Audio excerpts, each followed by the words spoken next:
Hello, hello, beautiful people of the internet. Hello, Squigs, Despotzini, Cool Doge, Master Matigus, thank you for the Prime sub. Kaka!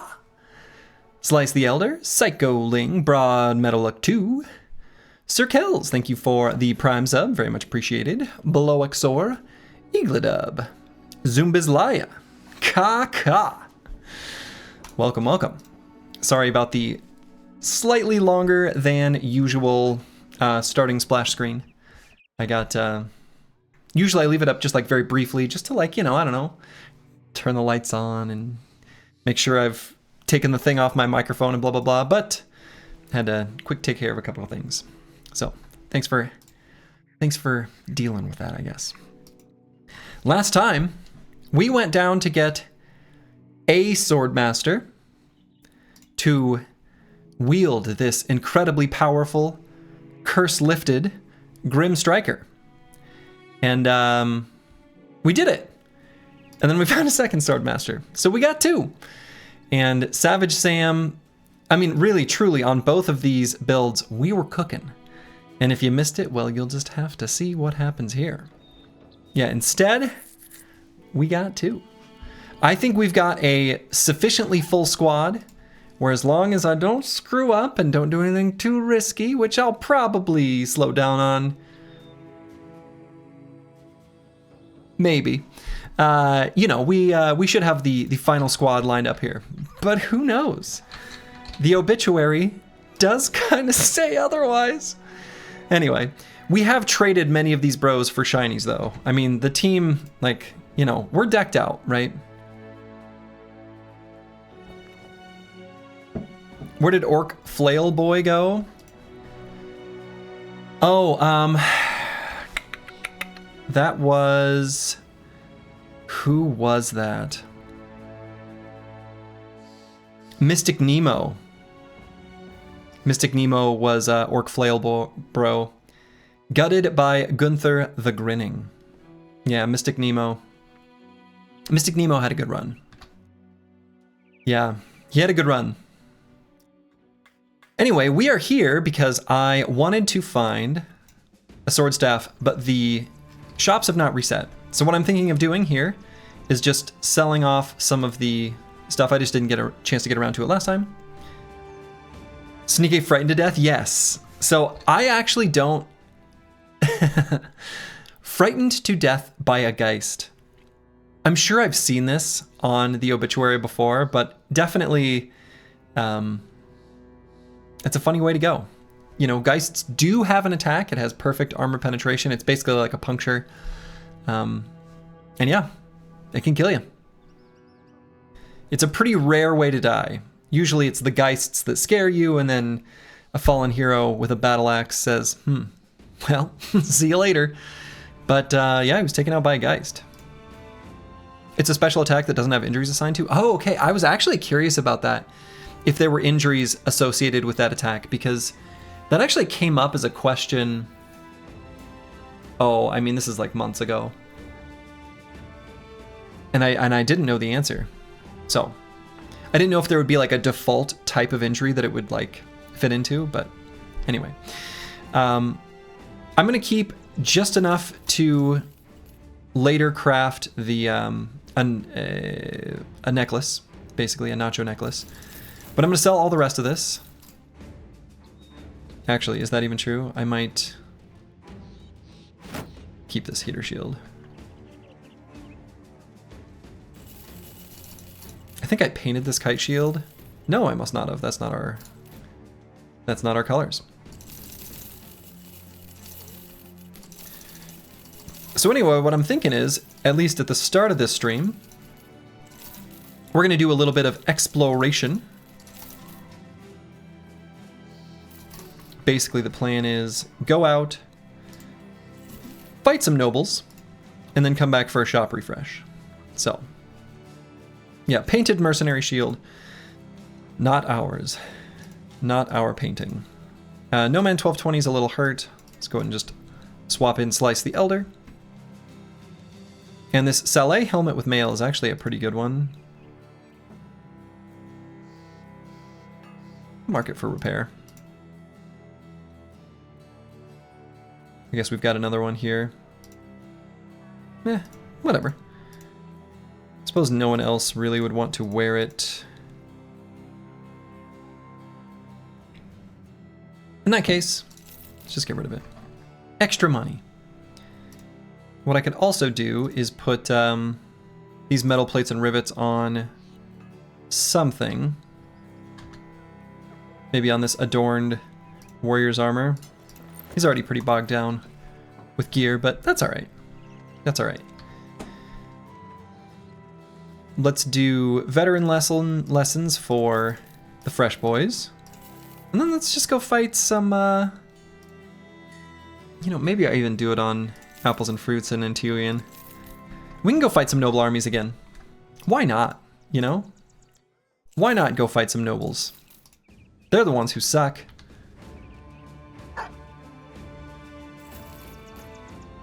Alright, that should put us in a good spot. The other alternative, of course, would be to go down and, you know, there's a big Briggy camp here with a pretty high named item chance. Maybe that's a good idea. Seems like a pretty good idea. Big Briggy camp. Sure. To the south? To the south! But I want to come back to Lands Festa. Oh, they sent out some Briggies. Good. That'll be a good, like, warm-up fight anyway. Okay, because when we actually do the camp, probably the Swordmasters shouldn't be a part of that. It's a pretty big group of Briggies, but, you know, standard enemies, right? Ka-ka! Go ahead and grab this high ground hex.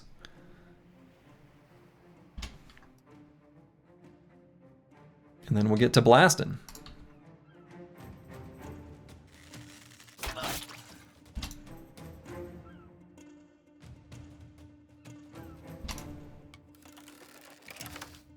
Master Archer has reloaded. Skullclap helmets look so silly. Yeah, they do. These, yeah, they do look silly. Most of the artwork is really, really good.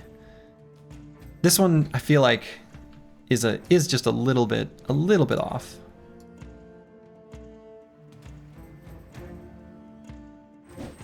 Let's get Slice the Elder up here.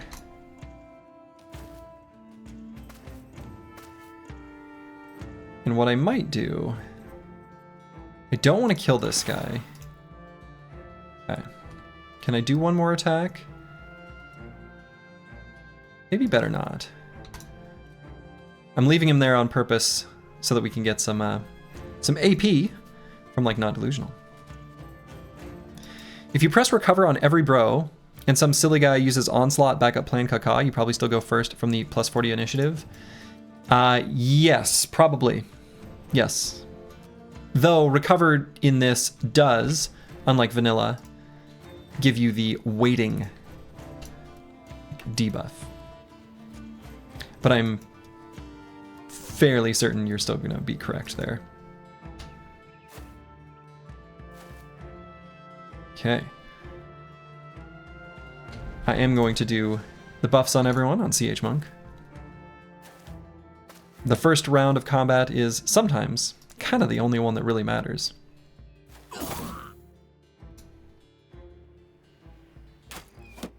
Once you win the first round, well, what happens after that? Kind of doesn't matter. How many shield men is a good number in the early game roster? Leaf Troll, are you talking about vanilla? Are you talking about in this mod, or etc., etc.? Because unfortunately, I don't know that I have a great answer for that question.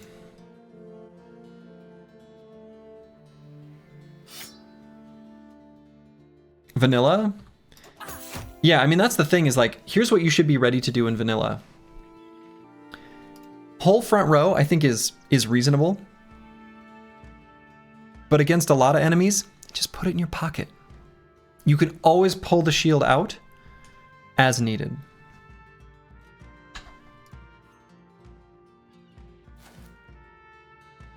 So just be ready to do that. And then you'll be Good as gold.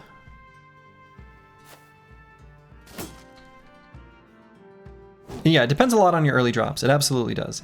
Right? So if you get a bunch of early arming swords, those are great. You should use those. If you end up fighting some barbarians and they drop, you know, some two-handed skull hammers, you should probably use those.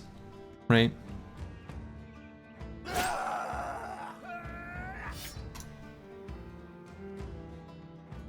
And should I put Nivik on the high ground? I don't know that I even bother.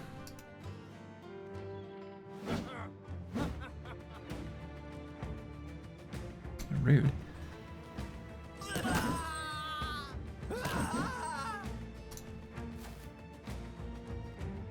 But yeah, there is a tendency on Reddit specifically to be weirdly anti-shield, like to an extreme degree. Anti-shield to an amount that doesn't even make sense. Basically, just make sure that your shield bros are the ones taking contact with the enemy, like the ones that are getting surrounded. And then it's your other brothers with throwing weapons, you know, two-handed polearms, big chunky two-handers, duelists, whatever. All your other brothers are the ones that take more limited contact. You put in less dangerous hexes, and you have them bring the pain. Yeah, 9 lives and a shield makes even the most useless bro useful. Absolutely.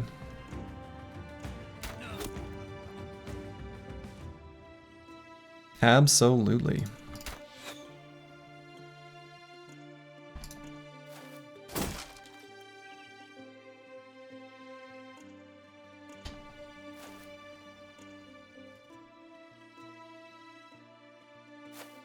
Okay, so let's push Siege Monk up to here, I think. The screaming is very good. Christoph will shrunk. And yes, I will always make that sound. Furious Sheep, claiming a kill with our prized weapon. Not delusional, just doming that fella. All right.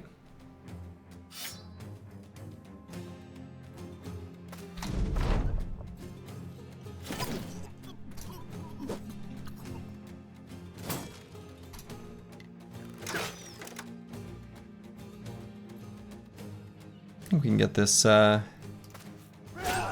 bandit still killed on this turn. Yep. I guess that was correct.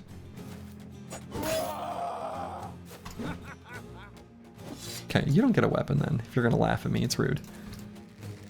We'll go ahead and soften this guy up for Furious Sheep to finish him off. We lost our shield. Disaster. Briggy status, highly endangered. Definitely. Definitely not in least concern. That's for sure.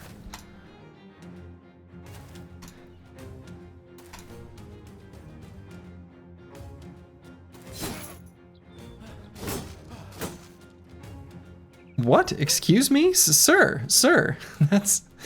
This... You can't do that. That's too far.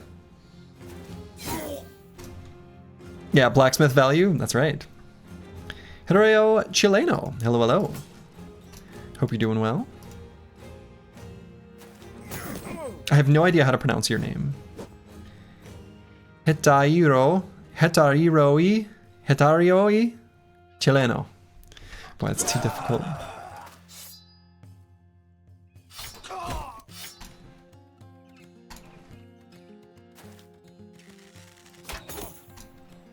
Sneaky, hello, hello.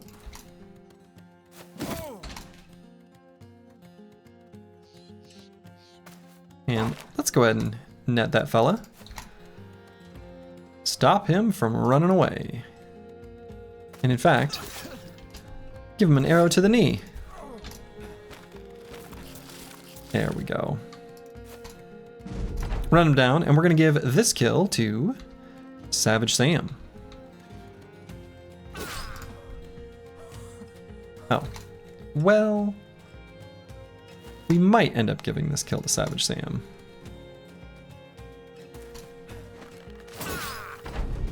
Okay, still will.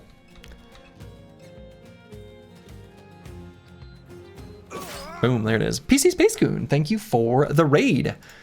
I saw you were streaming earlier. I wasn't like in a position to be able to watch, but how's the run going? Are you still doing the all ranged character kind of challenge run?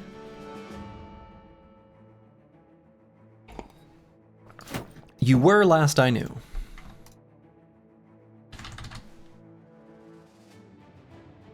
All right, Antiwian. Choices. Definitely gonna get fatigue on this brother. And I think we'll take the high roll of resolve. Pretty happy with that.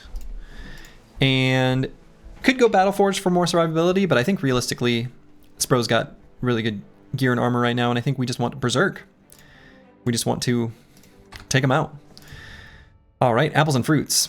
Man, we have a luxury of choice here. Let's go with HP, I suppose. And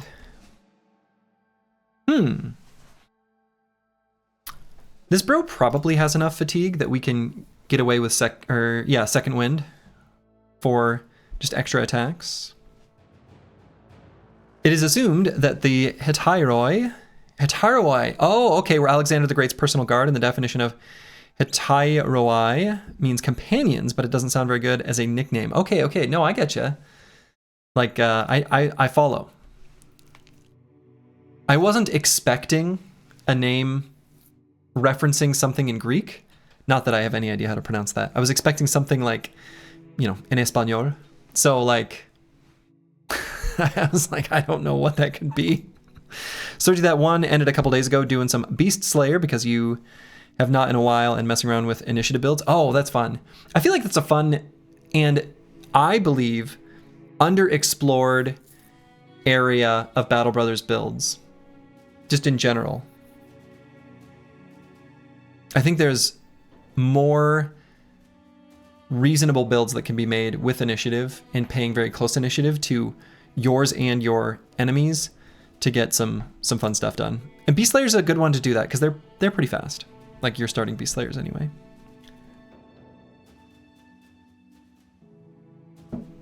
Okay.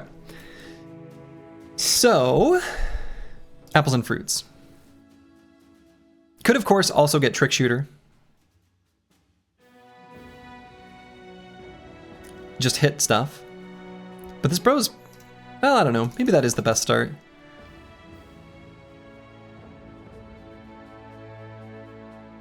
You've not played those builds, so yeah, exactly. Right, and that's a good, I like using Beast Slayers specifically as a mechanism for doing that. I think that's a good idea. All right, so it was level 8. So Student gives us an extra perk. Honestly, let's grab Marksmanship. I think with this bow, with the low base damage, this is kind of an insane extra damage perk. It's almost a bigger deal than Second Wind. And Kristoff leveled up as well. Probably, kind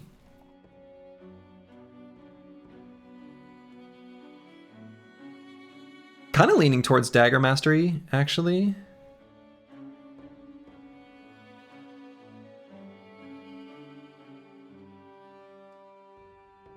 Well, let's see. What's in this camp?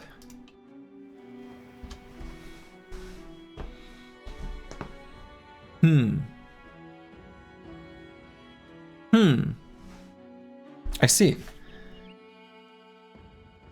Big camp.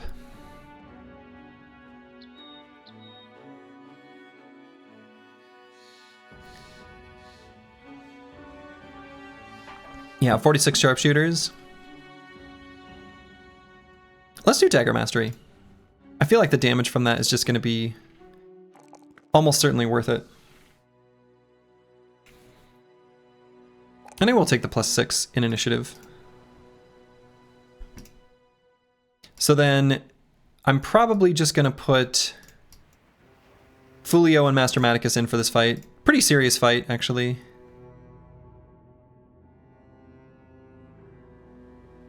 Quite a lot of enemies. Okay. Enemy Hedge Knights are always better than the ones you hire. Just imagine that they have been leveled up.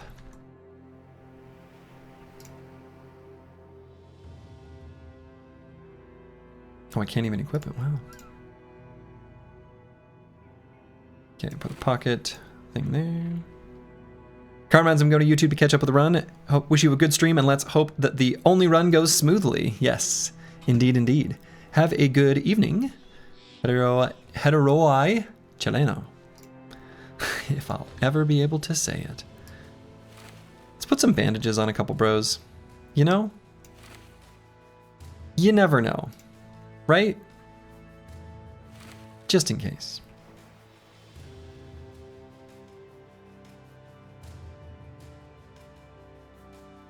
Who's carrying the cursed fencing blade at this point? Well, it is none other than Furious Sheep. Still leveling up. So I'm not going to put him in this big boy battle. And Dark Paladin, I think you're already in the queue. You have been selected. I don't know why it's not... maybe I need to refresh the page and get the... Is the bot listening? Not that it... Yeah, I don't know. Alright. Engage.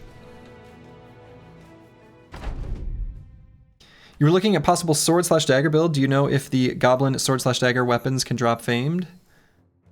That type of weapon, at least in vanilla, does not. I don't know about hardened. Caw! Alright, so sharpshooters just have hunting bows and the regular crossbow. Not that that can't be spooky, of course.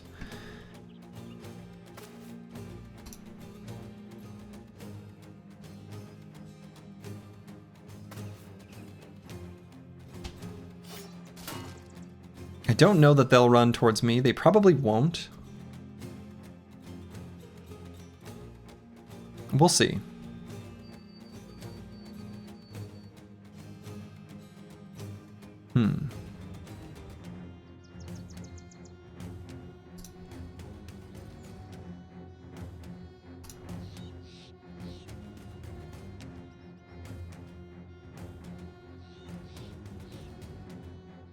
Yeah, them having this high ground sort of sucks. So I don't see their Hedge Knight. This is their leader, it looks like. 19 enemies, not a small number. Humorously, this looks a lot like actual brigands. Yeah, it kind of does, right? Kind of does.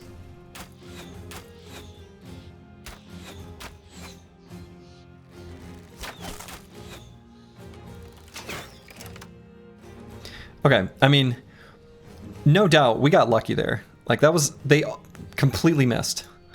Oh shoot, my foot was on the foot pedal the whole time. That was kind of crazy actually, for them to miss like that. So let's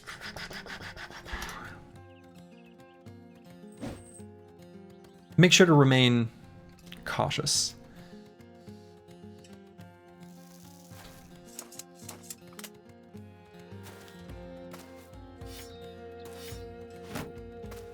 I think if we grab like this high ground hex, we'll be in pretty good shape. I mean, I could maybe put Intiwi in there. I was just saying how I didn't want to take a defensive perk on him. No, we'll get the Chaucer up there next round.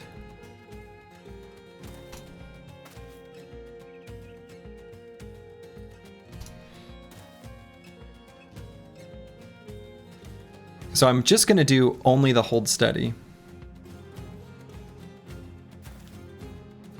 Ooh, do I have to backup plan for that? I guess I'm still going to. I don't like that, but I think it's fine.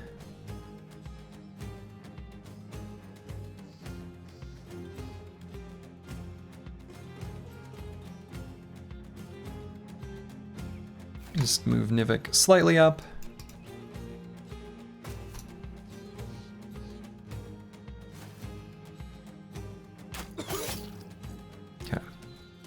Did you notice that they have weapon swapping noises now too? Yes. Did notice that. Here's our Hedge Knight. Well, well, well. Let's see what a Hedge Knight has. Looks like we've got Resilient, Lone Wolf, Killing Frenzy, all the hammer perks, combo. Oh, I guess we have seen these before, right? Savage Strength and Underdog. All right. Spooky enemy, but doesn't seem like there's anything too crazy going on there. Yeah, two-handed hammer Hedge Knight. Luckily, we have the power of nets.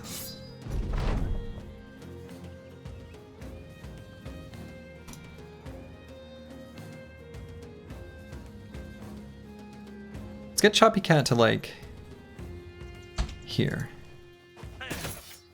Rude.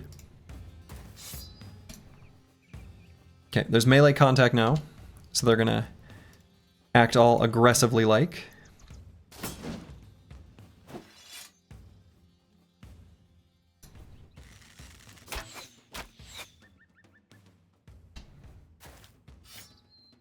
I say that and then this guy immediately backs up. I don't know why they're trying to make me look dumb. They're trying to make me look bad.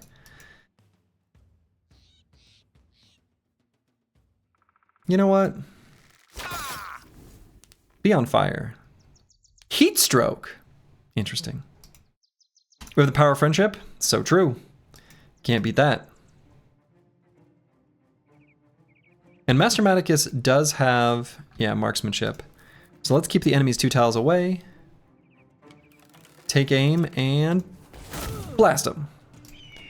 And we're caca! And the reason we're doing that is just so we have more initiative to be earlier in the turn order for next round.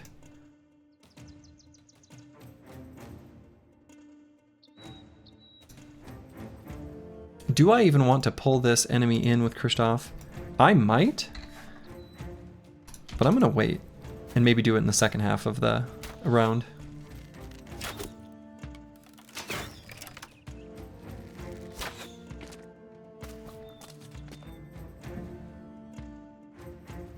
The Bardiche guy is the Briggy leader. Yeah, he looks like a Hedge Knight, but don't be confused. He's not.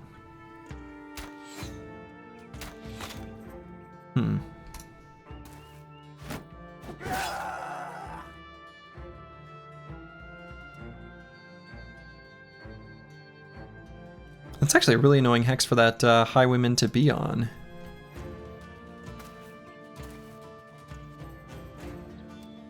Can I really not attack this guy? Okay, I can. So I'm going to do Onslaught. And then attack.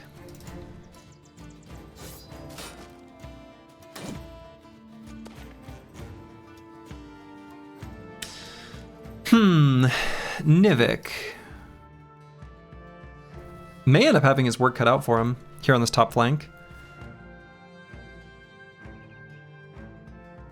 I guess I could put him here, especially if I'm going to bring Choppy Cat up next turn. Okay, we'll do that.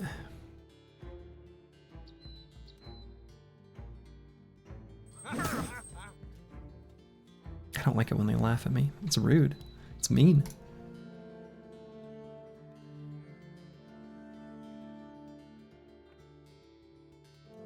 Fulio, I'm just gonna have stand here. This guy does have Pathfinder, huh? No, maybe I leave Fulio exactly where he is. That way, if this guy does get to him, he does it there. You're gonna ask which one's the leader, but he kind of stands out. I mean, I don't know. It's not clear to me. Let's do arrow to the knee. Dang, we missed all those. Sort of sucks. Joink.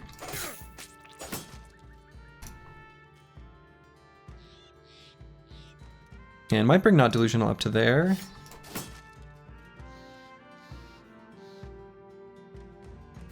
Get onto some high ground. Okay. Saw the dude on the bottom right, then yeah, I mean it's boy, I don't want to go here with Choppy Cat. This is just like a sort of a crappy hex. I could go here, I don't like that either.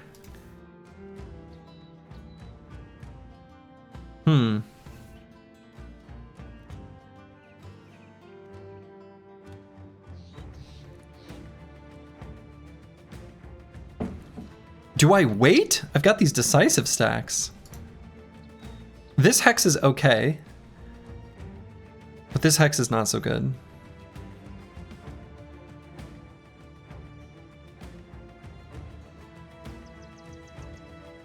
But I don't want inaction. Choppy Cat's so defensive. He should be okay there. We do have a bro with rotation if he's not. If that ends up being untrue. And Fulio can come kind of bail him out as well. Okay, that was good. Obviously.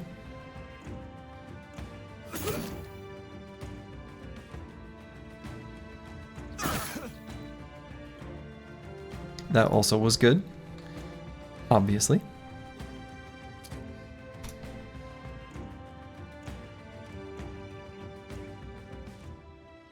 Could probably put the Chaucer all the way here.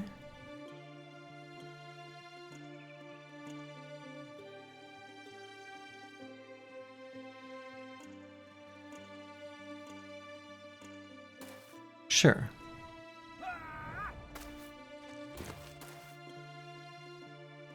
Weird rotation, but okay. I accept this. Do I try again with the arrow to the knee?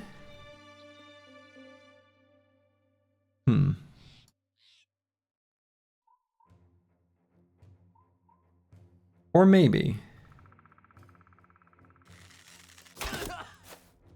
Light him on fire.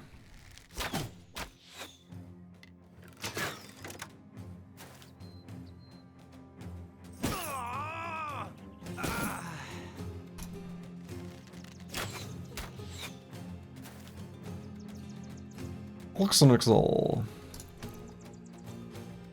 Definitely want to attack in the first half of the round.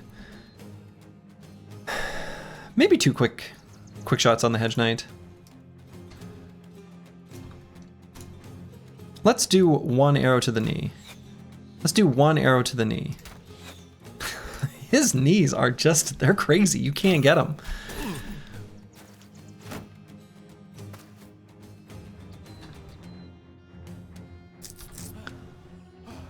Yikes, Master Maticus. Out of fatigue. I guess we will press the blue skip turn button. You hate to see it.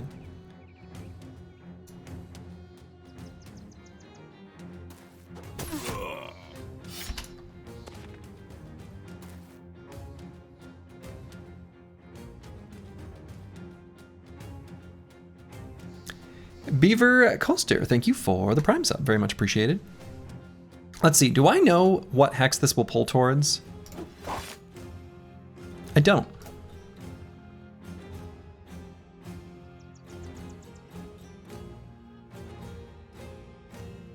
Alright, if I put CH Monk here, how bad is that?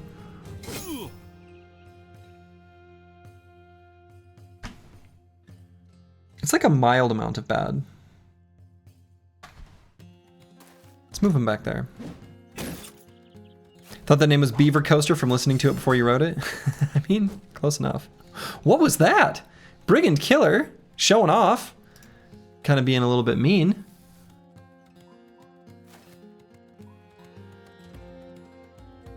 Technically can apparently pull this guy. Oh, but I lose my net because I'm not adjacent to him. Well, that was stupid.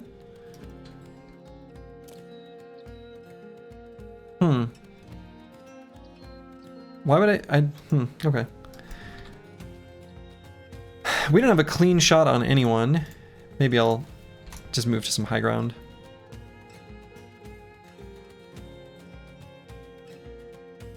And not delusional, maybe let's put here.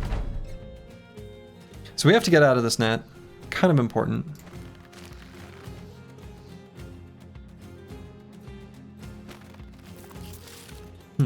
That was kind of important. Hey, Nivik.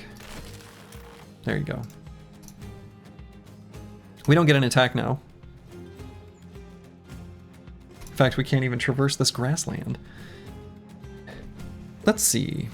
Slice the Elder, I suppose, can do rotation. Or just step up here. Let's just step up here. It's pretty good. You swear this background music is also in Honkai Star Rail. I do not know what that is.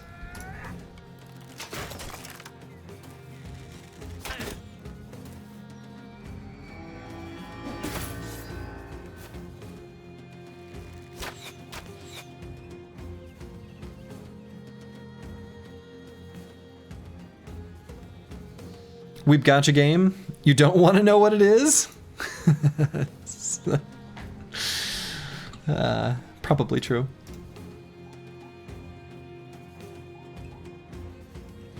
All right, I'm a little bit worried about these highwaymen and their ability to flank us. I'd really like to get on to their sharpshooters, but I just don't think that's going to happen.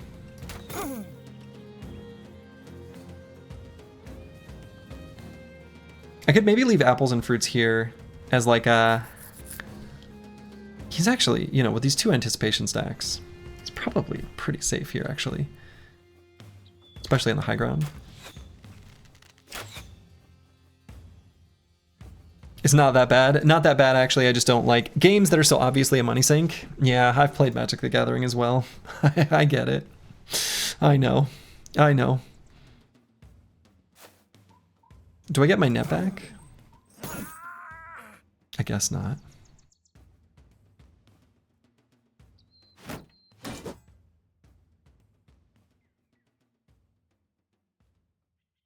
All right, so order of operations. We're going to attack the Hedge Knight first. Then we attack the Brigand Highwayman with a regular attack. No. Oh yeah, we never did take... Oh yeah, we have Berserk. Yeah, that is why I was doing it. And then I was going to attack the Brigand Highwayman, get Berserk to proc, and then do another attack on Thorben the Knife here, who now has a deep face cut, so maybe he's kind of Shrek'd anyway.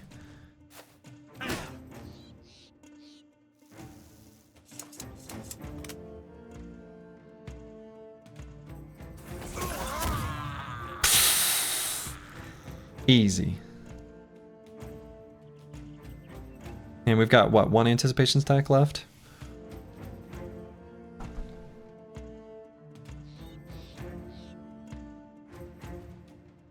Okay.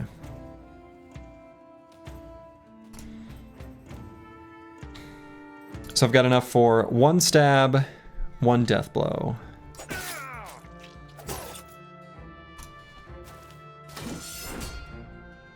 Okay, glad that missed.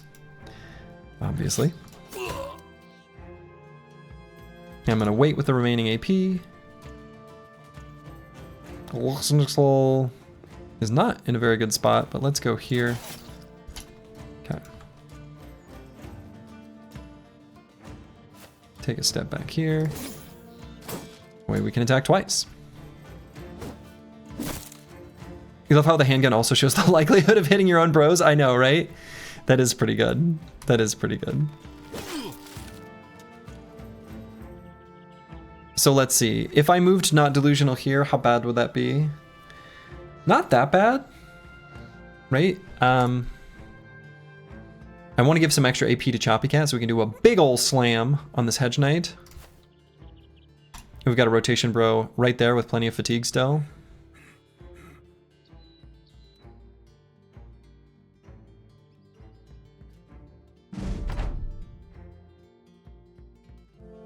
Could even do the destroy armor. Probably should. We'll get him next time.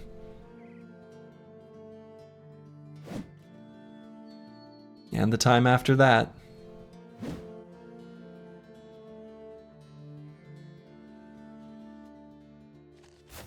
Go and do a little rotation.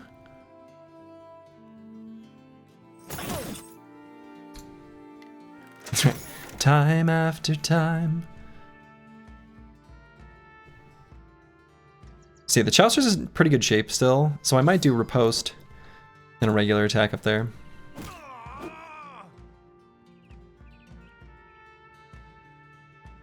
Huh. That highwayman, does he know what he's doing? Is he drunk? Kind of tempted to just, yeah, get him in the knee. Also, Sludgy, anything else to comment on your light novel? I don't mind you say it on stream. I shared it with your IRL friends, and they told you it ain't for kids. Well, it ain't for kids. That's accurate. I don't think I have any feedback other than what I shared already. The main thing is just be careful about keeping the tense you are using consistent, whatever it is that you pick.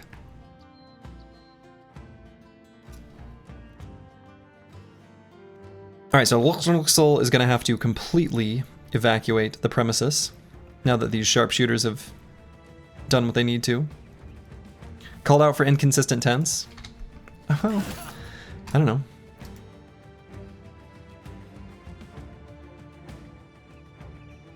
It was inconsistent. What a tense moment.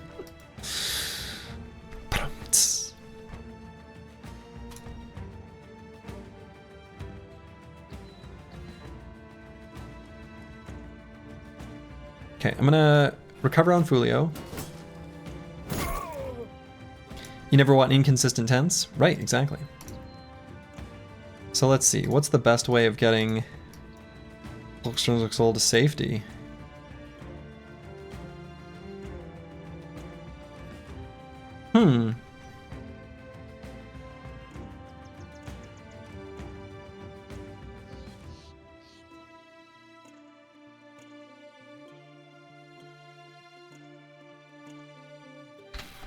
How fast would he be if he recovers?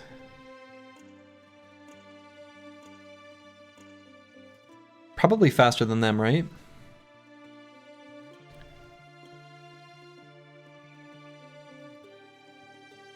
But we can't run very far. Actually, I think the best move is just to go here and end turn. Oof. Yeah, still in range of these two. Make sure he's in cover. That's kind of all we can do.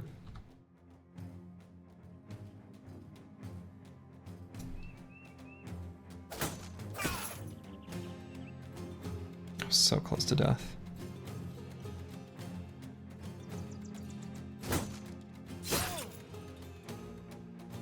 Ever notice how you can't run through a campground? You can only ran because it's past tense? True. Boy, Master Maticus actually is not the bro to shield. It's gonna have to be not delusional, I guess. Oof, that's not great. I mean, I guess it's fine.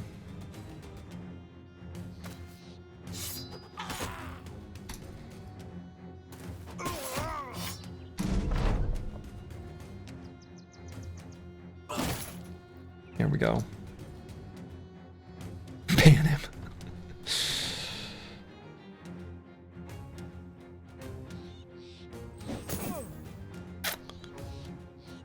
Shoot a pickle.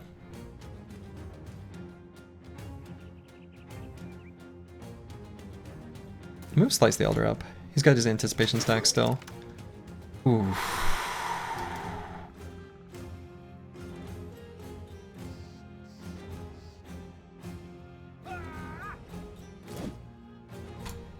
Okay.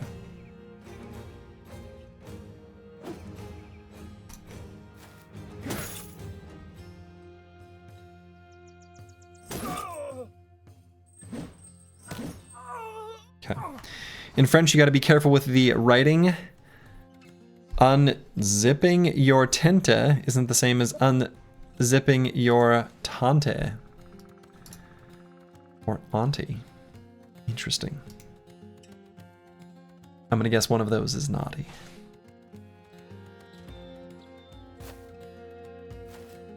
All I know is what that was about seals was funny. All right, so Norluxel can get away. Can't hide in the bushes.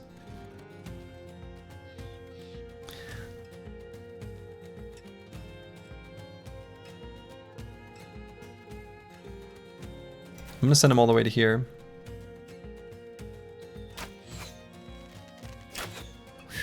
Okay. Might just recover on Kristoff. I think that's the play.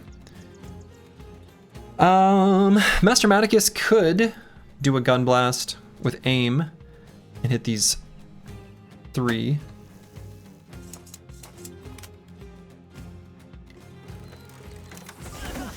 Even though he's kind of in danger.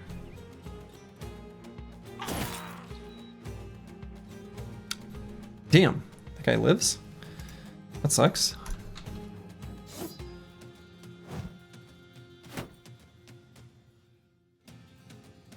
Top archer guy got both of his anticipation stacks nuked by 1. Oh yeah, he's in danger too, no doubt.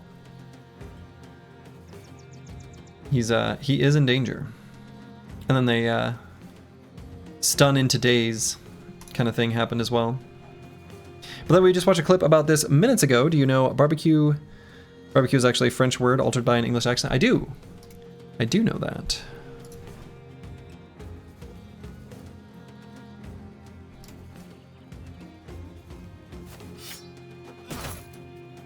That's pretty good damage. This could just be lethal, but wasn't.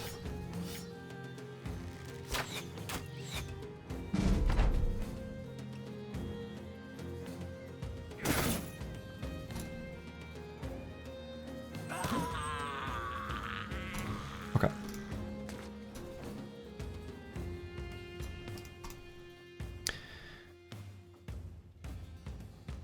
Dislocated jaw.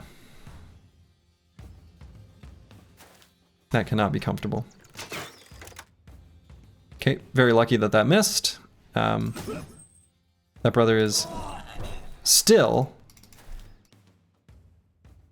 in danger.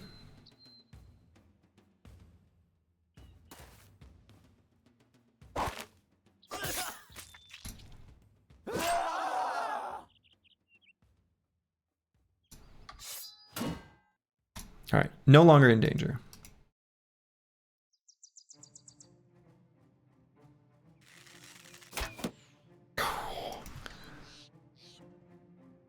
It originates from Barba al Kul, I don't know, which means from beard to butt was the way you would poke through the animal you'd roast. Interesting. I don't know that I ever heard that part of the etymology.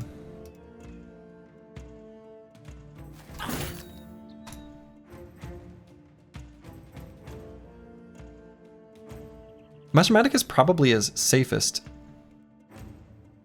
here, actually. He's got cover from Kristoff. I suppose actually the shoot bolt, this has a range of just 6, right? So we can just go there. I suppose that's the safest. I guess he's got 9 too, so.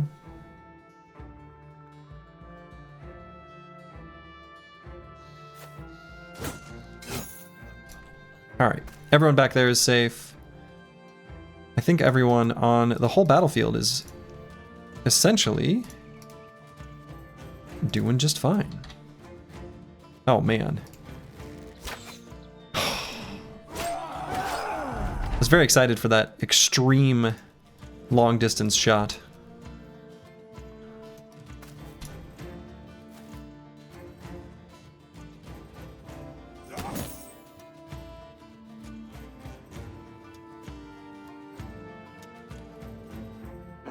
Can probably put a dog down.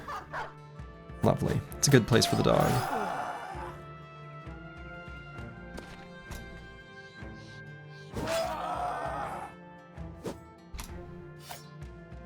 You love how the Chaucer is expressing peak Briggy marksman appreciation. Oh yeah, he's getting nice up close and personal. Very kind.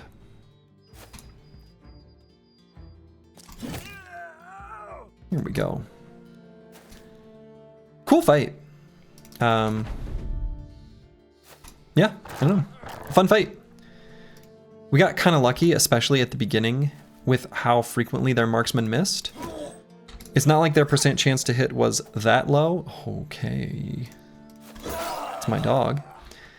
And them not being able to get that early damage was a pretty big differentiating factor as the fight went on. That's for sure. That's right. From downtown, he's on fire. But of course, first, he's heating up. Good times. No shiny? Ah, disaster. I got so excited about this 40% chance for a shiny. But I suppose a 40% chance isn't that high. Dislocated jaw will heal by tomorrow. These are superhumans. You ever dislocated your jaw? I haven't, but I cannot imagine recovering within, just sleep it off. It's the afternoon. You dislocate your jaw and the next morning you're just fine. I'm sorry. That's a talented surgeon.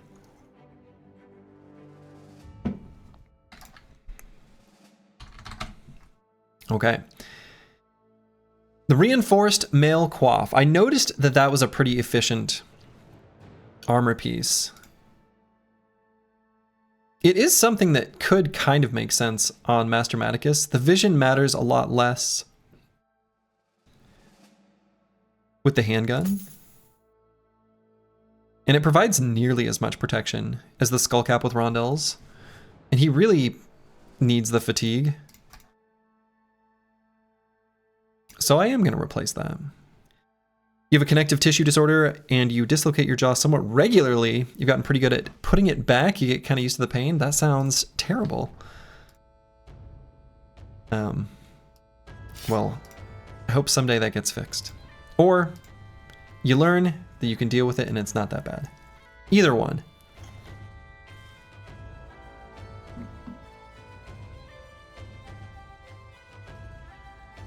Okay, I think I'm gonna put this Wanderer's coat with the direwolf pelt attachment onto Slice the Elder. That's peak fashion for gunners in your book? Yeah, looks pretty good. Looks pretty good. Times were different back then. People generally moan a lot more these days. You feel poorly, you've been sick, your leg is shattered. I know, right? Walked in the snow uphill both ways in stormy winds with a shattered foot and a split hand, a concussion, a dislocated shoulder, a dislocated jaw. Pretty incredible.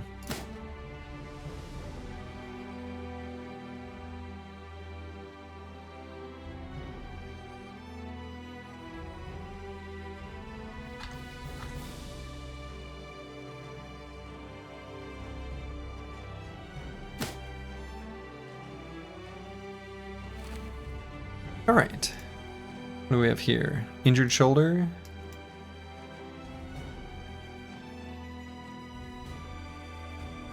Well, let's look for maybe another fight or two while we're down here. Then we'll loop back up. Can I even walk over here? No, it doesn't look like it.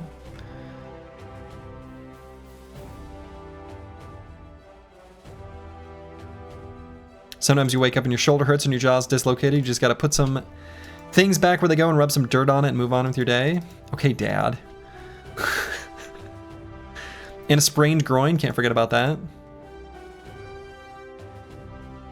That one's hard to forget.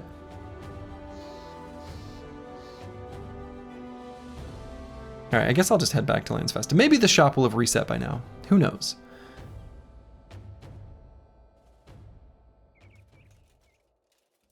I think it did. No sword staff. Damn. No sword staff.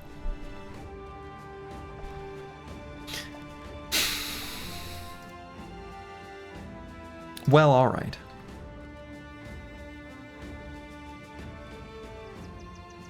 Yeah, all we got was a two-handed fencing sword. Right. What a bunch of crap.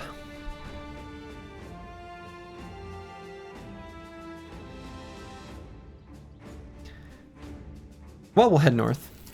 We'll go on some adventures. Actually, let me buy these kite shields back. It's our kite shield situation. This one's fixed up again. Just put it there. Finally, you're able to watch the stream. Hard to live in the EU. You love your streams, Sturgy. Great personality. Well, hey, thank you, Harbor Bay. I very much appreciate that. That is very kind.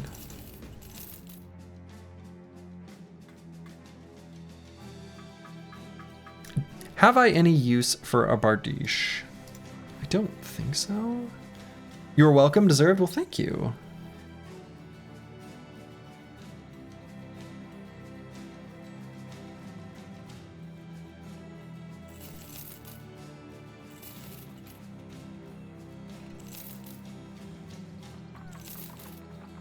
Okay. I think I like having these throwing axes for fights against ancient dead. Even the regular throwing axes I think actually are probably worth keeping. So I'm going to keep the noble mail and the brigandine shirt with the attachments. Otherwise, I'm going to sell most of the stuff.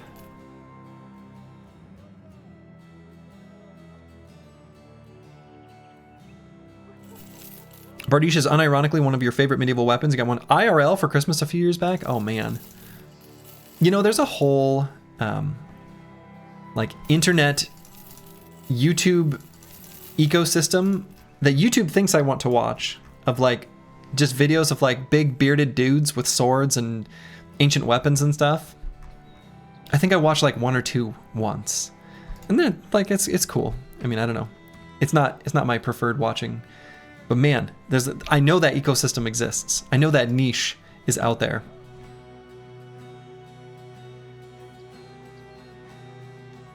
Fascinating. It's fascinating.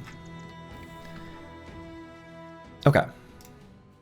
Well, let's, I guess, just head off. I don't know. Maybe you know what? I feel like I could be convinced either way.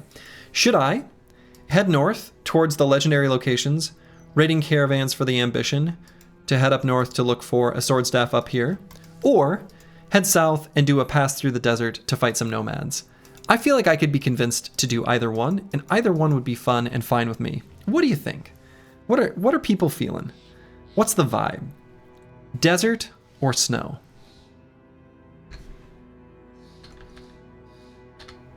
Did you clear hunting grounds or library yet? No, neither one. So hunting grounds is still up here. Artifact reliquary is up here.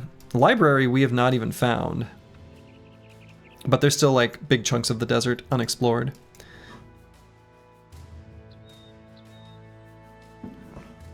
Snow maybe? Want to see some free range briggies rightfully oppressed? It's been a while since we've been in the south. North for nice armor piece. You promised last stream you do the reliquary or hunting grounds. That's true. I did say that. Let's go north. I did say I would do that. I shall keep my word.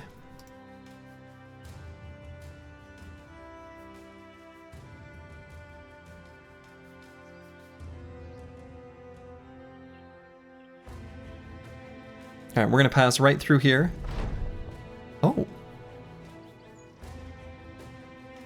A war dog scampers off to grab a cultist's hood.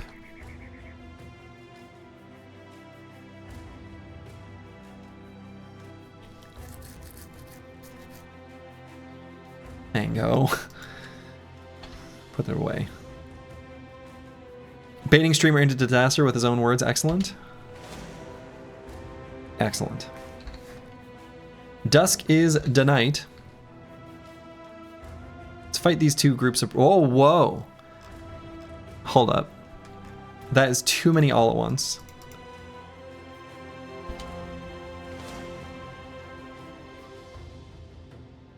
Oh shit, is this still all of them? Oh boy.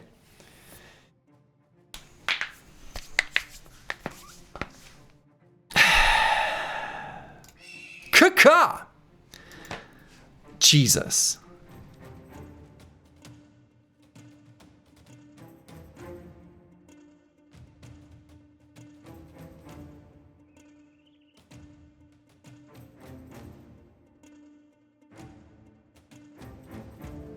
This isn't that bad of a group of enemies, with this being a very notable exception. Yeah, danger, Will Robinson, danger!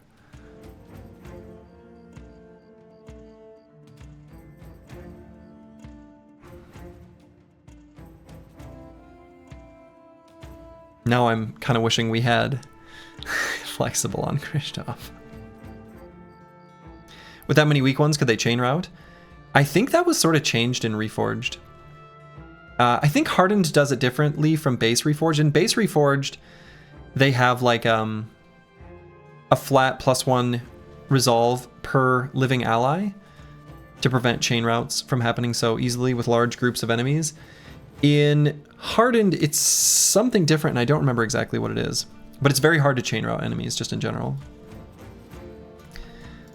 Alright, well. I think we're just going to make sure we occupy these like handful of high ground hexes here in the center. As long as we can sort of control that and make a choke point for them to walk through, I think we should be in okay shape. You don't like that change then? Chain routing is one of the most fun and satisfying parts of vanilla. Fair. Honestly, that little like tiny lag spike as all of the different chain resolve things are getting calculated, especially after a big handgun blast. Ooh, that's like the best feeling lag spike in the world. Handgun gonna be eaten good? Yeah, except we put the handgun bro away. Oh, there's that.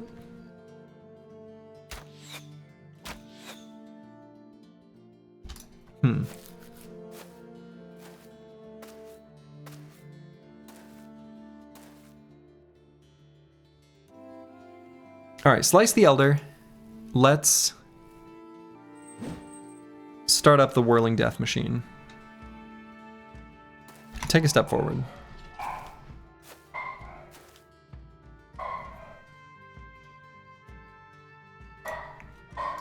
Lighting a hex on fire seems like it would be all right. Especially one right in there. Very good.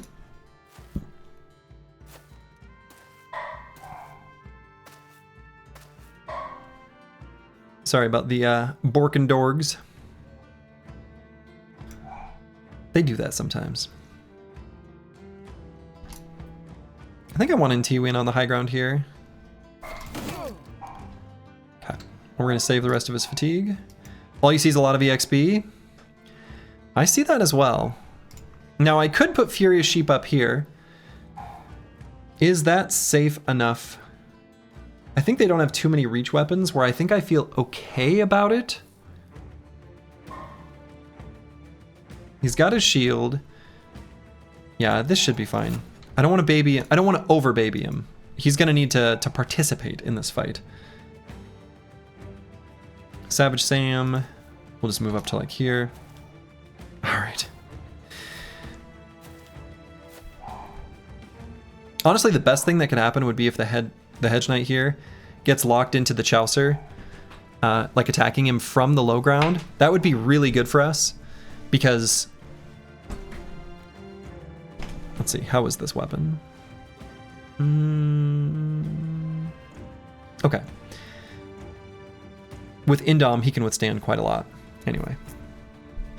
What are your thoughts on the squad composition so far? What do you mean?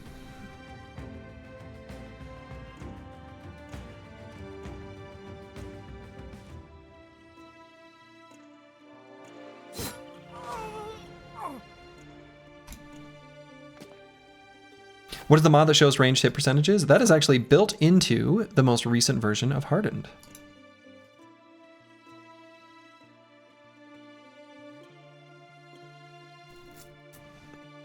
And I think we'll probably just leave Nivik right here. Kristoff. I could maybe move to here. It's probably fine.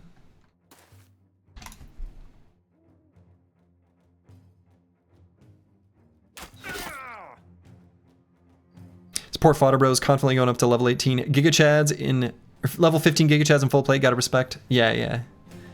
Big respect. We're just gonna keep not delusional right here, I suppose. Could put Choppy Cat here. This still blocks this full passageway up to the north. And I think against these enemies with these weapons, he can take it.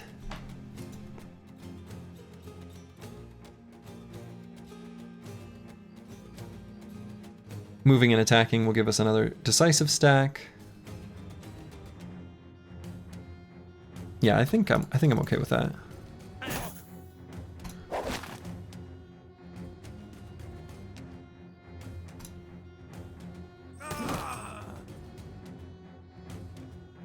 May as well reactivate Whirling Death. Unless there's a world where I would want to do a rotation. No, we'll just reactivate Whirling Death.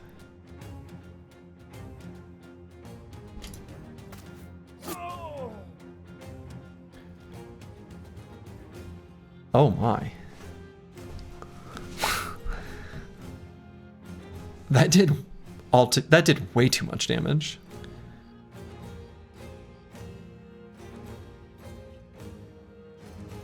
Wow. Net plus dagger big brain play? Yeah, I don't like that.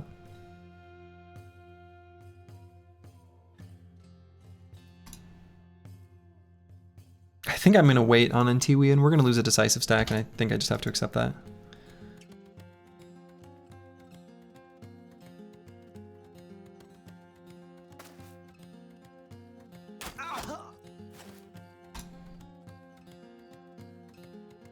Enough defensive brothers, offensive brothers composition, how your brothers mesh together with the different ways the perks change the bro wants to operate, things like that. Oh, okay, yeah. I feel like there are some builds that are just better than others. That, like, if I could go back and reassign perks or do things differently on some brothers, I could have to be more efficient. I'm pretty happy with what I've picked out. I think the mix of offensive and defensive is probably about right. Honestly, I would have just made more archers, of all things. Turns out when your archers get like a whole bunch of armor penetration, that's really strong. Who could have thought? All right, that guy needs to die.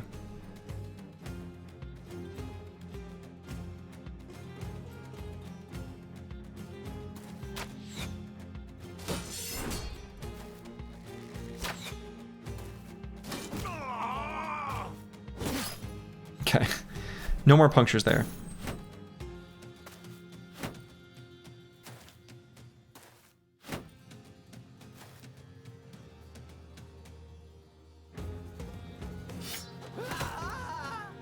Okay. The current team is a mishmash of LOL, let's try it out. Yeah, mostly. That's pretty accurate.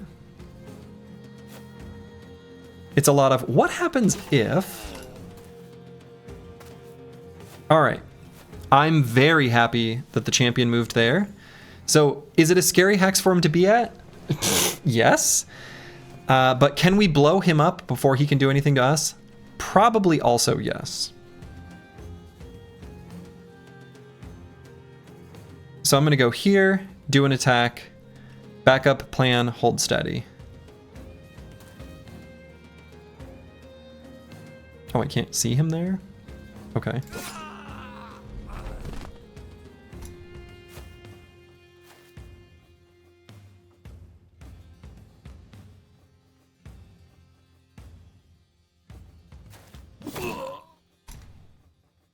Okay, so if Antiwian gets a kill here, then we can follow up with a big attack on the Hedge Knight. So we want to do one attack here first,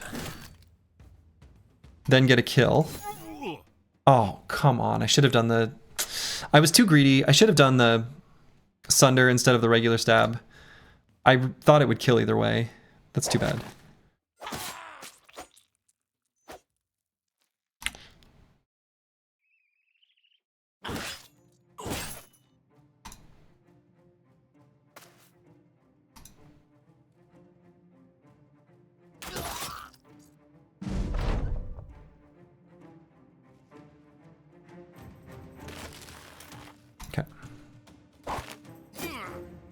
Jesus, these daggers. Daggers are the scariest. weapon in the whole game.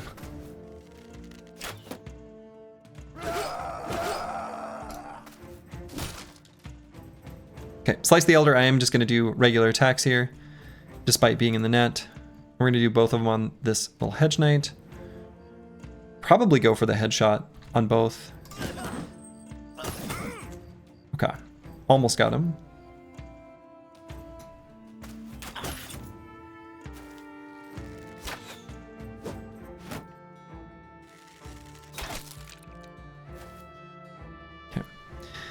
Dawnforged Champions. I cast Cure Wounds at a 3rd level on my Dawnforged Addiction.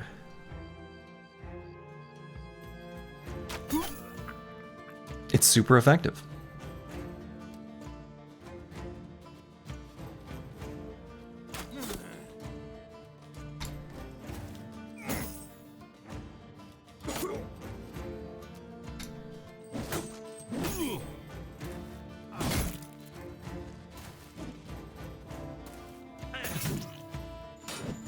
Okay, some of these Marauders moving in is not so good. All right, Champion Hedge Knight removed, and boy, that was a pretty tasty morale cascade. I mean, that was pretty delicious. I'm not mad about that one. For Slurgy, right? Anakin meme.jpg. Right? That is one of the best prequel meme choices for sure.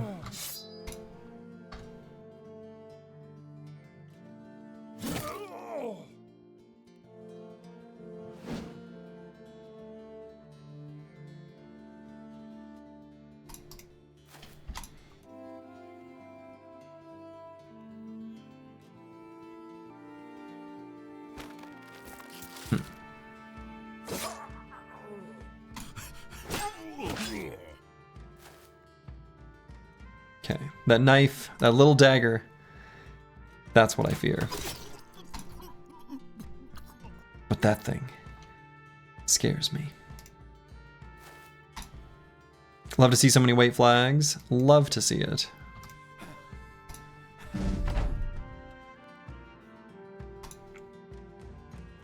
All right.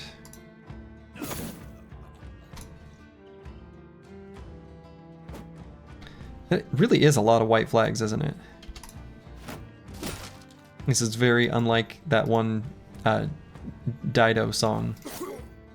Dido? Whatever her name is. There's a song.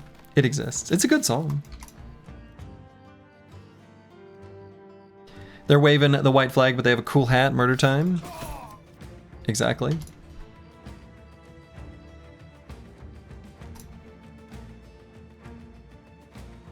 Okay, let's get Intiwin up there.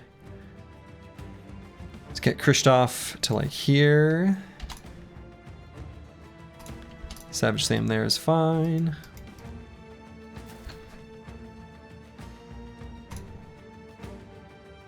POV, you surrender to Slurgy, he wants the drip. We're gonna get some really good enemy running away, delightful, just what's about to happen here. Let's savor this moment.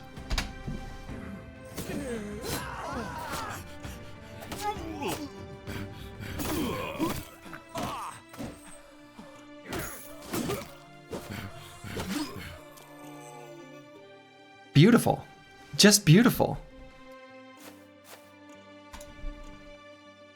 Like,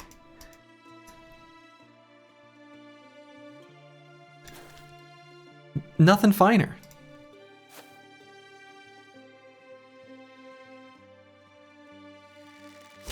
It's missing the goblin shouts. I mean, that's fair. That's true.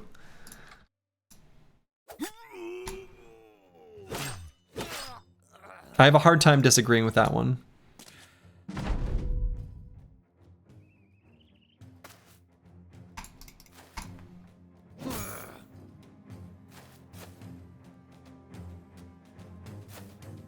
Good experience from this fight, though. That's for sure.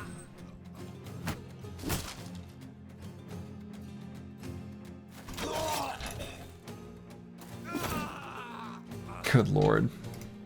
Okay. It's over. Goblin voice actors went over the top and I appreciate them. Yeah, for sure. Actually, it didn't really take that much damage.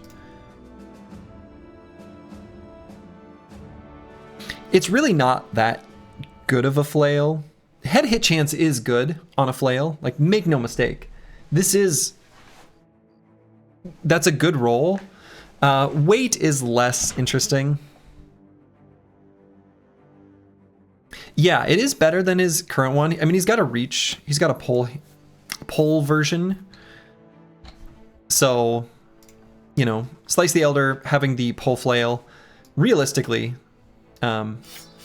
we can give him the melee flail for a lot of situations and be totally happy with it. Totally happy with it.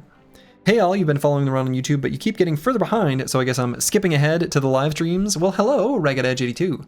I know, I'm a bit of a machine. When I find something I really like doing, I just kind of keep doing it. But for what it's worth, this upcoming weekend will be an opportunity to catch up on the VODs for those that are doing so. Because I will be not streaming. It's not Reach? No, this is a melee version. The nice thing about the melee version is that with Flail Mastery, and this is also true in vanilla, pound gains plus 10% armor penetration on head hits. That's a really big deal. Giving pound additional head armor ignore is incredible. It already has some, because, I don't know, why wouldn't they just put that in the tooltip? Anyway, it makes it so you can very effectively just kill enemies. Who has the cursed sword now? Furious Sheep. But it's no longer cursed. We've lifted the curse.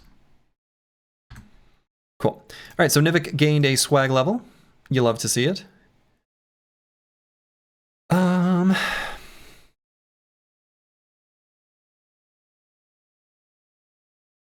Maybe we'll go Resolve. Savage Sam. We'll go and grab Blade Dancer. And this brother is going to be one that we want to focus on offensive stats.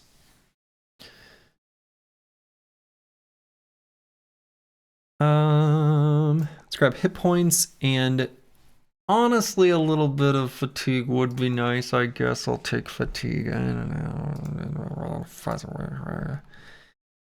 It's a good idea. 90 melee attack at level 5 is silly. True. Sword Masters. And yeah, I don't know. Sword Masters.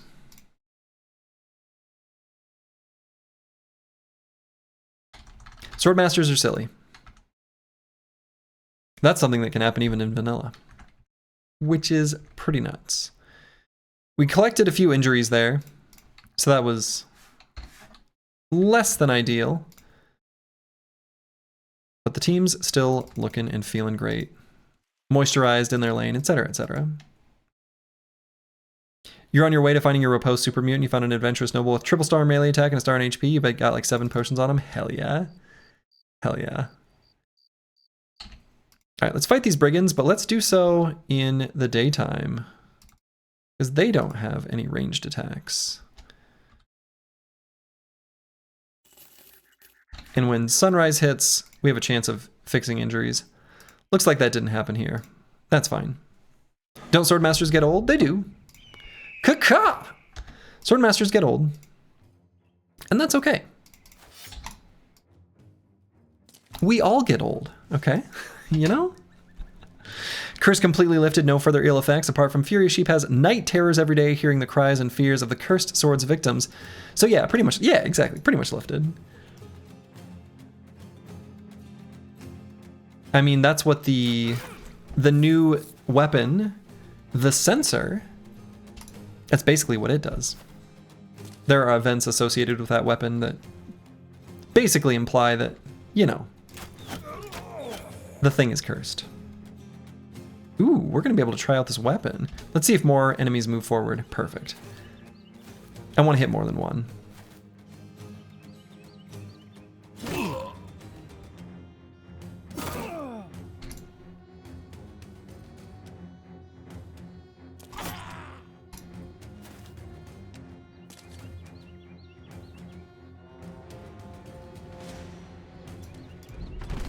Let's just do all the buffs.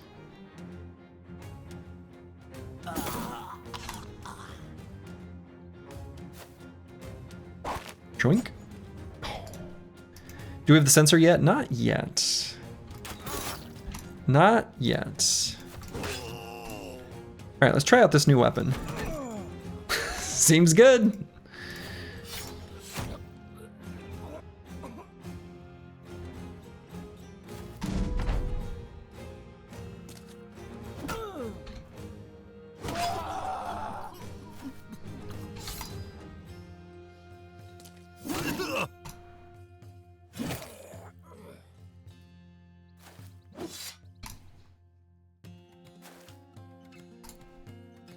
Let's light this hex on fire. And the enemy.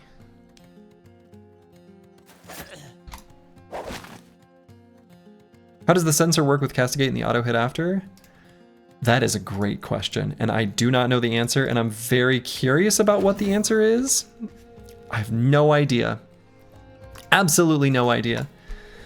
So what Good Boy George is basically asking is, you know, the sensor has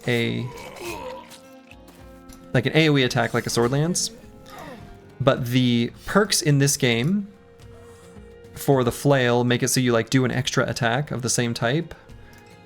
Flail Spinner. Whenever you use an attack during your turn, perform a free extra attack of the same type to a different valid enemy within 2 tiles. It sure seems to me like this could end up resulting in some friendly fire. I don't have any idea how that will work.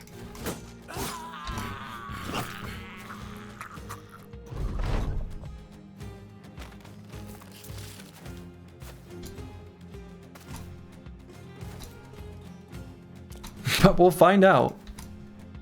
We may have to be very careful with the secondary attack. Oh.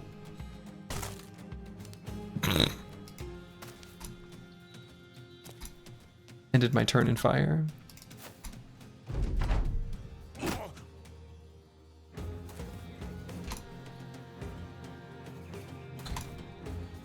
At least it made the sound effect, right? It probably just picks a random enemy as the origin point. That's my guess. That's my current working assumption on what it will do. So, bro's gonna be arguing who has the most cursed weapon.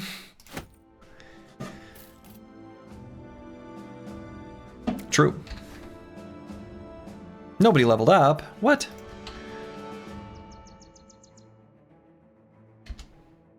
Alright, we'll stay on the good graces of that noble faction. No reason to attack that caravan. We've got one noble faction that's our enemy. That's good enough for me.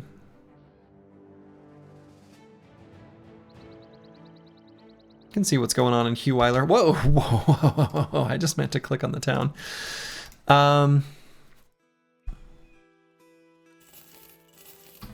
Let's heal some injuries. I guess I can look at what this contract is. Secure Eternal Tomb. I mean, why bother, I guess? Let's head up to Birktorn, and then we're gonna stop by Hammerstead? I do want to do the hunting grounds. Let's go to towards Hammerstead. I want to sell stuff first, basically. A lot of action here, a lot of footprints. The answer is direct. It targets another enemy that can result in friendly fire. As triple hits clockwise, that's why you take your time seeing if Castigate can friendly fire a bro potentially before doing it. Okay, so basically that's as expected, or at least as I expected. So yeah, we'll just have to be careful. And you know what?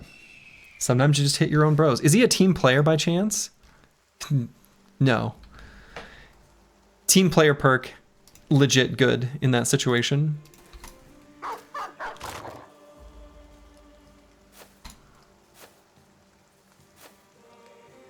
Yeah, team player would have good value, at least in that case, for sure.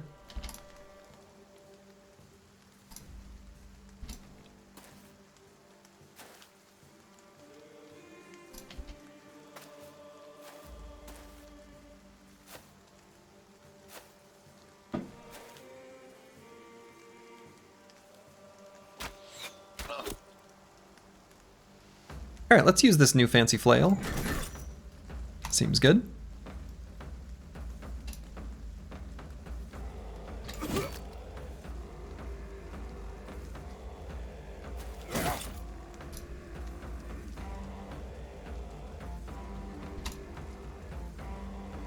Let's see.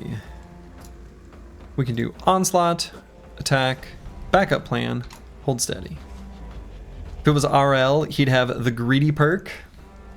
Quite possibly.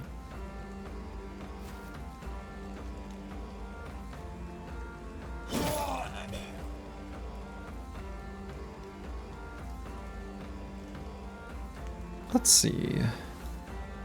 Let's send Kristoff forward and Troink. And yes, I am going to make that sound every time. For those who are curious. That sound, it has to be done.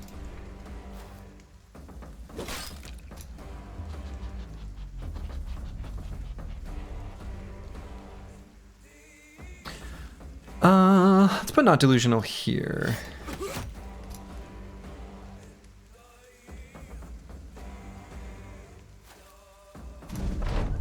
Like shooting cannons on a fence. That's right. Good old Rooster.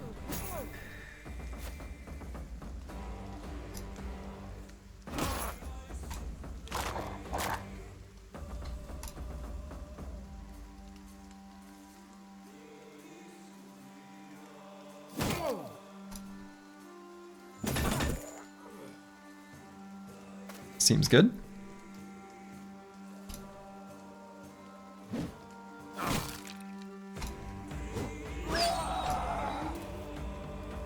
I'd run too if I were you.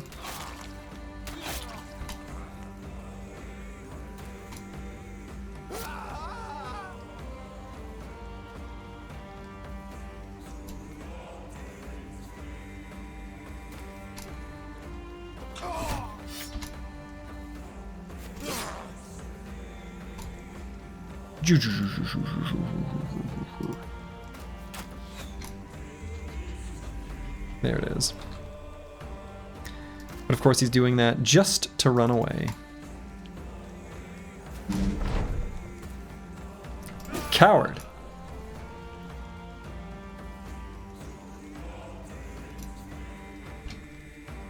Alright, we'll let Savage Sam have that one.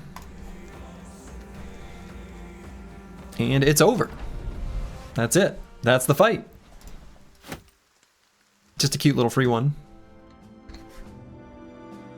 But a bunch of experience was gained. You love to see it. Going to allocate our swag level here on Choppy Cat. I think this one's pretty straightforward. CH Monk, same kind of deal. Fairly straightforward. And then Furious Sheep. Love it.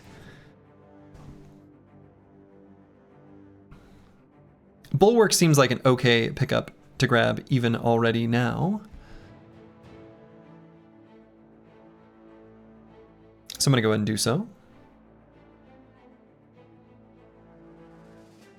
Always taking melee defense on this brother. I think I will take a +4 in fatigue. I was thinking how it'd be nice to have just a little bit more to move around for now. I was hoping for a +5, but I'll grab a +4. And, 101 resolve at level 6. Pretty good. Pretty good.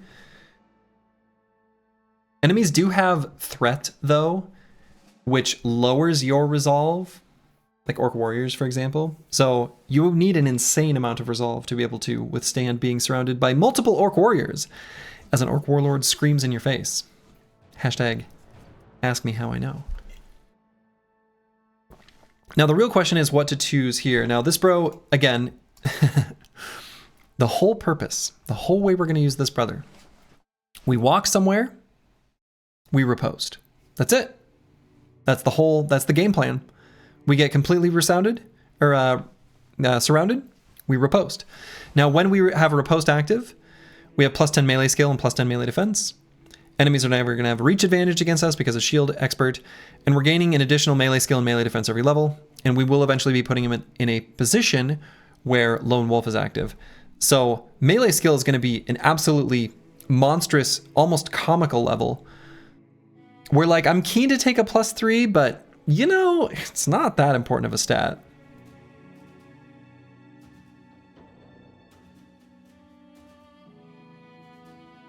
I'm probably going to give this brother in particular one of the Idjarok armor pieces, most likely. HP and fatigue. Yeah, and we do also kind of care about his initiative, honestly. Initiative is going to make us take less armor damage when we do get hit. And I think dodge might still be the play, even though he's going to get kind of surrounded. Not taking melee attack feels so bad, yeah. And old is annoying. That's so true. Old is annoying. Not taking the melee attack feels so bad. It feels weird. He could be so gangster, he's gonna be so gangster is the thing. But I think, honestly, either the hit points or honestly the initiative, I think is totally reasonable here as well.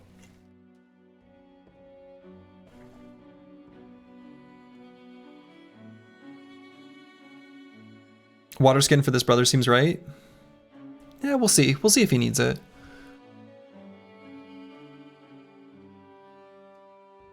Yeah, I'm keen to grab the HP. I think it's fine.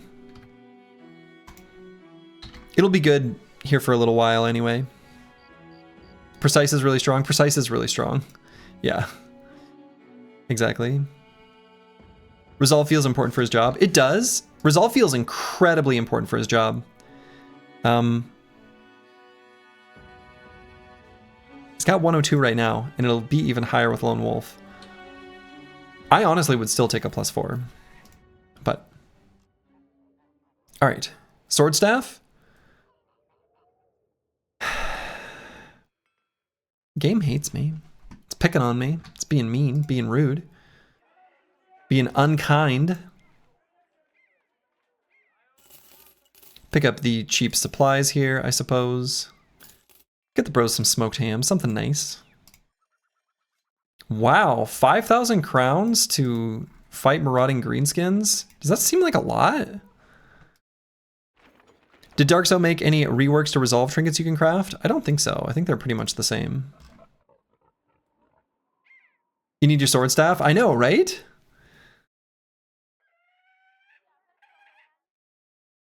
This is an insane contract payout, right?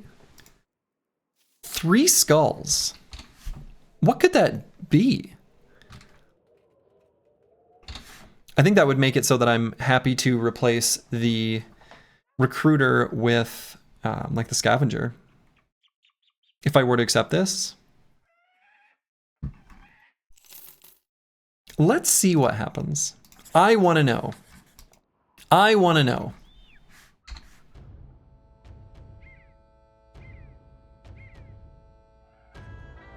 It's possible we'll have to bring some of the big guns in. Perhaps quite literally. Incoming, that was Warlord's brother that killed me. Alright, so it looks like this is that group. I don't want to fight him in the forest.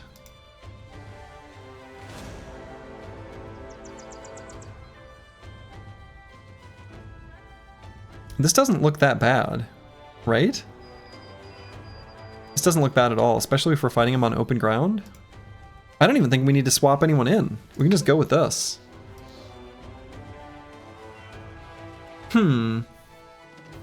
Curious. It's just a lot of little goblins. Just cute little goblins. It's not even that bad.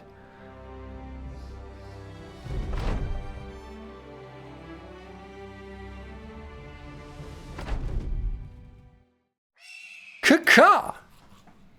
2 shamans? I swear that screen said 1 shaman.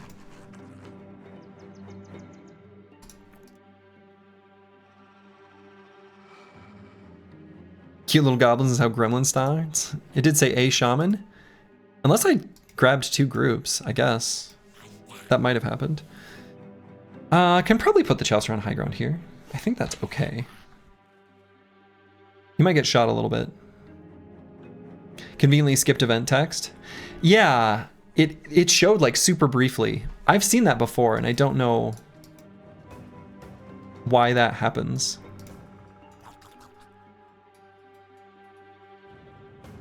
Let's just move the Chalicer to like here.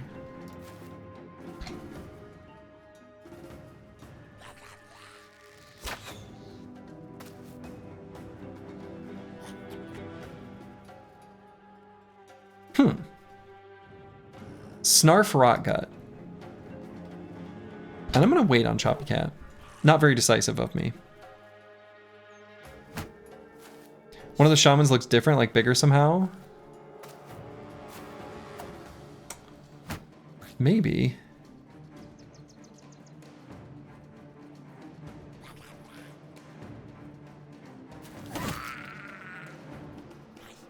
Full force.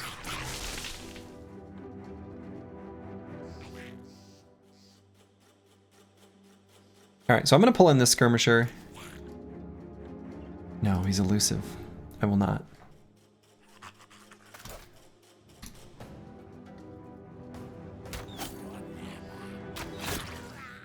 Okay, that's a pretty good way of dealing with a champion. Dawa, dawa.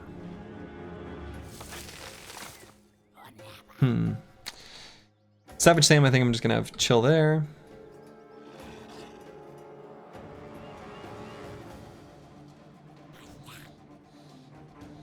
Let's light this guy on fire. Next time.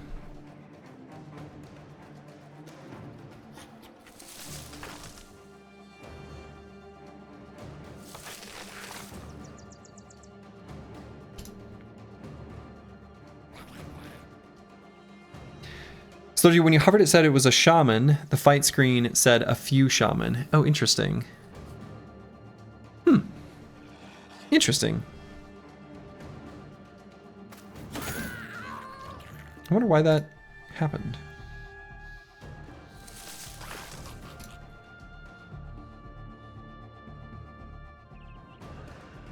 So if I go here, I'm in range for everyone. So let's go here, backup plan, and just do hold steady. Give everyone the defenses that they might want or need for the next round of combat. So I need to make sure that Choppy Cat does not get punctured. I don't really care about that many of their attacks, but I do care about puncture. You can just go up to like here. You believe the goblins are part Finnish. They clearly sometimes say Onna Onnea Vaan, which means good luck in a sarcastic way. You know what I have to say to that? Perkele. You know? I mean, there are clear tests to determine if they are Finnish. You know this, right? Right, so if I walk up to one of these goblins and I say, "Hello, Lauri, it's very nice to meet you." And instead of saying, "Hey, it's nice to meet you," they look away and then they only speak with the first syllable emphasis on every word. You know they are Finnish, right? And they'll probably say something like, "It's so hard to build a chemical weapon these days." You'll know they're Finnish. Little life hack. I love Finland, by the way, and all the Finnish people I've met. However, there are some particularities there.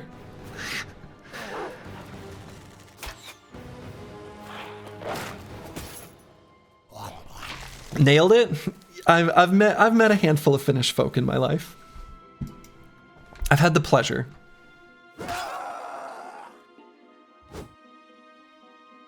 These goblins are about to be finished. Love it.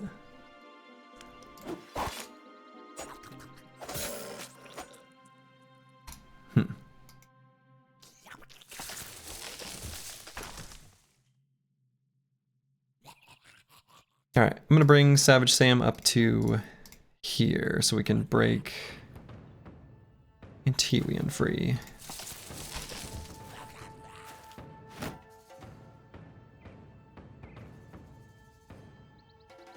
It'd be awful nice if I could shoot this Goblin Shaman. Apples and Fruits is a scout. I mean, I could go for a Hail Mary. I don't think I should even bother, though. I'm better off just shooting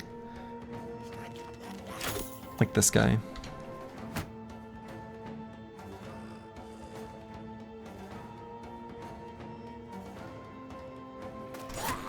May as well have Furious Sheep attack.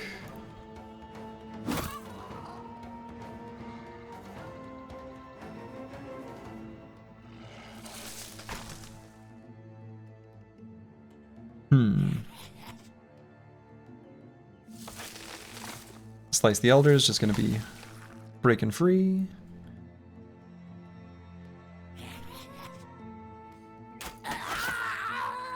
Okay, that was pretty good. All right.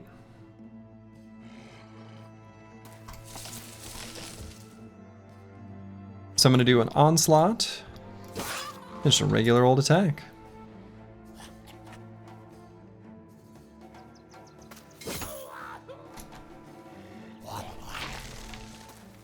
Realizing that we're pretty perfectly set up for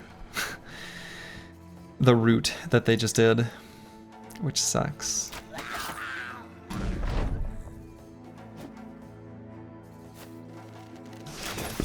I have to be pretty careful with CH Monk there in the front. He can take quite a bit of heat from these weapons, but not like an infinite amount. They are kind of getting me in the tools.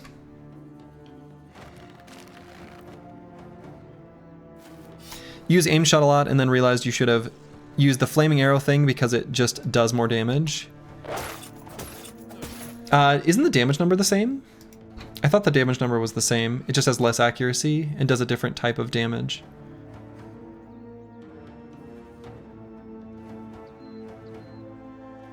Yeah, I think it does the same amount of damage, right? Well, except for the fact that it lights the hex on fire, which does extra damage. Yeah, okay. The damage number is the same, but the fire immediately ticks for damage as well. Right, okay. Yes, in that case, I agree with you. That is a thing. It does do that.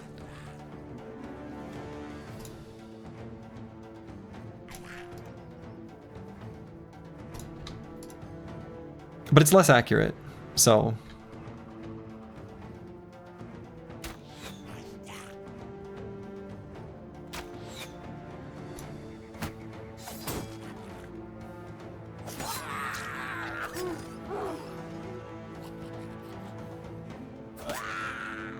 Okay.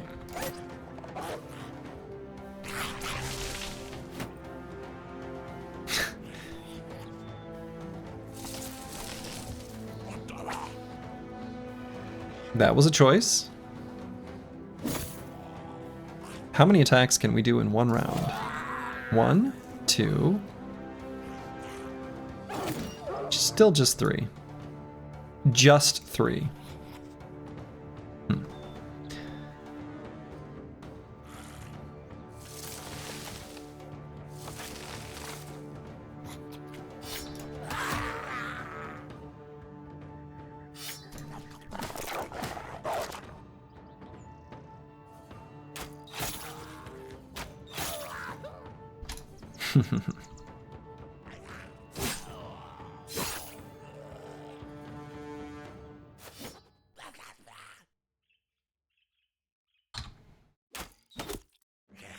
Not who we were aiming for, but we'll take it.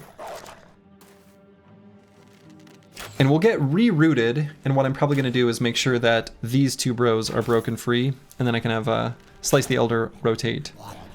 CH Monk, 2 CH Monk out. I think that's going to be the play.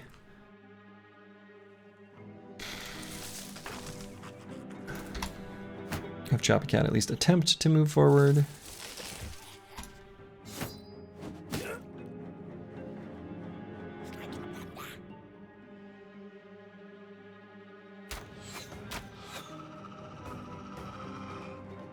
So free ally there.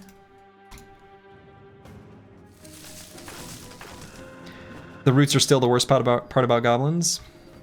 Yeah. I suppose, as expected.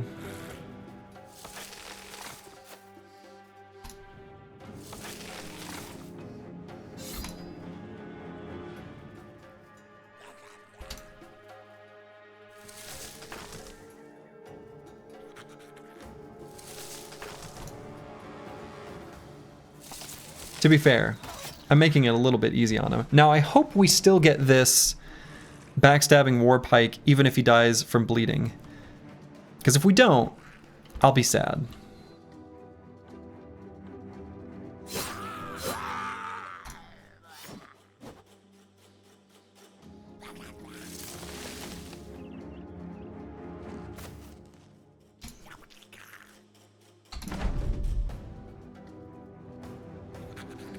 Can maybe ensure it by moving Choppy Cat up here. Now, I hope this...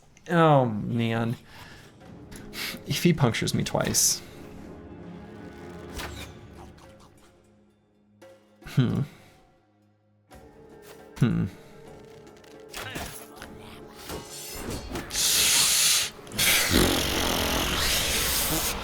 I mean, he went for it. That upsets me so much. The puncture is just out of control. The damage, like, you don't have that much hit points. It getting buffed by double grip. I mean, puncture is not... Yeah. You think you read in the patch news that if you get the loot, if units die from bleeds or other similar effects? Daggers are broken, you agree? Yeah, I mean, I think there's just...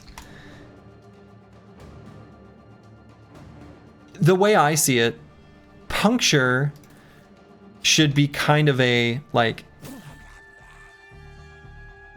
For the goblins to use puncture, it should be kind of like a Hail Mary play. And sometimes it works, and sometimes it should work. But... It's too much. It's overtuned.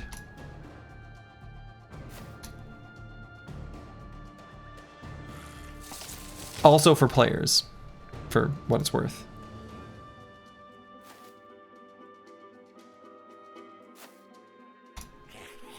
Yeah, it's also too strong for players. Right, exactly.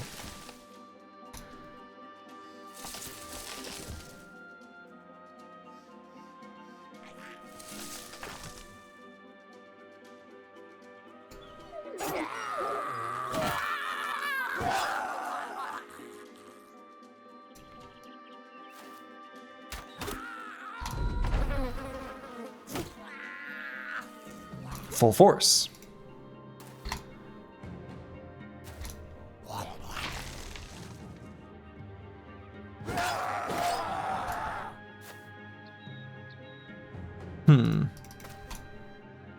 Maybe by killing that one, I made it so they're keen to run away.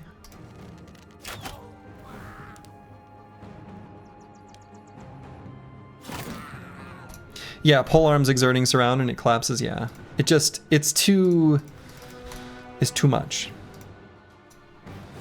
I like puncture existing as a reasonable way to do damage on a high fatigue brother. As in like an economy play, but not necessarily a you'll be best in this battle kind of way. I think that's where it would be, that's the sweet spot that needs to be found.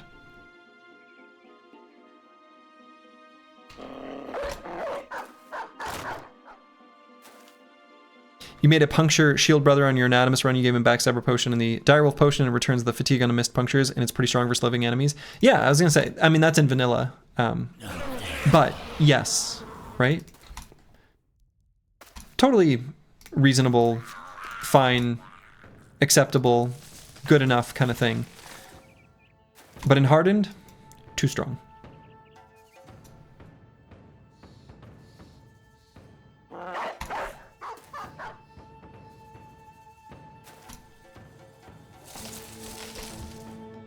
Get the shaman in melee while on fire. How rude, I love it. Me too.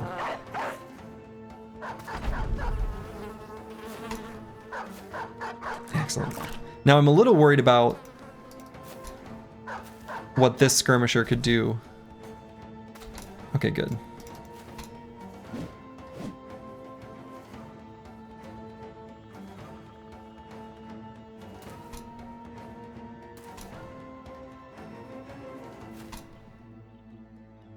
What about harden makes it too strong? I mean, it's not even just the perk combos. Like, you can take that out completely. It's the fact that they made double grip work with it. It costs less fatigue. I can't remember if the hit chance was changed as well. Like, there's just way too many things. Corvus Korak, hello, hello. Welcome, welcome.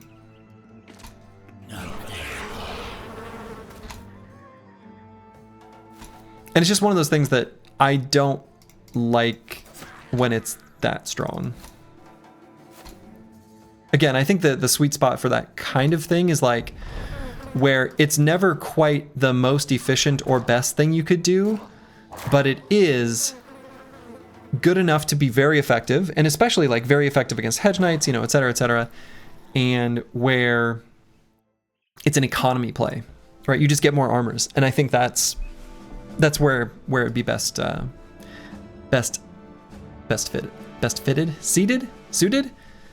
for it to be at. Okay. Oh, wait. Whoa, hold up. Oh my. These are sword daggers? Right. They are sword daggers.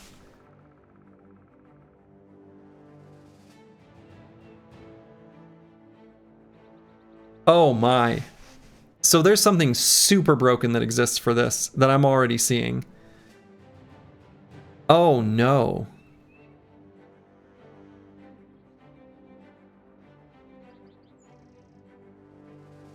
Oh my. Now this isn't a great example of it, but let me share with you a hypothetical. Let me share with you a hypothetical. All right. You can get it down to 2? Exactly. Can it puncture? No. It gets stab / riposte. All right, here's the deal. Obviously it's like too late for Savage Sam. We're gonna be doing something else. I've got plans. I've got some things I was cooking. However, if you took Dagger Mastery, I mean,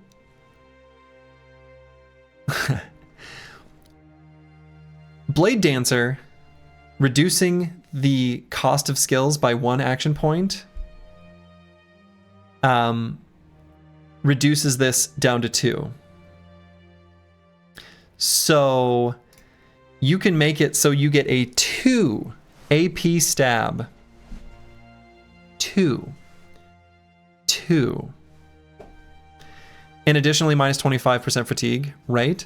The other thing about this perk, Blade Dancer, is that it also makes nets build up less fatigue. This is a dagger. Dagger Mastery makes it so that you can use your offhand item for cheaper. So you can maybe see where I'm going with this. You can create an absolute monster with a better than this version of this weapon.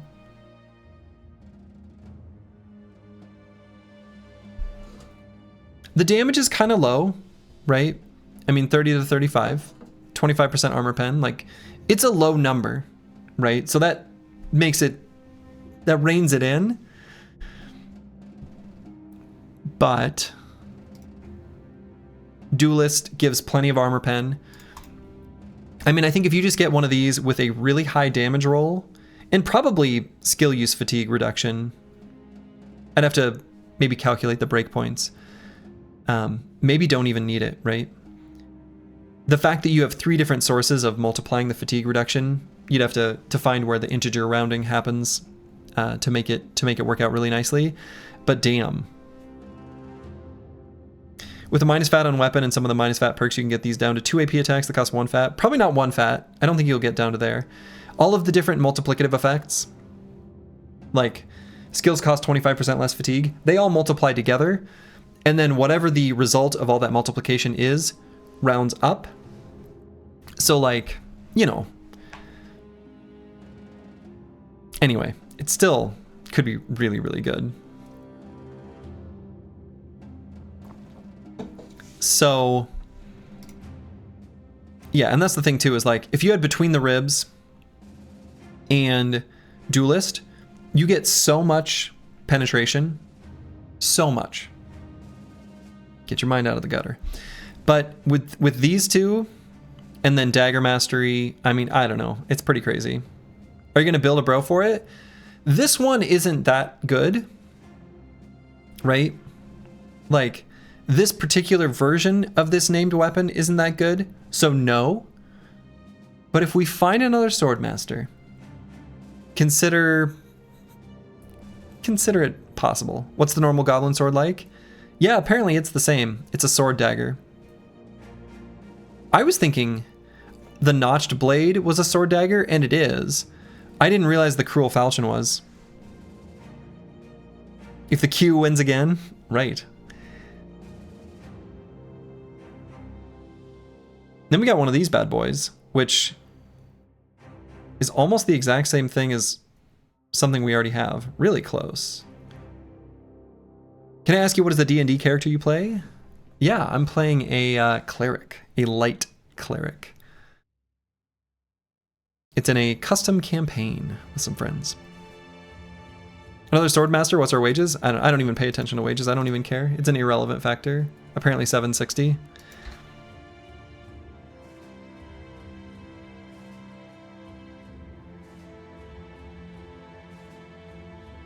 Anyway, we can find a place for this backstabbing warpike. This we can make use of.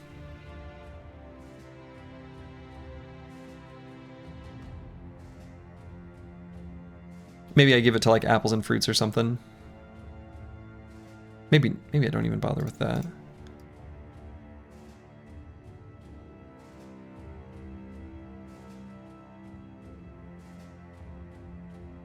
Could be a backup weapon on like Master Maticus even.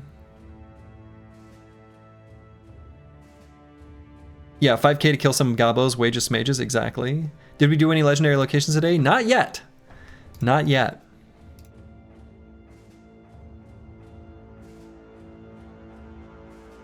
But the time will come. Soon.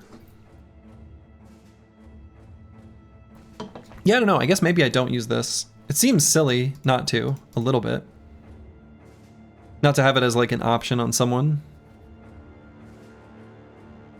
Like in the weird off chance that maybe the Chaucer gets hurt and we just want to attack with a reach weapon. It's like pretty light. I don't know, maybe I'll do that. Why not?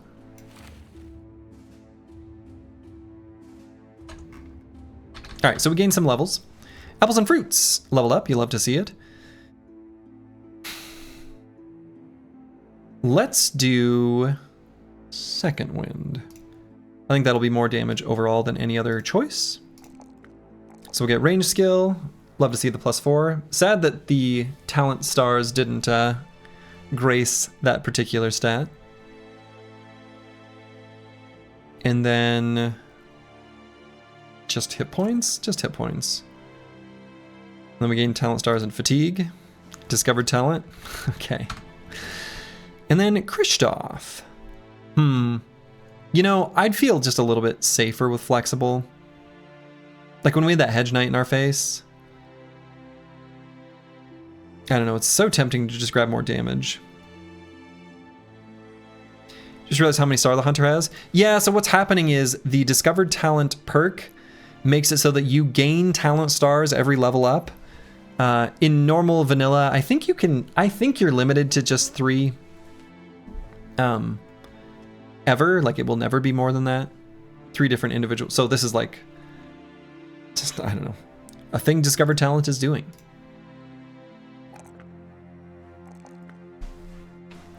And let's grab the melee defense here with that +2.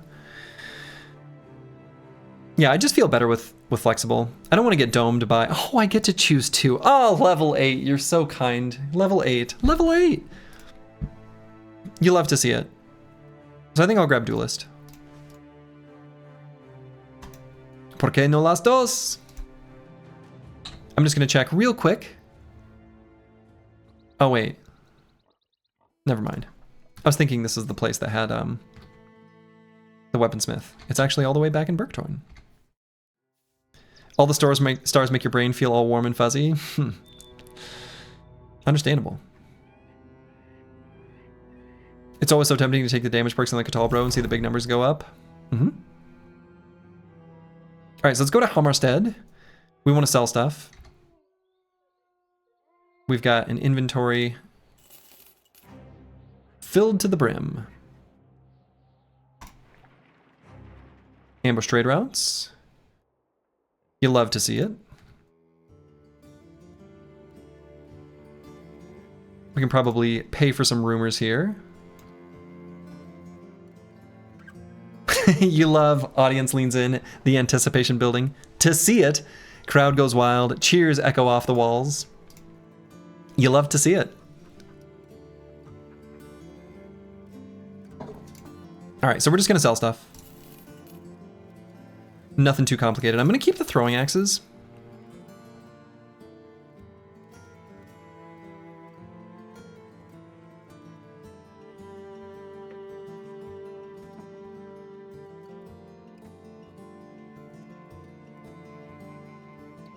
I'm gonna get rid of the spiked bolas. I was thinking about keeping them. Opted not to. Now, do I want to keep this helmet? Sure. Reliquary or Hunting Grounds first? Probably Hunting Grounds first. I think Hunting Grounds first.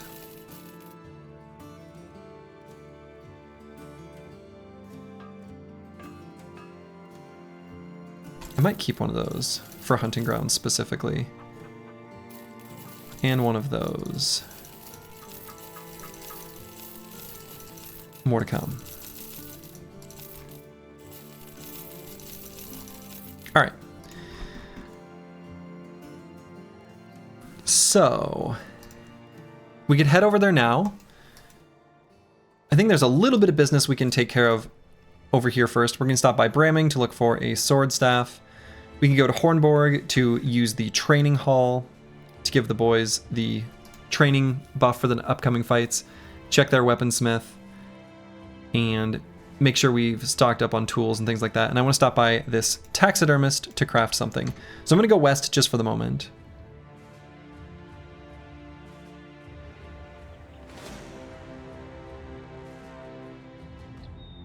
Okay. You also did a footwork build kind of going off your archer. Yeah. I mean, it was the one excuse that I had when playing Anatomists where I was like, okay, I can use footwork here. It was fine.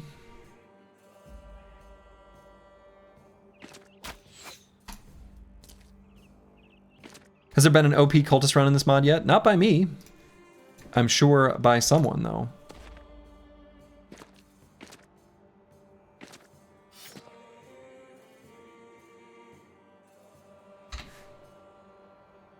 Okay, so we have our waiting perk now on apples and fruits. So we'll wait.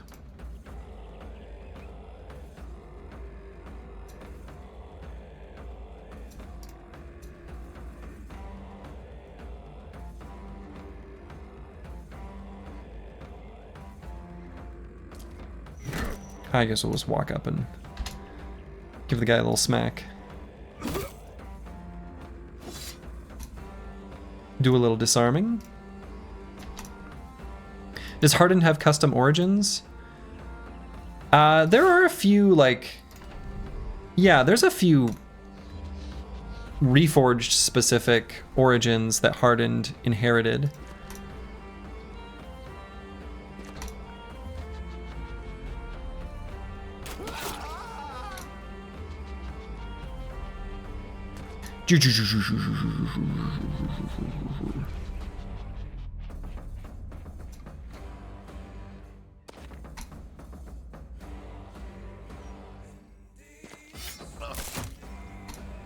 This one is a custom one, right? You started with the Swordmaster?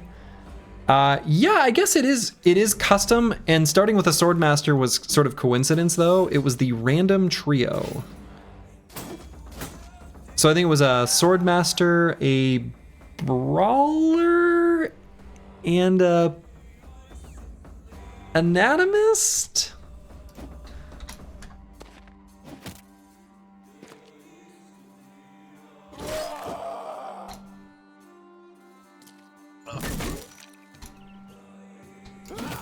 You can tell I'm very confident in those.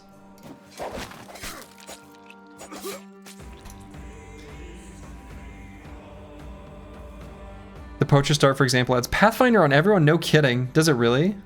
I know that the Peasant Militia one gives everyone militia.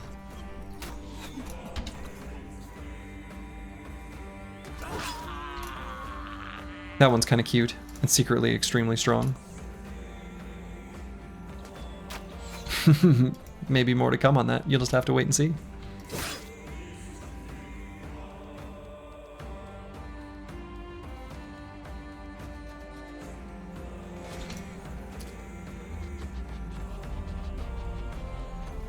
Zero AP, no check, stagger, displacement. Are you for real? Wait, what? Plus netted? Oh, yeah. Yep.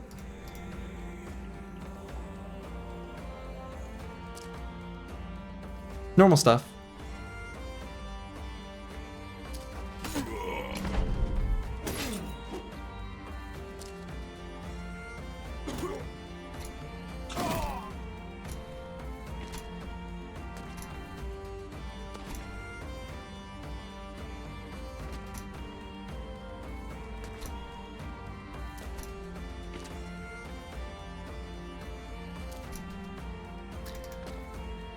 Yeah, and the thing is the polearm hook ability, it is usually trash.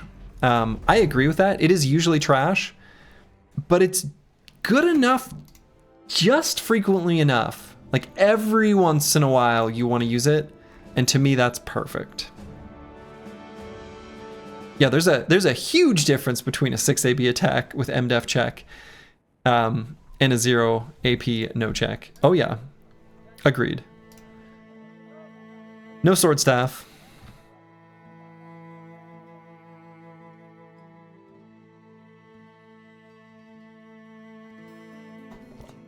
Now I could obtain the Dice of Destiny. I think that just makes the people like me here though. So I'm just gonna move on.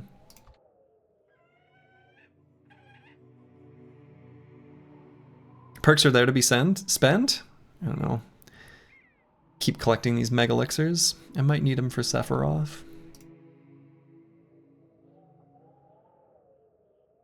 All right, so we're gonna go to Hornborg here super quick.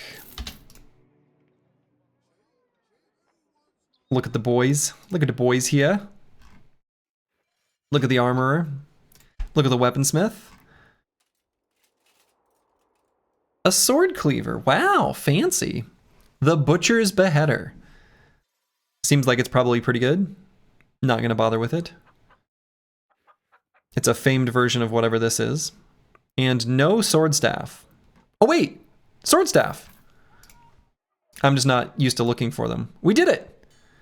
Liquid are doing it. We're here. The sword staff has been acquired. All right. And you know what? Let's just use it now. Why not? Give him a reach weapon. Seems okay to me. Cool. Savage Sam now has maybe their endgame weapon. You love to see it. You love to see it. Can hand off this kite shield. Gotchagasm, big stick acquired. Big stick acquired.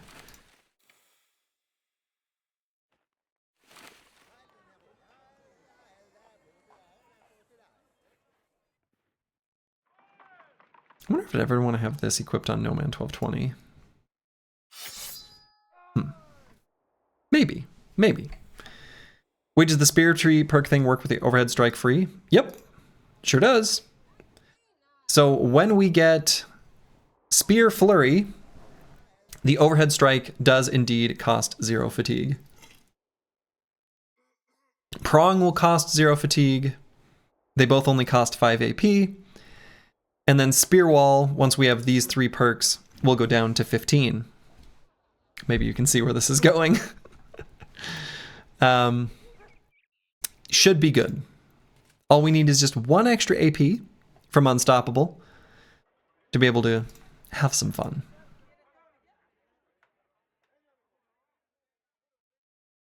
Okay. So let's sell stuff here.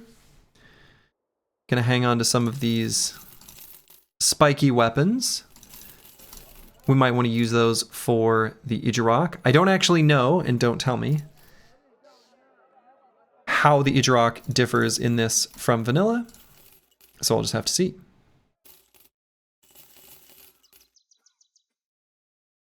Let's buy another net. Doesn't the Swordmaster thing reduce the AP cost by 1? Yes, it's normally a 6. Right, so these going down to 5 AP is already post-reduction. So we're going to use the training hall. We'll give veteran lessons to everyone who's still leveling up.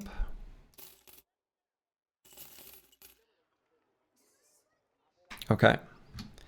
And then head down to Norre quick to do a little bit of crafting, and then we're going to head over towards the Ijirok. Let's not throw our handful of war dogs away. You'll never forget how perfect it was rewatching your Lone Wolf win streak VODs and you getting a spear for the broadcast Briggy. It was just so perfect. It was like a script or something. It was a pretty good watch. And then you started one-shotting goblins with it. Yes, that was like the most beautiful, like... and the very final fight, I improv'd the very ending with the squire that was picked up at the beginning, dropping the spear for Slurgy.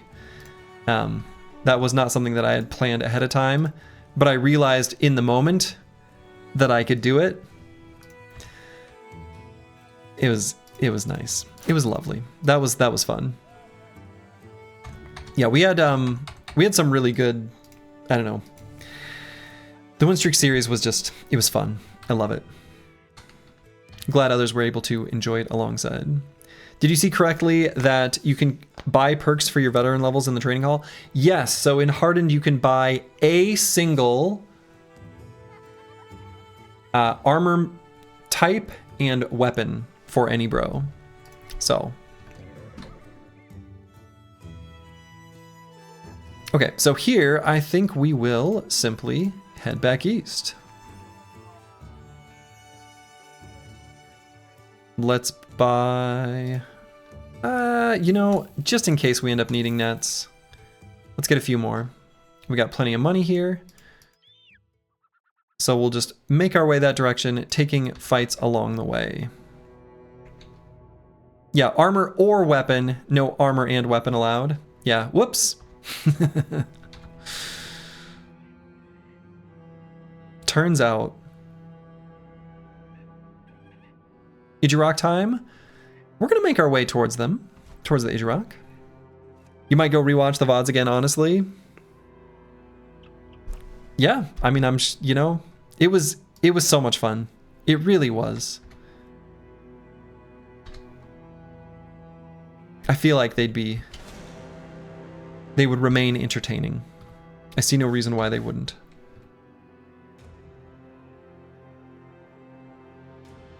Oh, I should have waited just a moment for it to become sunrise. Well.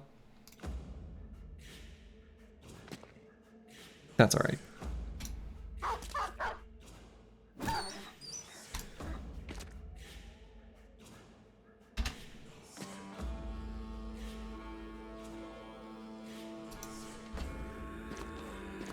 Potion of Oblivion has been fixed and hardened in the sense that you cannot get additional stats from it with Gifted, so it really is only a reset. You like that? I mean, I guess I agree that I also like that, but I also feel like you crafted a Potion of Oblivion. Like, let the player go crazy at that point.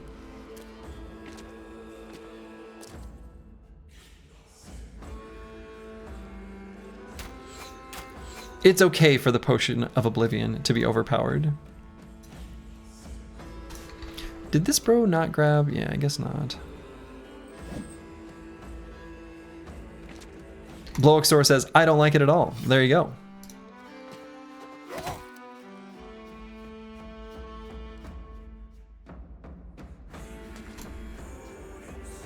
Dissenting opinions.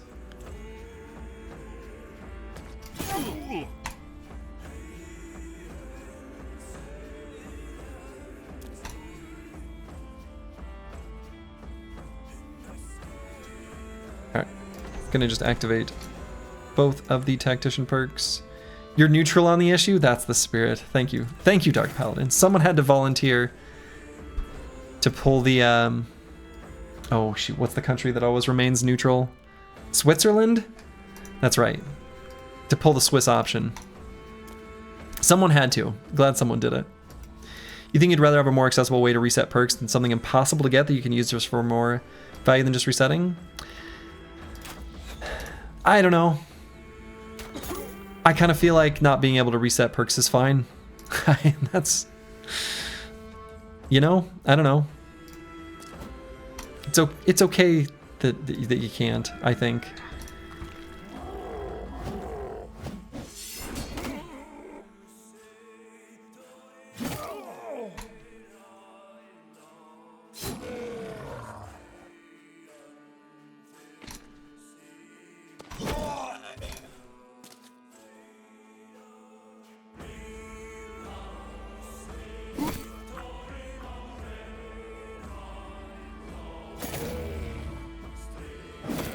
Okay.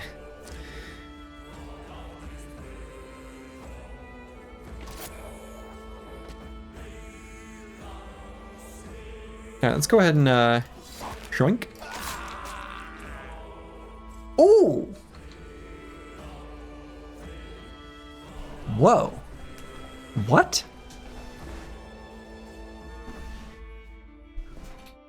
What? You just one-shot him. Yeah, that was a body stab, right? That was what I was looking up at the combat log. I couldn't even articulate this. I was just like taking this in. That was a body attack.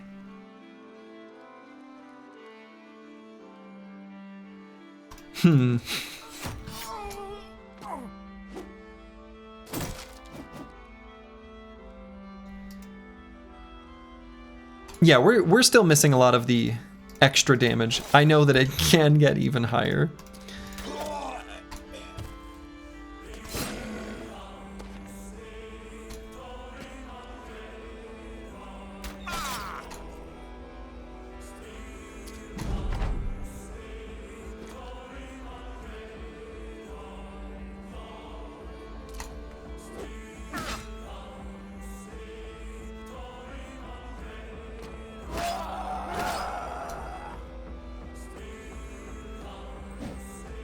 That's not what I meant to press.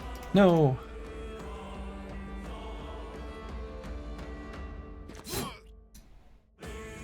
Okay, guys, we fixed farming cracker. The snark is funny.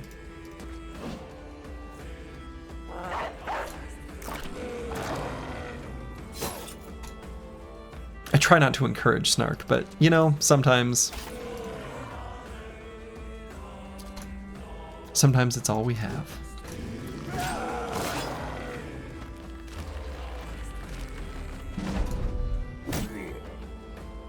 Rude.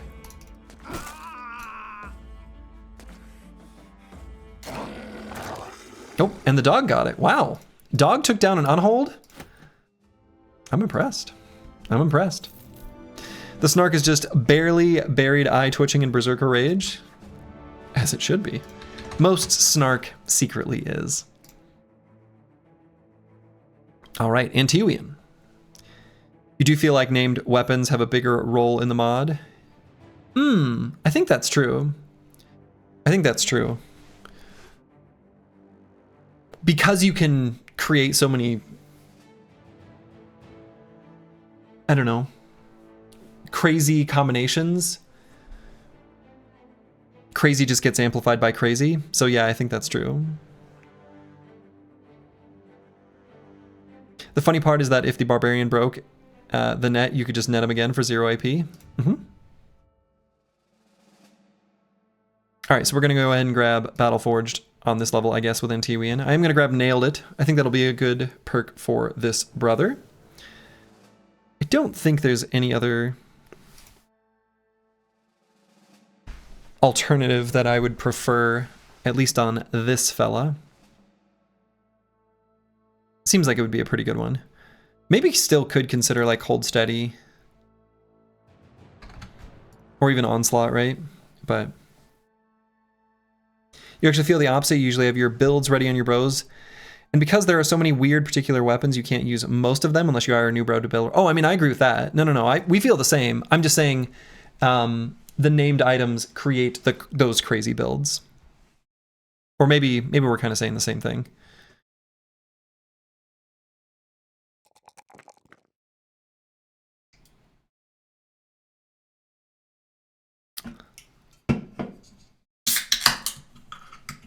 And let's grab initiative, I think. Name damage control will literally triple blow, death blow, and kill a netted orc warlord. It's simply absurd. Yeah, if you've got all the right perks, yeah, and it is simply absurd. I agree. Okay, Savage Sam. We'll go ahead and grab, I guess, Spear Mastery while we are working our way down. Rob was gonna grab melee skill. I think this bro keeps rolling +3s in melee defense. A little more fatigue to work with would be good.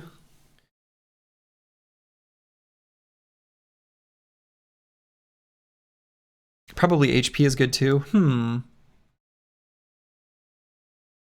How crazy would it be to skip melee skill on this brother? It feels a little crazy. I feel like we don't do that. Do we skip the melee defense? That also feels kind of wrong. I guess I do. Skip melee attack just once? I don't know. I don't think so.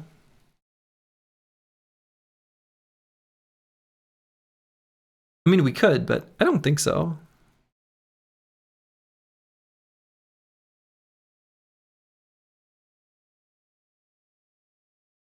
Yeah, whatever. Sure. Just once. Probably shouldn't have. Almost certainly shouldn't have.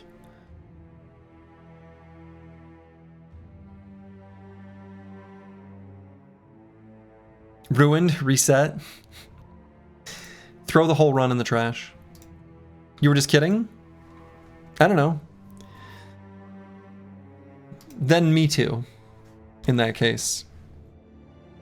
That's how that works, right? You can do that?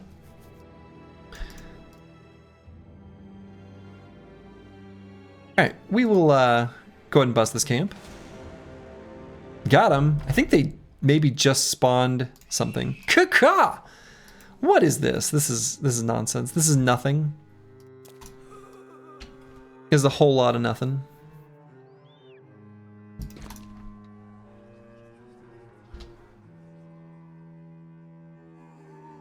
Oh yeah, let's get up here and be ready to do some cool spear walling.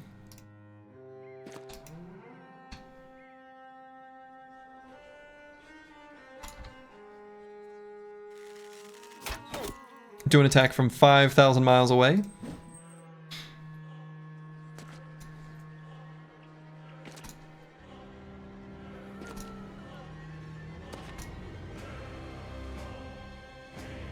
And 2 CH Monk. I guess we don't need to do our special skills yet.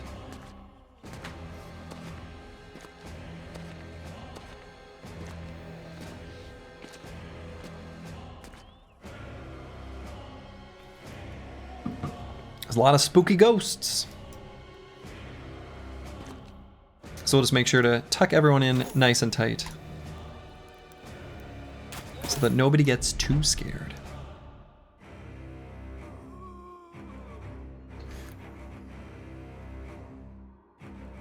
I guess I'll wait.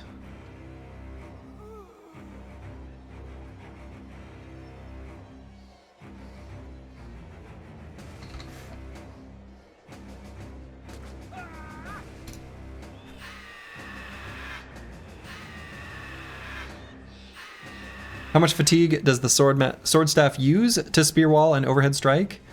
Right now or in the future?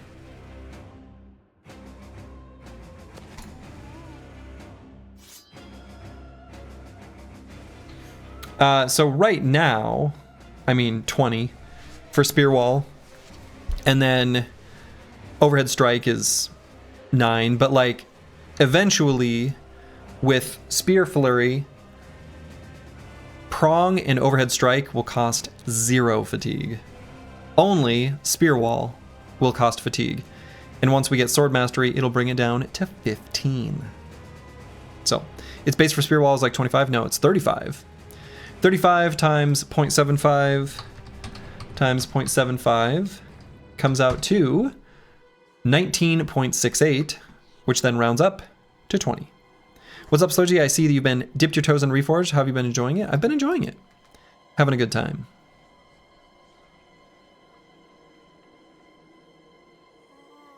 And we'll just end turn there.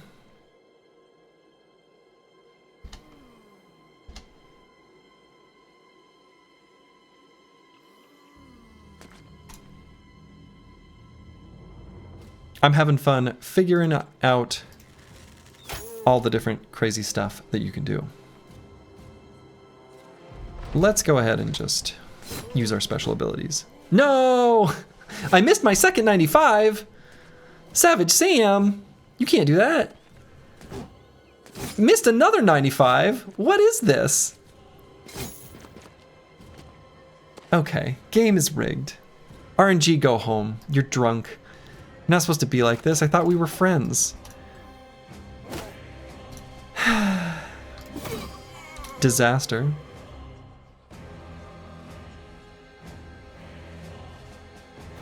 Joink.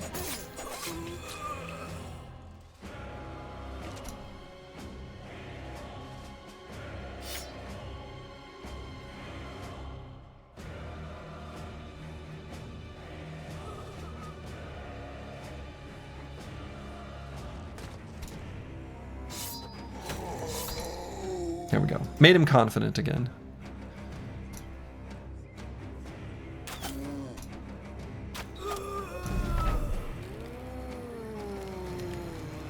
Yeah, that's right. You had one job.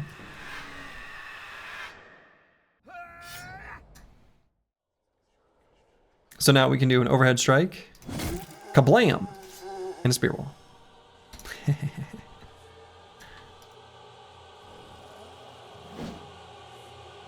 What? There we go. Disarmed.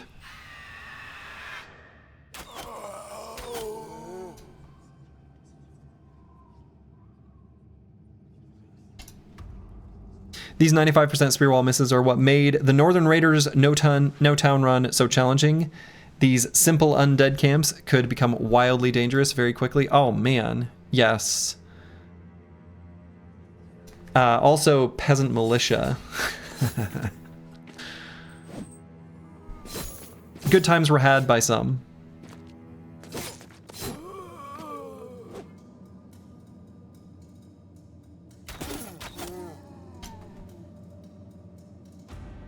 Joink.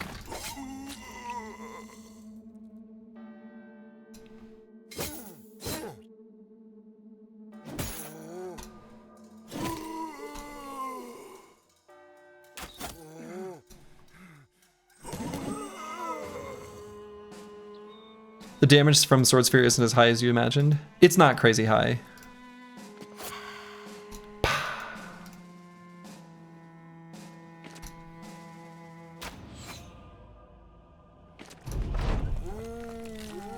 Yeah, the Sword Spear damage is relatively tame, actually.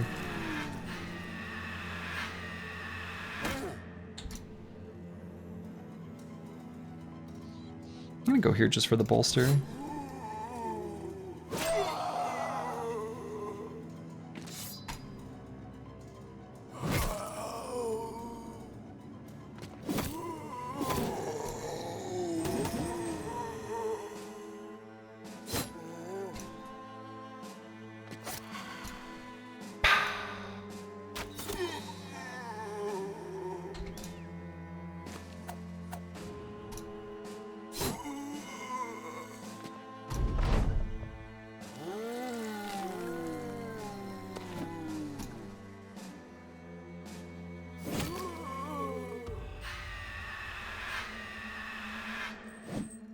We'll hit him eventually.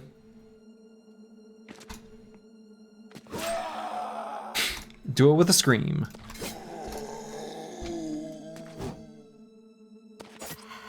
Okay. Cute little camp. Technically had a chance for a named item, like 5%, something like that. Almost certainly tools positive. Yeah, definitely. Some unholds. I think unholds would be a good enemy for us to fight. Okay. Furious Sheep. I think the safest perk for us to take first, while we're still leveling this brother up, is going to be Flexible. Being able to take less armor penetration damage from attacks is a big deal. Now, eventually, we're going to be swapping out this armor. We're going to be getting something better. We're actually going to be moving a bunch of armors around, but that'll come eventually. Huh. And now this brother is not leveling or gaining melee defense like we would like. Disaster. So I'm going to grab Fatigue and actually Initiative. I do think that the extra damage reduction on the armor from Flexible is a pretty big deal. So I'm going to grab that. Especially now that we have the perk. And we continue on. I think this time we're going to fight some unholds.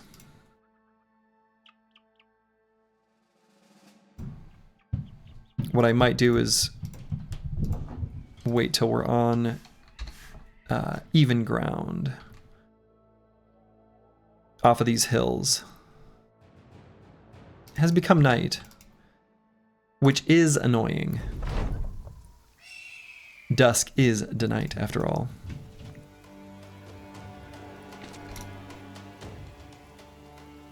All right, so we're gonna move a few of the boys forward.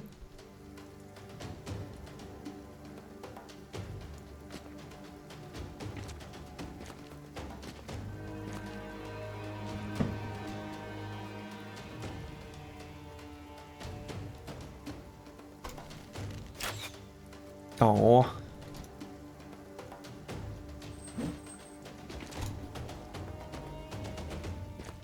Fighting on holds on hills is so annoying. Like if you take the high ground, they throw you off and take it. Yeah, exactly. Fighting on holds on hills is super annoying. So we're gonna go ahead and do all our buffs. Hold steady so that, well, we can hold steady.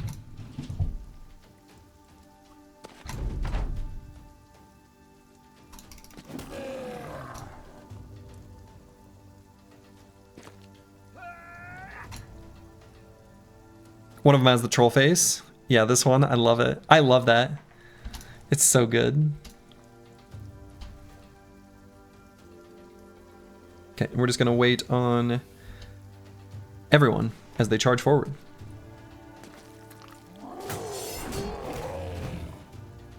Huh, did they just not charge forward? That is so weird.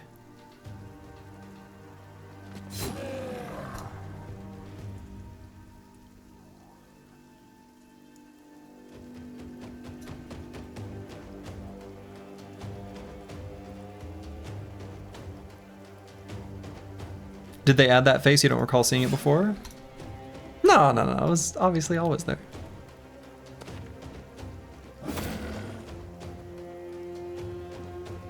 No, they might have added it.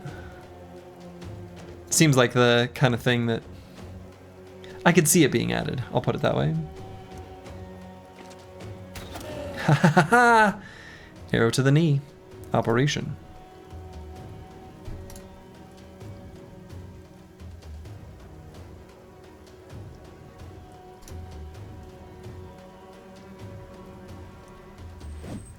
Honestly, not exactly sure what to do with some of the bros. Like, I don't really want to put Nivik here. I mean, he'll be fine.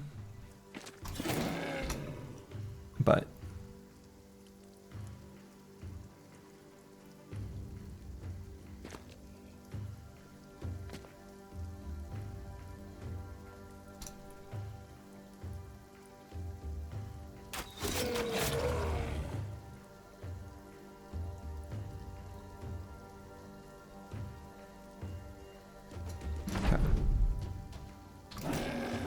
Gave him a bop.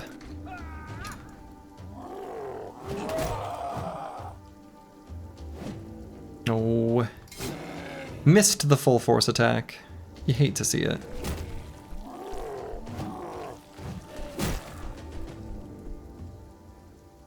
Surprisingly okay. Like pushback and everything. Ooh. Slice the Elder just dislocated the jaw of an Unhold. Wow.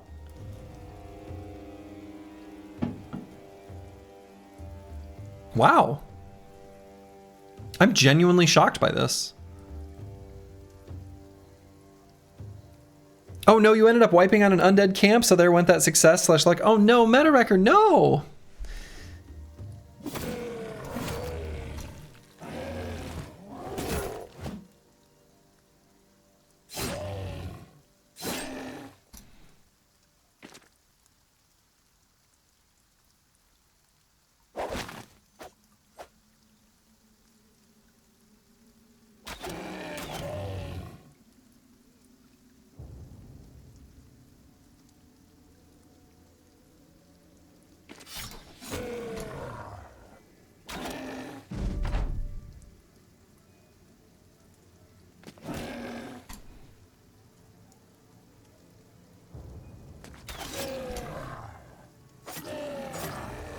Good.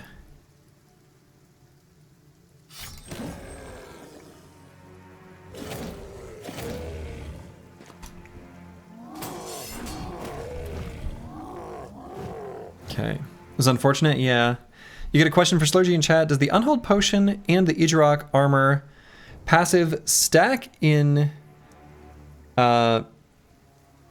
passive to plus 20 HP per turn in vanilla? That is, trying to figure out if you should put the Ijirok helmet on your mutant or not.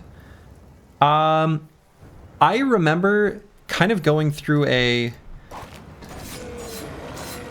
here are the questions I have for myself kind of thing, where I dug into the code to sort of try to answer some of those questions. And I did attempt to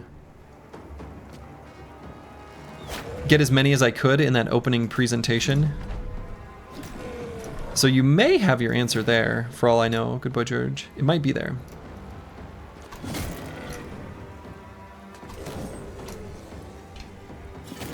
Okay, these unholds were like nothing. What a bunch of wimps. Huh. We got more bone plating on the ready. All right. An undead camp. That seems like that could be fun. I think the next perk on Kristoff, the one that matters the most, is probably Between the Ribs. Between the Ribs, Unstoppable, and Killing Frenzy. Between the Ribs is probably the biggest deal among them, I think.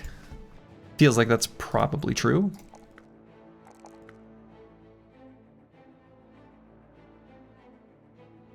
And let's grab Resolve. Sure. So I want to do this camp. So I'm at least going to wait for daytime. I guess. No point in fighting undead at night. Right? I mean, I guess I don't think it's that bad. Maybe. Because what I could do is just swap out the archers entirely. Maybe then it's fine, right?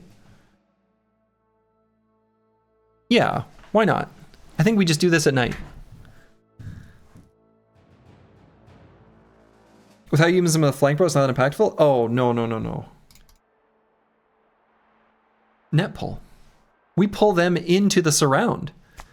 Like, we pull him into the surround, no problem. Flank is where he belongs. We pull an enemy into the surround, they die.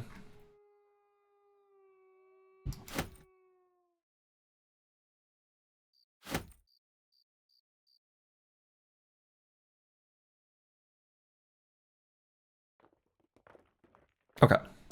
So I'm going to go into this fight like this.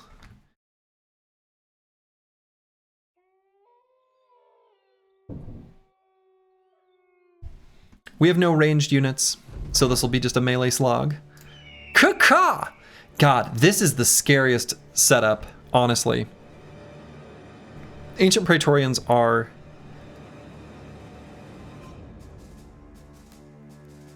they don't mess around.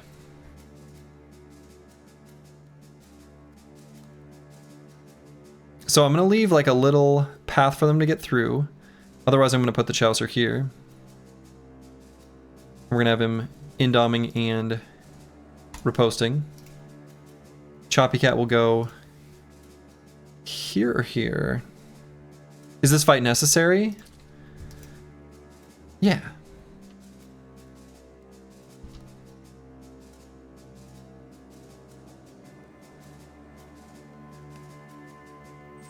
Let's get Whirling Death rocking and rolling.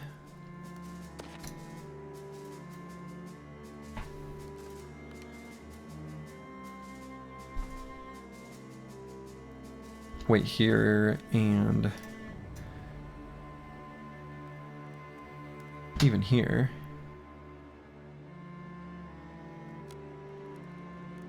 So 2CH Monk is faster than them, so I think we just end turn to make sure we can get all the buffs active next turn.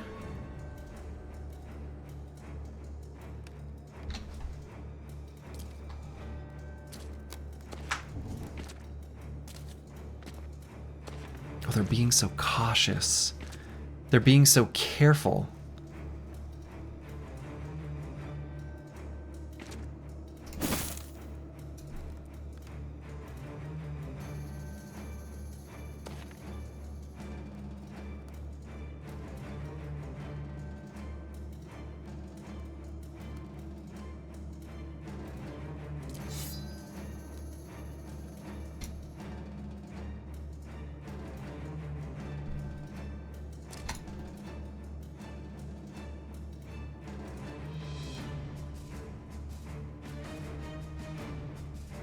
Bring Nomad 1220 down there. Well, that is not the attack I wanted to do.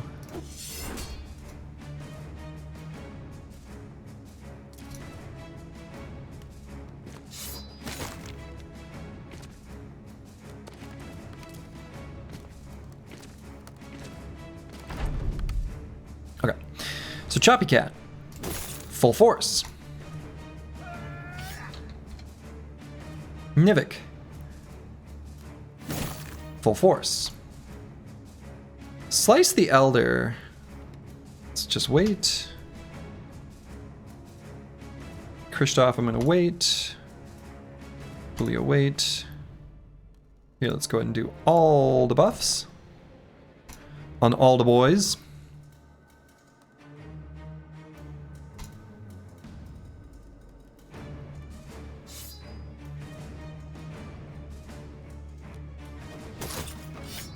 Got one.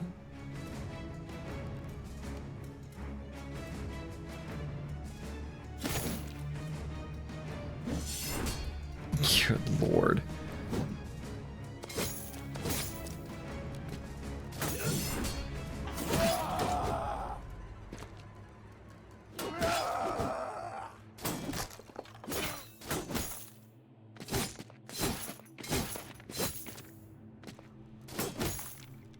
Sword Staff kind of good against Ancient Dead? That's not normal. Okay, so that was pretty straightforward. Should I reactivate Whirling Death? I think so.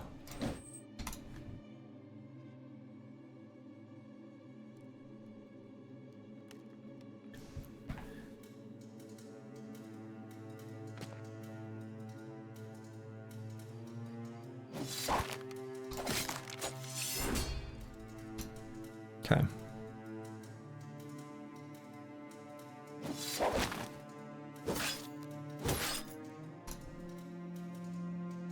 Good lord, they are so defensive.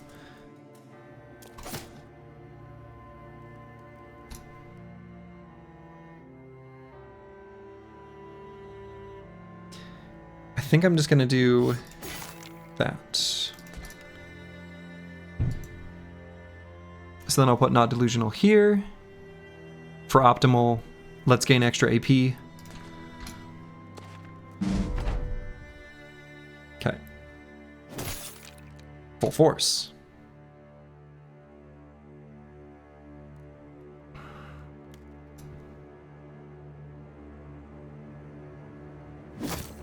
Full force.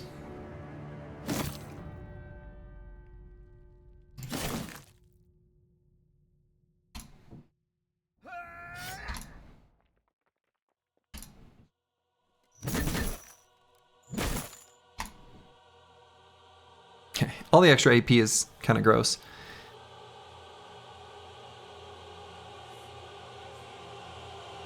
I'm gonna have Kristoff pull this guy in too.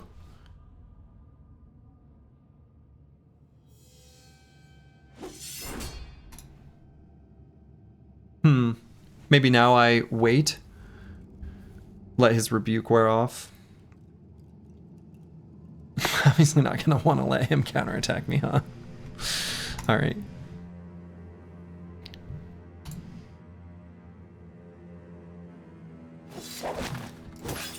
Go ahead and pull this fella up.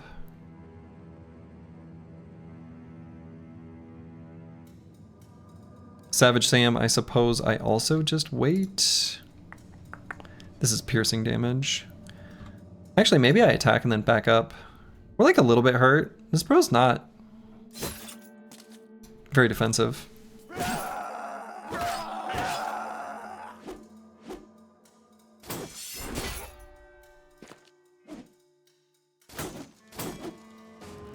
Okay.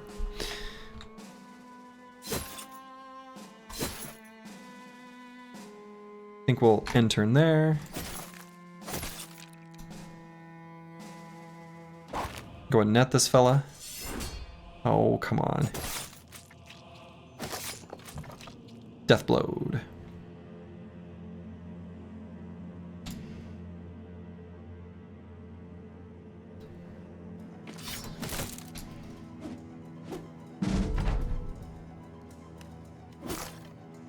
Full force.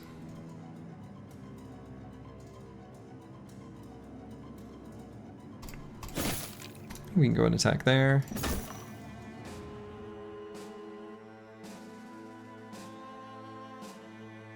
Let's reactivate our Whirling Death. Just move to there.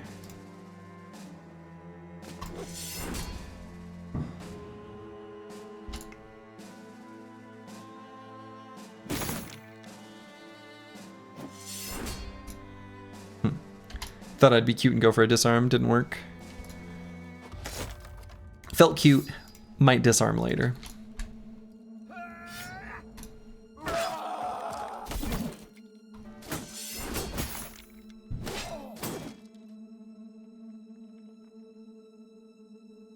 Just recover on Kristoff.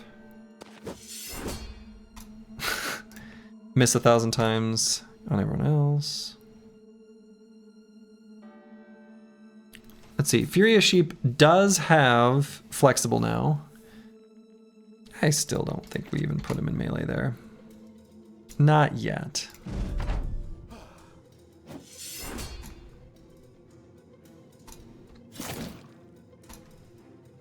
Yeah, yo, relax, guy. Chill, chill. Punctured.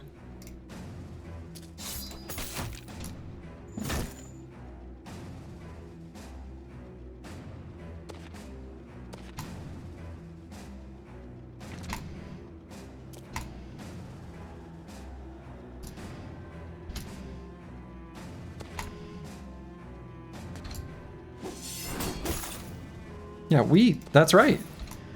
We do that to you, not the other way around. Okay. That ended up obviously just fine, but good lord. Ancient Honor Guard, Ancient Praetorians, Ancient whatever. Those things are absolutely crazy. You guys are relentless. Imagine them working in a factory, 16-hour shifts with no bathroom breaks. You pocket the wages. Man. Henry Ford, back from the dead.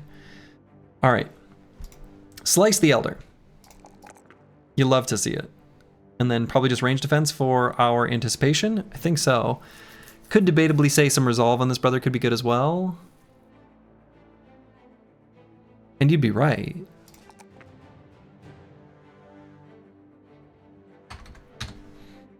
Okay. And then Savage Sam. Let's go ahead and grab Flexible. I think that'll be the best survivability perk that we've got on offer. Love seeing those +3s. And maybe just hit points. Hit points and fatigue will both be good.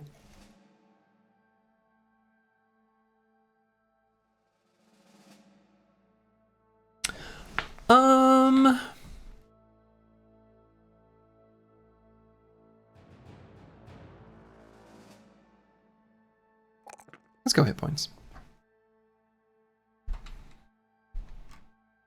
And we're gonna just peek at what's going on in the altar of the ancestors. Just a peek, just a baby peek, while we're here. As a treat.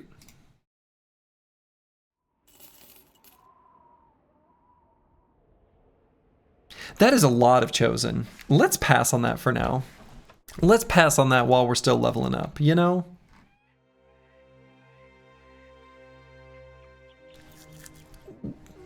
We'll come back later. The altar of the ancestors has like a prayer service going on, and it would be pretty rude of us to interrupt. Do you miss the damage from guns at all? I mean, a little. Yeah, 21 chosen, no big deal. Okay, so who do we want to bring in to fight the Idjarok? Let's see. I'm gonna use the restroom and then figure it out. I'll be back in just a second. I've returned. Okay, so the Idjarok. Don't tell me anything. Again, I don't want spoilers. I just want to be surprised. I'm gonna go at this with the spirit as though this were vanilla Idjarok. Reach weapons are very important, but not strictly necessary, right? Like, I think a Katal actually can be pretty good, just because the damage is so high. A bow surprisingly does fine, just because of the quick shots, but these brothers are not particularly durable, so I am going to leave them at home.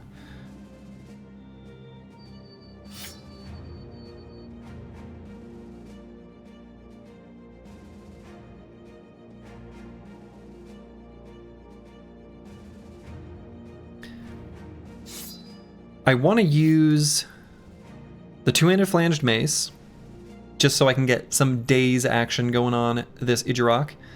And the stagger is pretty good from hammers, although we are going to get staggers from both Fulio and Kristoff, so that's probably less necessary now that I kind of think about it a bit more. Furious Sheep may as well be able to participate. I think we can just give him a mace. No Man 1220's got a totally great set of tools. Savage Sam can keep the sword staff. I actually think the flexibility there is good.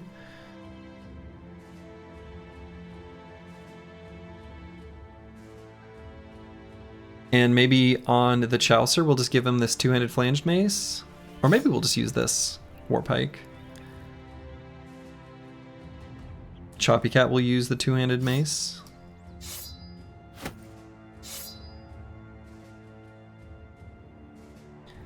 Do I want to move any armors around? No. This is probably fine as is.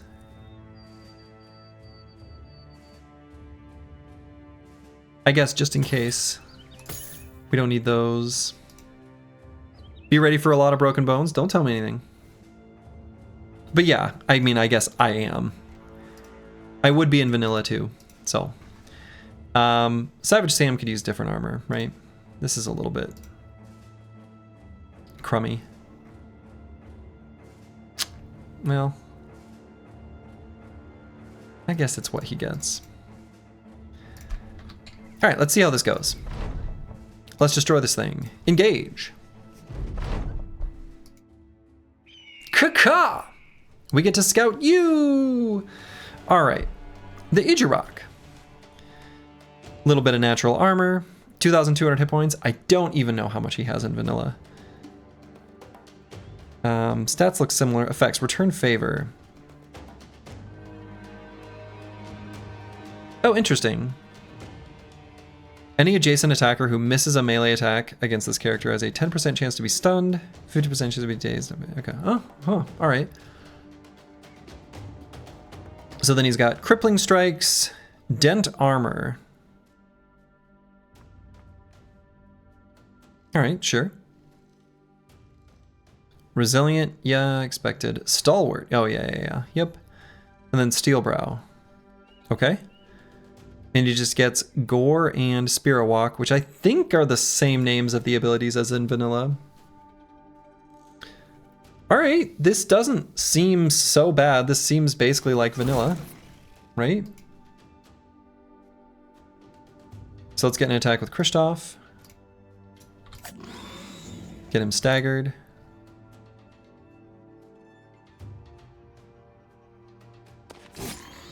Savage Sam can attack and then maybe go here? Maybe here. Oh, he actually exerts zone of control now? That's new.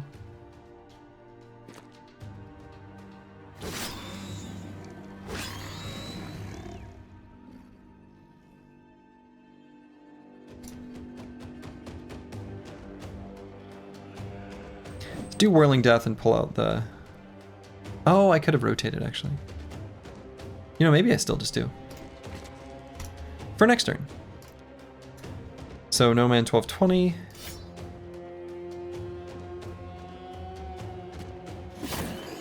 Make him bleed. Antiwian. Attack him. And then move out of the way for the Chaucer. 2CH Monk. Onslaught. Attack. Backup plan. Hold steady.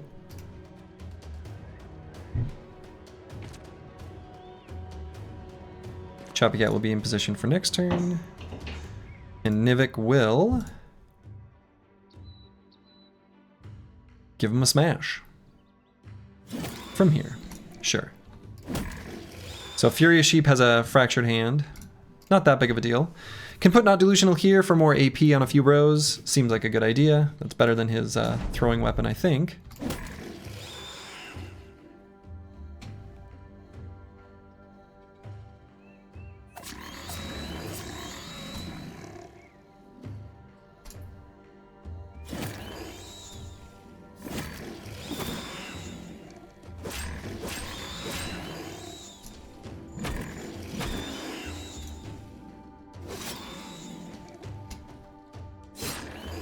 Okay, we're just about going to kill him before he gets a turn. So, I guess that's the fight. Alright. I mean, I guess. Alright. I mean, to be fair, I didn't know. I didn't know we were over preparing. Alright, cool.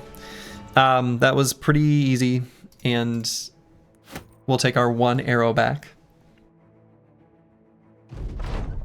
Idjirok down! Oh, wait, what? You gain a sword blade. Like from a Kraken? Did they redo this quest line? They must have. Huh.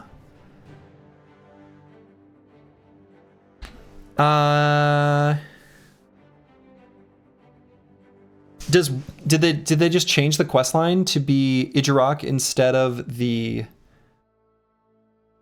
Kraken? Like, or is it like collect the sword, collect blade, collect the hilt, or something? Huh.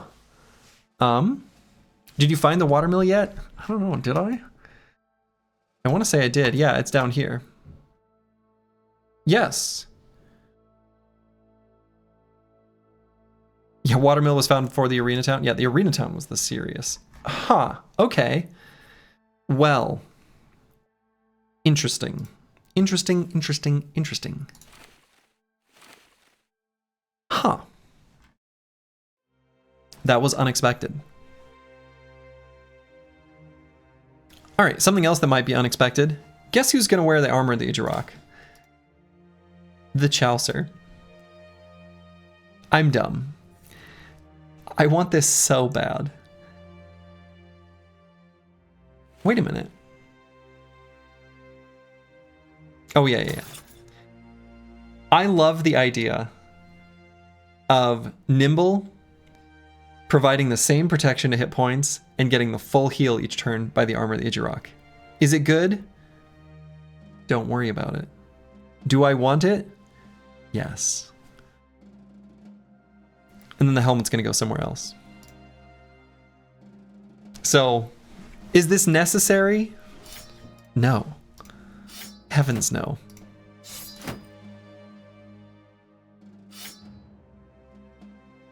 How does that work? Isn't the Idjarok armor too heavy for Nimble? So Nimble in Hardened does not work like it does in Vanilla. It just says take 60% less hit point damage from attacks. That's just how it is. You do take more armor damage equal to the combined weight of your body armor and helmet as a percentage. That's fine. Who cares? Remember that one time when you had a dude with Idjarok helm and a leather tunic? Dude, hell yeah.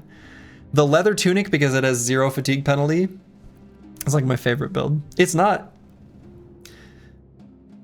total nonsense. It's also not that good, but I love, you know, sometimes I'm a Timmy, sometimes I'm a Spike, sometimes I'm a Jimmy, right? Marcus Rosewater, he knows what he's talking about. Anyway, sometimes I love this crap. And I'm doing it. So the Chaucer looks cool. Yeah, oh yeah, he looks very cool. And then, you know, as far as what attachment we give this,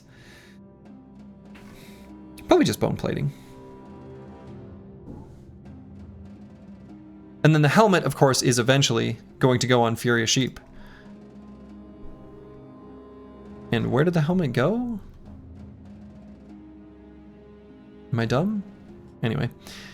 And oh no, they ruined our fun. All right, here's the deal. In Vanilla, this has no vision penalty. And I just think that's the funniest, quirkiest aspect of it. They added the vision penalty back in. Whatever. How does lightweight padding interact with the new mechanics? Like light padding replacement? I don't know. That is a great question. It's a great question, and I don't know the answer.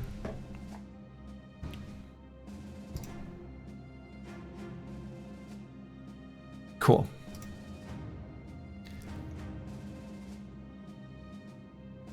For the moment, we'll put it on Choppy Cat. The idea here is that this brother can stand in like miasma and stuff like that.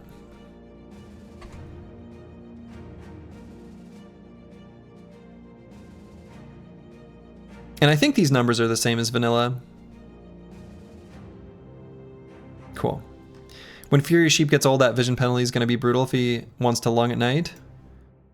He's never going to lunge. We don't care about lunge at all. He's literally going to stand surrounded by enemies using riposte. So we're never going to lunge, and we don't care. We might lunge once per battle. Once per battle. It's all you need. Okay, so to the artifact reliquary? I mean, do we just do another legendary location? I don't see why not.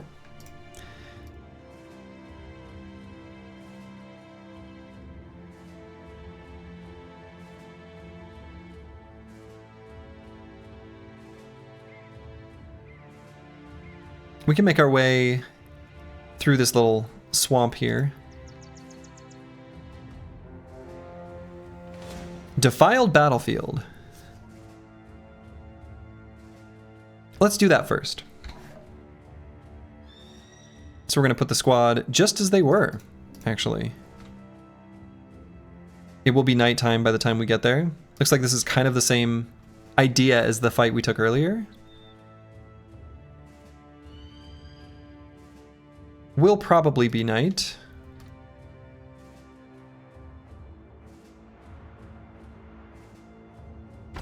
Ancient honor guards are stronger than ancient praetorians. I believe so, actually. Where's the praetorian? Yeah. Yes. They have 90 melee skill.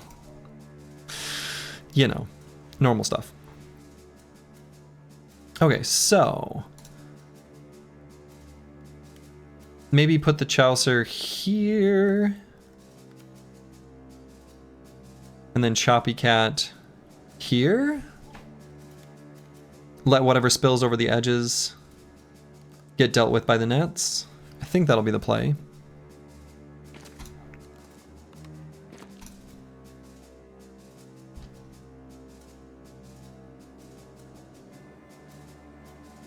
It's a lot of cleavers. It's a lot of cleavers. No doubt.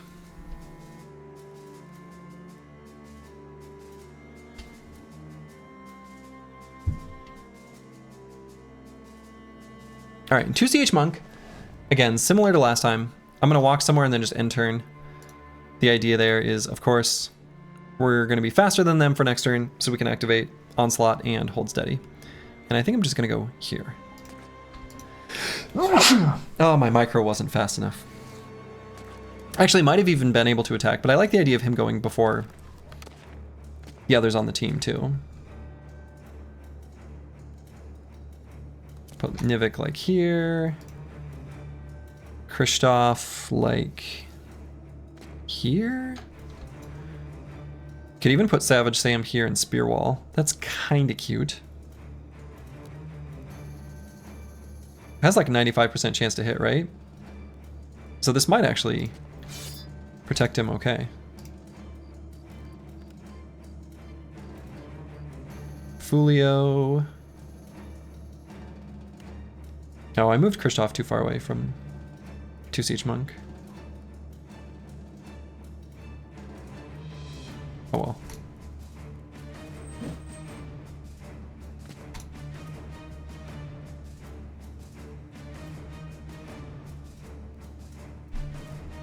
And No Man 1220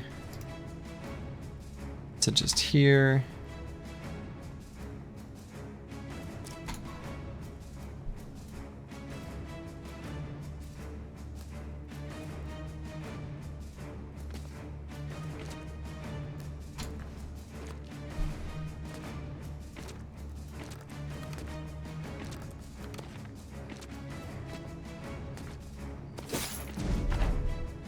All right, full force.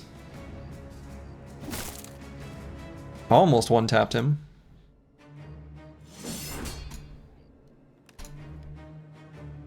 I might actually attack with the Chaucer.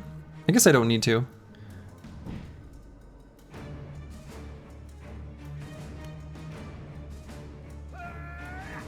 Let's not bother. Drink.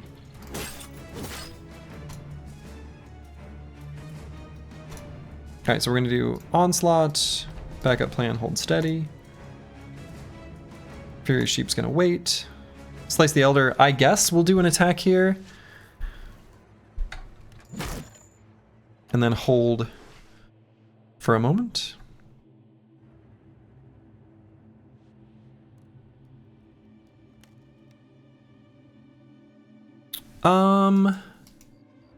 Debating if I want to move No Man 1220 up to here. I guess it's probably fine. Want to be ready to smash this Ancient Honor Guard who kind of makes his way around when he does.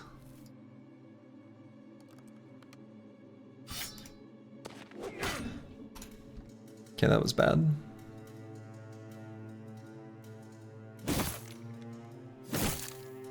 things have such insane armor.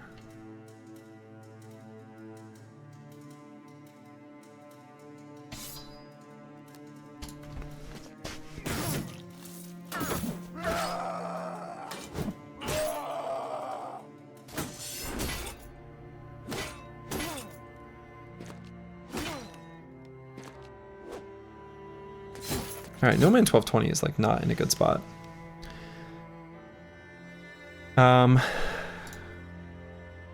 Let's bring Kristoff up.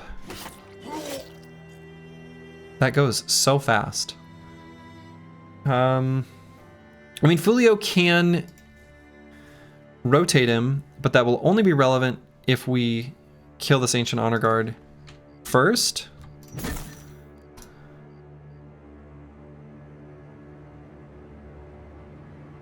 Which isn't going to happen. 2CH Monk can also rotate, but it's not necessarily going to do us any good.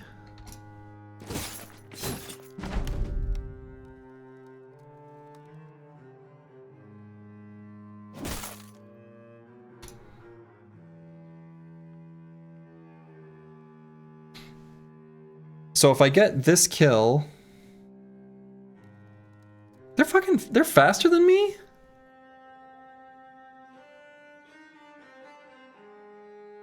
Wow.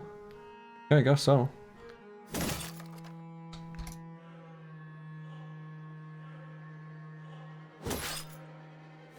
Not that guy, but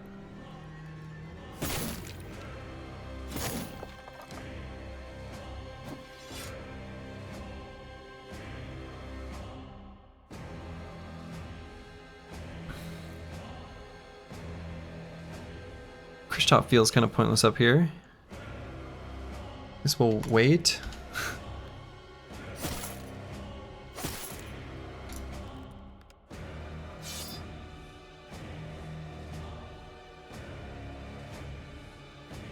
I mean, this guy's gonna get his 2 attacks in. I mean, there's no one who can rotate before then, right? Actually, no, I had a line there. Fulio could have done the first rotation for CH Monk to come and rotate him out afterwards.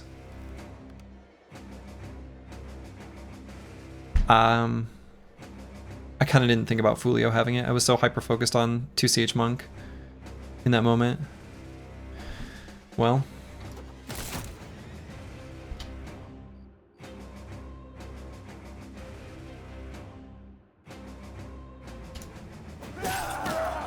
Oh no, Slice the Elder has it too. What am I doing?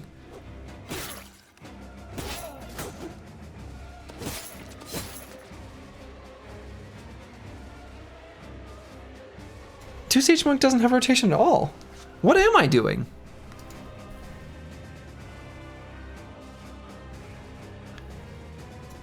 Well, now I don't want to occupy that hex, because Slice the Elder can still rotate him out.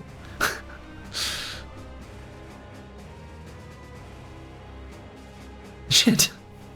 What have I done? Alright,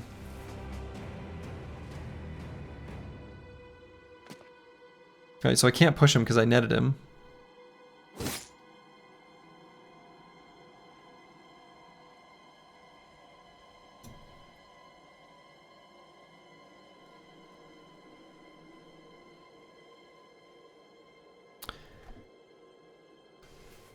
I mean, I guess if I hit him, then No Man 1220 gets an attack on him before he gets to go and could just kill him. He could rebuke, but I feel like that's the better play. 79%. We're gonna have to deal with this bleed.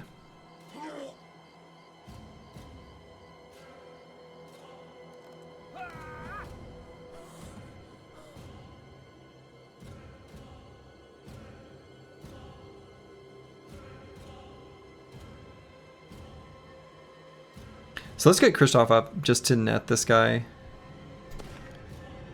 He's gonna get a bunch of AP to work with next turn.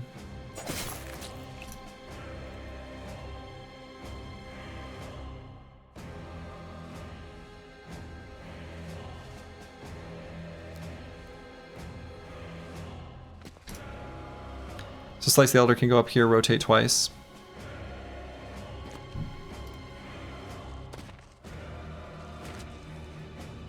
Okay. So now we just need to bandage him.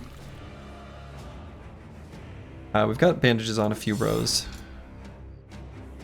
Nivik is one of them. Go ahead and do that.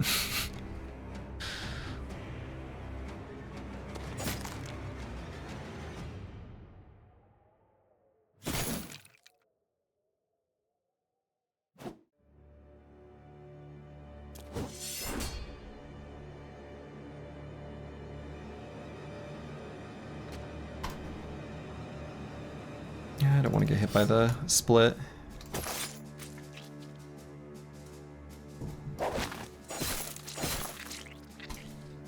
Dude.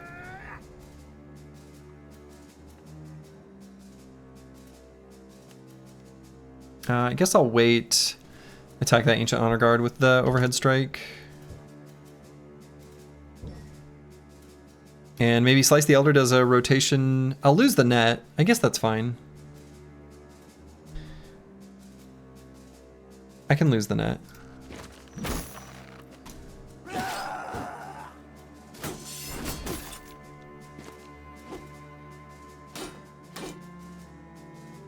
So now No Man 1220 just does as he does. This is classic No Man 1220 things.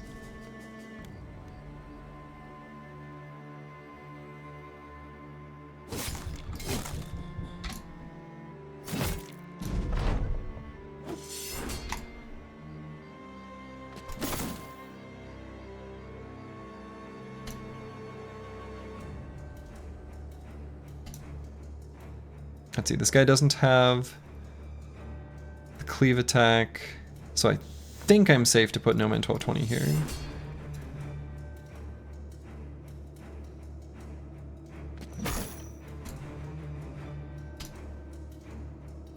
Okay.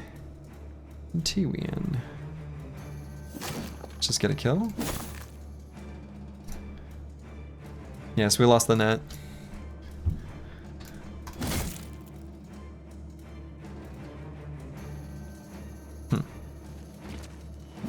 Oh,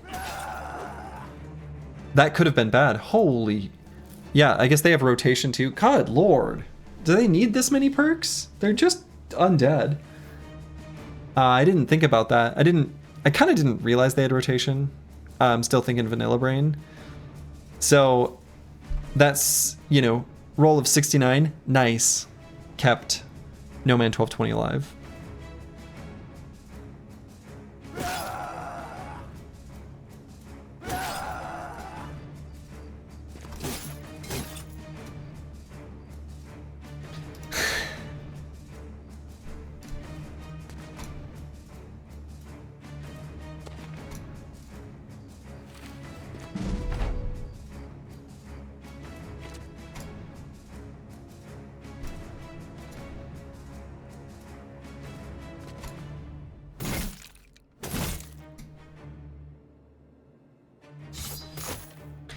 Okay, wow, good lord. No Man 1220. No Man 1220 has been on the verge of death like 6 times in this campaign. But he always lives. No Man 1220, the undefeatable. All right, Furious Sheep.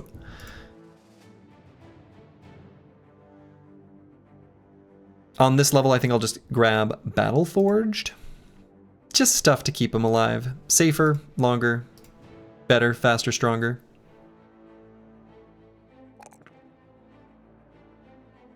I'm definitely grabbing the initiative. Again, I think that provides defensive value that is very relevant. I don't even know if I take the melee skill. That's a fancy swordmaster. It's a fancy swordmaster.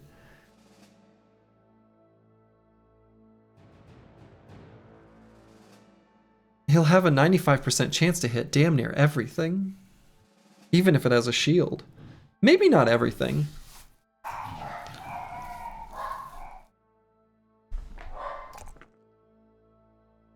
It's probably not right, but it's what I clicked on. We will eventually have lighter armor for this bro as well. All right, and let's make our way down towards the artifact reliquary. I doubt I'm going to want to do a fight against goblins in the swamp. Oh. Okay.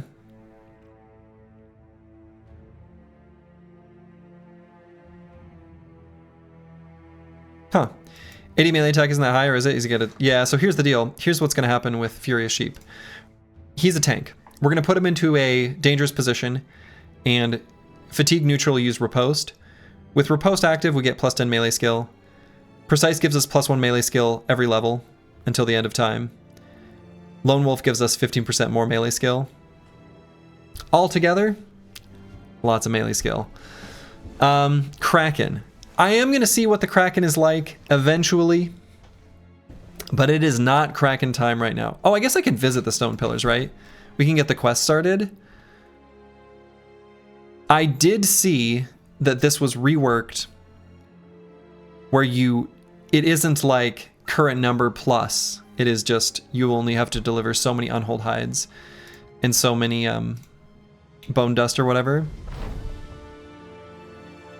You choosing Kraken this run, you can't get the parry advantage versus tentacles. I mean, Kraken is a puzzle fight. I fully submit to the Some Weird Sins school of Kraken is a puzzle fight and you solve it like a puzzle. However, if solving it like a puzzle means hiding in the bushes, I don't know, because for that to be effective, I feel like you need to be able to re-roll the terrain like I did in the No Loss, No Town run. But we've got lots and lots and lots of big, strong, ranged attacks that we can do now. So fighting it straight up is probably easier. So, anyway, we'll have a look. And she is a full-on nut bar.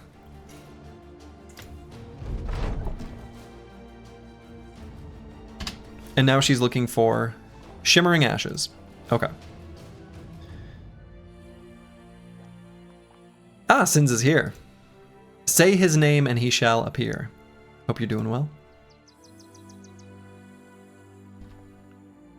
Is this in the swamp? Oh, this location's in the swamp too? Dude, I'm not fighting... Goblins in the swamp without Pathfinder? That's a big hell no. Yeah, it's an actual fetch quest instead of an X+1 fetch quest. Yeah, I saw that from the patch notes. I knew that one ahead of time. Artifact Reliquary. All right. Slice the Elder. He needs a new toy. It's just that easy. It's just that simple. Now that Choppy Cat and the Chaucer have Ijirok armors, they are totally, suitably equipped to stand in miasma if they have to. Archers, I think, are going to be incredible in this. I don't think the gun will be as good, so Master Maticus, I think, will probably sit out. No Man 1220 is obviously pretty scuffed. Furious Sheep is obviously, you know, sitting here with a fractured hand, making him less useful, at least at the moment. Remember, parry doesn't work against the golems. I think they don't have weapons. Yes. And even though that's true, the Chaucer has permanent indom and pretty good defensive stats regardless. So what we can do is give him a shield. No, because then we can't permanently indom. So I'm not even going to give him the shield. I mean, I guess I could have the shield so I could unequip it. Actually, hold on. Moment of clarity. There may be something we can do there. So Indom gets its cost lowered dynamically based on whether the shield is equipped in the moment or not. So we might be able to Indom, end turn. Indom, pull out shield, end turn. Remove shield, Indom. So we just get a shield every other turn. So, anyway. By the way, there's some new weapons. Oh yeah, I've seen a whole bunch of new weapons, the bit. I've seen a whole bunch of new weapons. Thank you for letting me know, though. And Slice the Elder is probably mostly going to be using the pole flail. We're going to start out this fight just simply retreating to the back. And I kind of want to give... No. We'll leave Fulio and Kristoff like this. The shield switching seems like a kind of weird interaction that's probably not intended from a design perspective. I absolutely agree with you.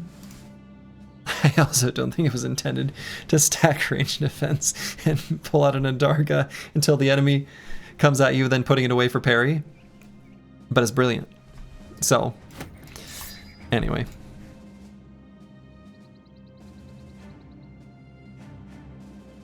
It's called emergent gameplay? Yeah, something like that. Alright, so most important thing is I want to make sure nobody's too encumbered.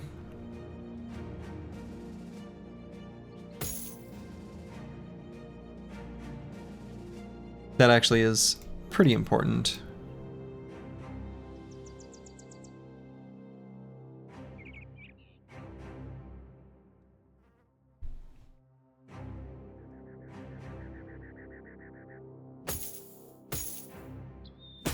I want to be able to retreat safely.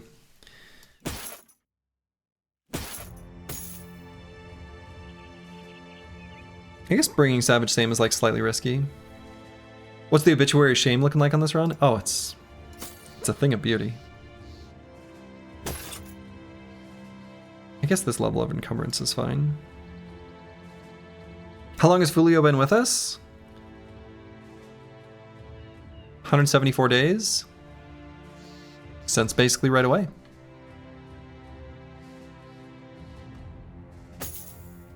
I feel like I should put this helmet on someone. It's like really good. It'd be stupid not to.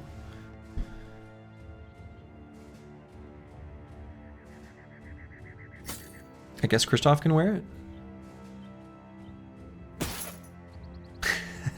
This helmet looks ridiculous. By the way, if you have a Dagger Mastery because Adarga shields are less than 10 fatigue, you can shield wall for 0 AP. Oh! It's not super relevant, but an interesting quirk. I mean... No, that is an interesting quirk. You know what I was actually thinking was that you could use the buckler for the pushback, but I suppose that also works.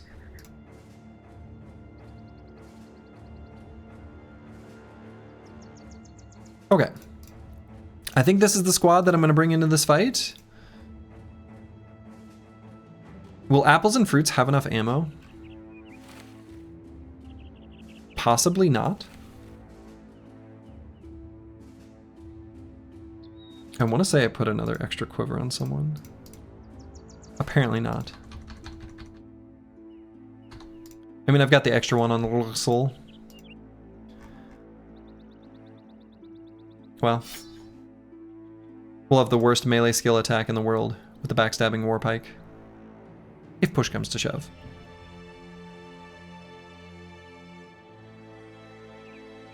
Alright, Artifact Reliquary. We're gonna fight the weird dude with mommy issues. Mom? Okay. So, something I didn't know is that, you know, until seeing it on the tooltip, and I don't know if this is true in vanilla, but I suspect this was just straight lifted from vanilla. This says, this will pull a target towards a corpse or allied flesh golem. And I think the flesh cradles as well. Maybe not. That is at most 3 tiles away. So, something someone had suggested that I stupidly dismissed as like, nah, I don't know, I don't think that's what I'll do, was just simply retreating in the first round of combat and getting way to the back, dealing with the greater flesh golems as they come at you initially, saying, okay, it's fine, the fault finders will pull some bros, and that's okay. You just kind of try to regroup as you're able. And then when you kill the Grand Diviner, he'll respawn with one of the fault finders, and then you just get like a break. You get some time. So I actually think this is the way I should have done it to begin with. I think that person's name is Scott, and they sometimes watch on YouTube, and Scott, you were right. And Scott tried to give me that tip before I did it in the No Town No Loss run. Wow, Nivik can run 3 hexes. I guess, you know, I was talking about encumbrance. Some pretty heavy armor. That was specifically what I was looking for, was to not let this specific situation happen. Huff puff, huff puff.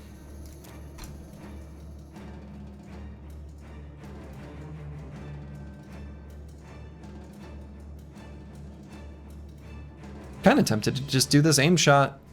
Back up 1, back up 2.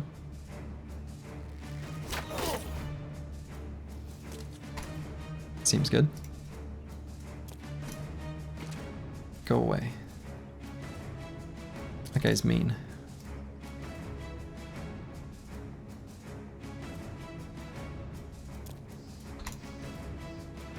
Same deal with apples and fruits. Maybe we light the Grand Diviner on fire? Oh yeah, let's see what the Grand Diviner has. Hold up. Nimble. All right. He has Nimble in Vanilla as well. Diviner's Fury, castigate and Censor Strikes. I actually think he has this in Vanilla as well, because he has 9 AP, but he can attack twice.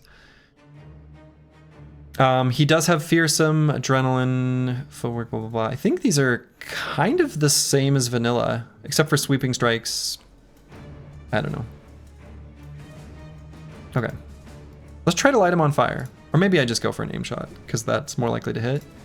But lighting him on fire is more fun. So we do that.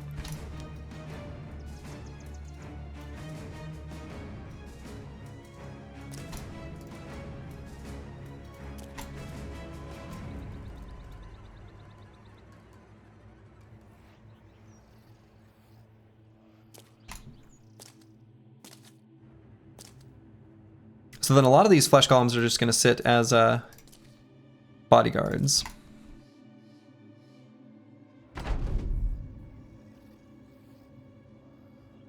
Okay, so I think we're going to have some time still.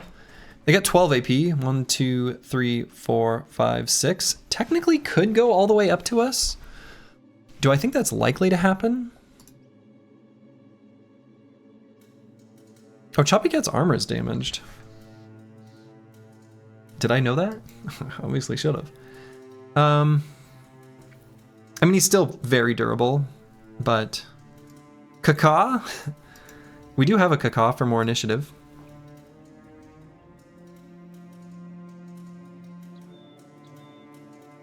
Let's bring Choppy Cat up to just here. We're gonna end turn, keep his decisive stacks rocking and rolling.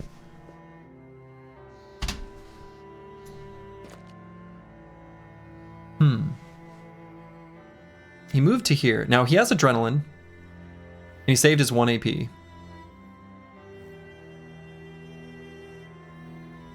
I'm onto your games, Grand Divina. So Krishoff can move up to here and pull him in. And then we can beat the crap out of him and maybe just kill him. I suspect strongly we will be able to do that.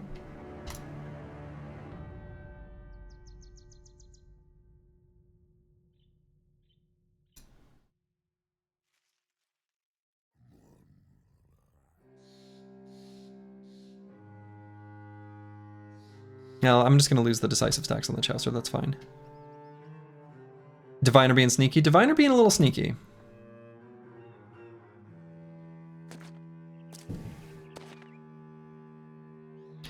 So Nroxel, I'm gonna need to attack him twice. If I'm gonna pull this off, we gotta really start pouring damage onto him.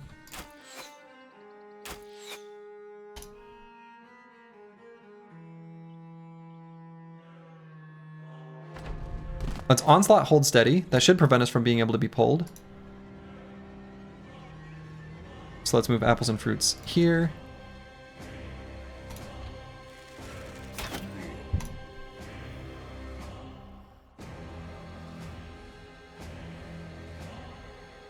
Nivik, let's just move to like here.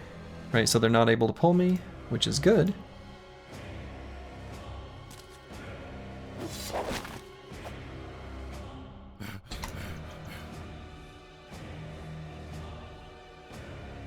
I don't know if I'm gonna have enough damage.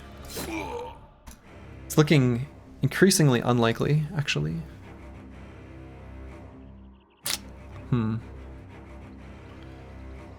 Can rotate Slice the Elder forward. So at least he gets an attack.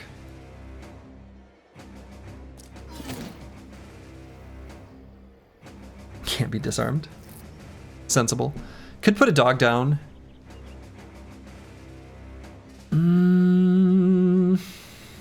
Would create a dog corpse, and I don't really want that.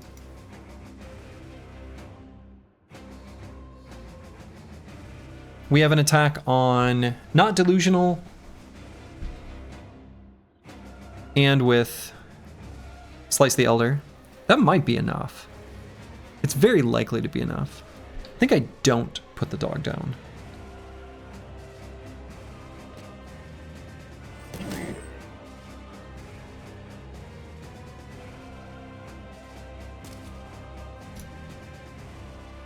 Here goes nothing.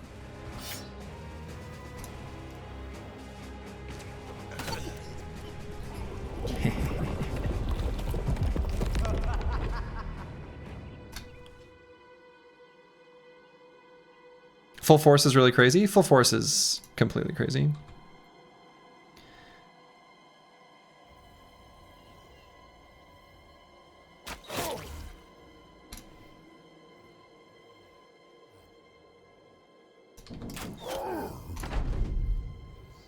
All right, so let's get Choppy Cat up here.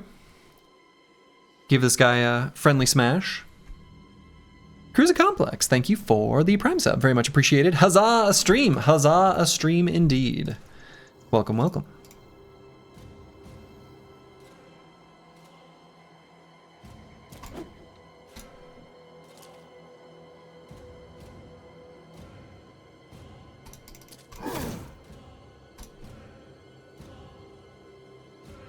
So we'll go here, attack, back up.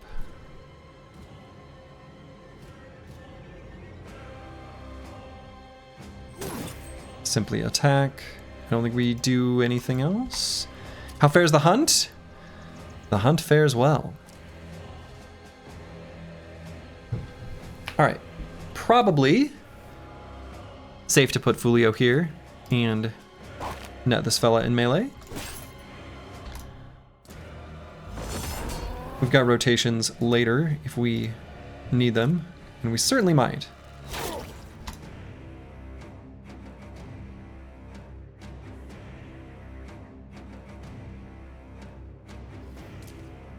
So let's get Kristoff up here rocking and rolling.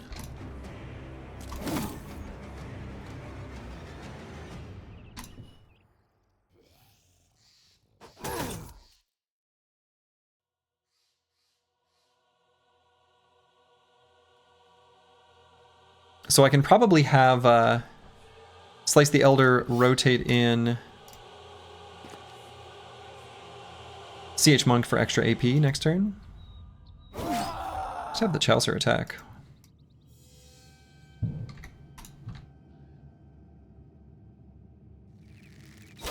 Fulio's the best bro in the company for how many things he's done, for sure. He's done a lot for the crew. No doubt about it. Alright, so I'm going to rotate here.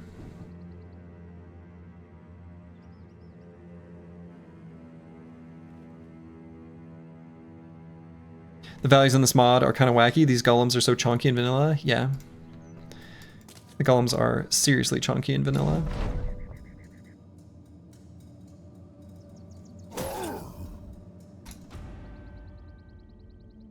And I'm not going to give him a corpse explosion target quite yet.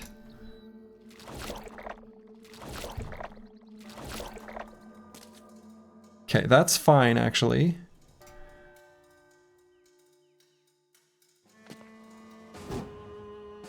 Oh, I missed.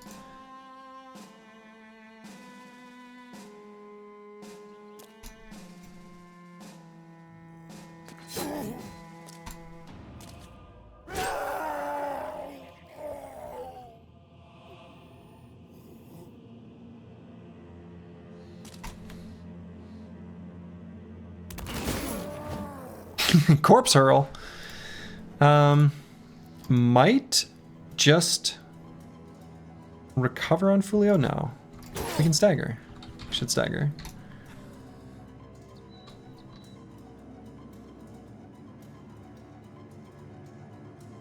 Hell of an aimed shot.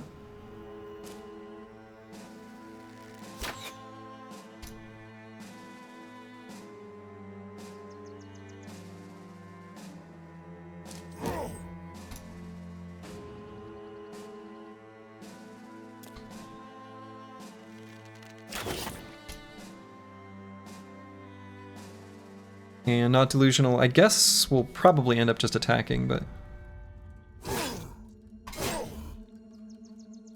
Kristoff.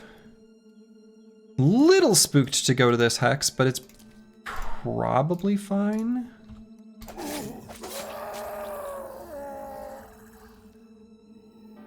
Okay. I mean, he's got good armors on.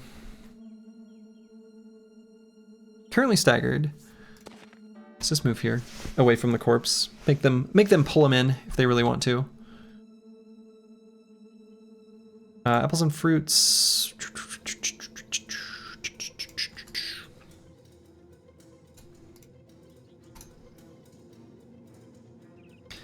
Let's just go down here.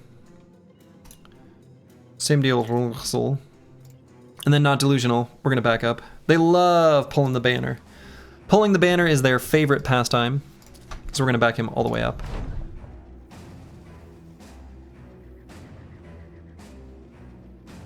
So currently, the Grand Diviner does have an attack if he runs up.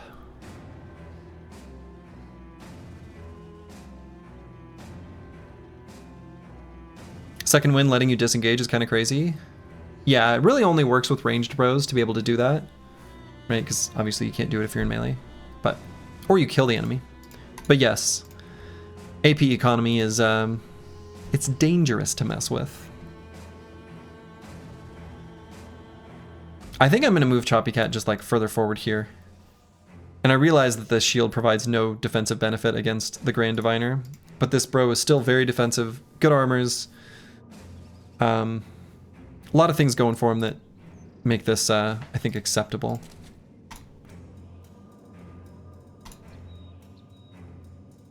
And I'm just going to lose the Unstoppable stack by waiting on Nivik.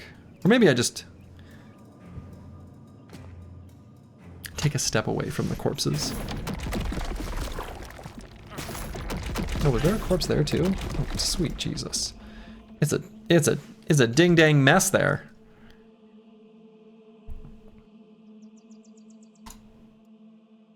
Turn done? The Grand Diviner just ended his turn? Really? Keep thinking, why not put him on the hill? Yeah, right? Yeah, why not put him on the hill? Why not put him on the hill? Yeah, why not put him on the hill? I think I will still recover on Fulio, even though we're standing the miasma. Is that true?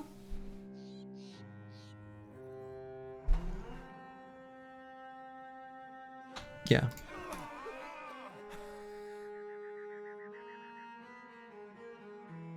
Let's see. Luxel. Maybe move here to shoot the flesh golem. Apples and fruits. I'll shoot there.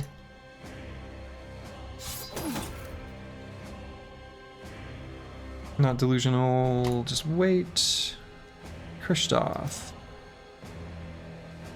Cover. Two-stage monk, I'm just gonna wait a moment. Nivik.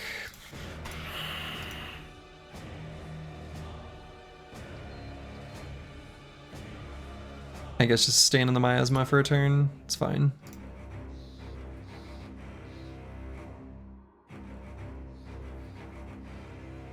And Tiwian I can put here to be ready to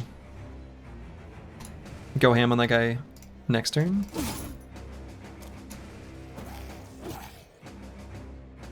Okay. Slice the Elder.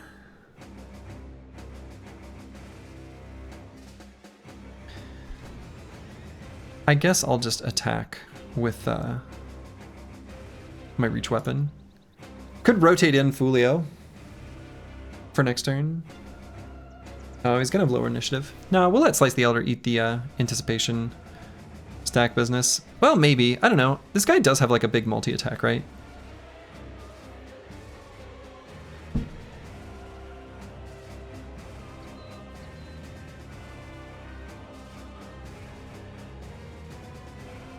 Maybe I could have and should have given him... Actually, no. Maybe the extra melee defense from Whirling Death is better? Like, actually?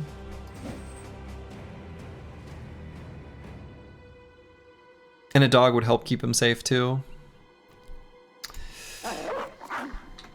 Doggy, you're gonna live.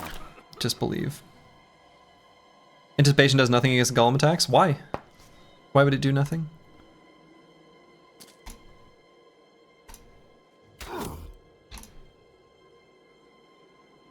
What are you sipping on, Slurgy? A Beach Plum LaCroix.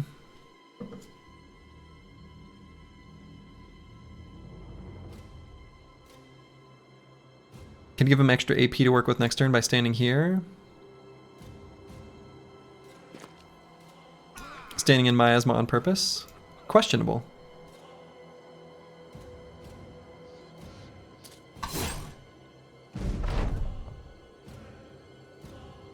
Alright, Choppy Cat, full force.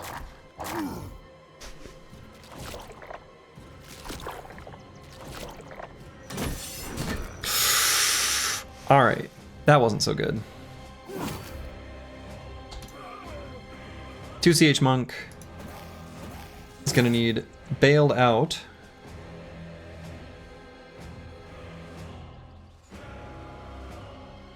But maybe the best way of bailing him out is just simply by eliminating the threat.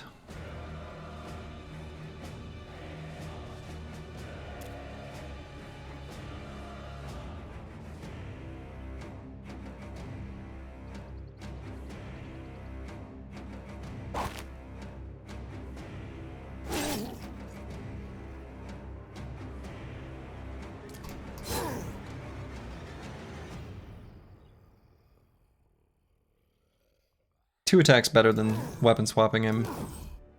Just certain.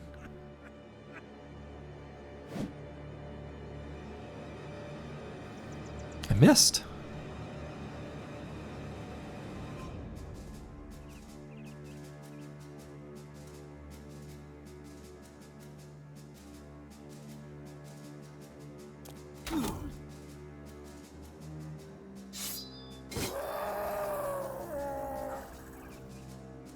Okay, let's move away from the corpse.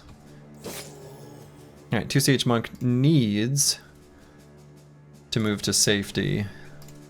Which means, which direction? Which direction is safety? Probably this way.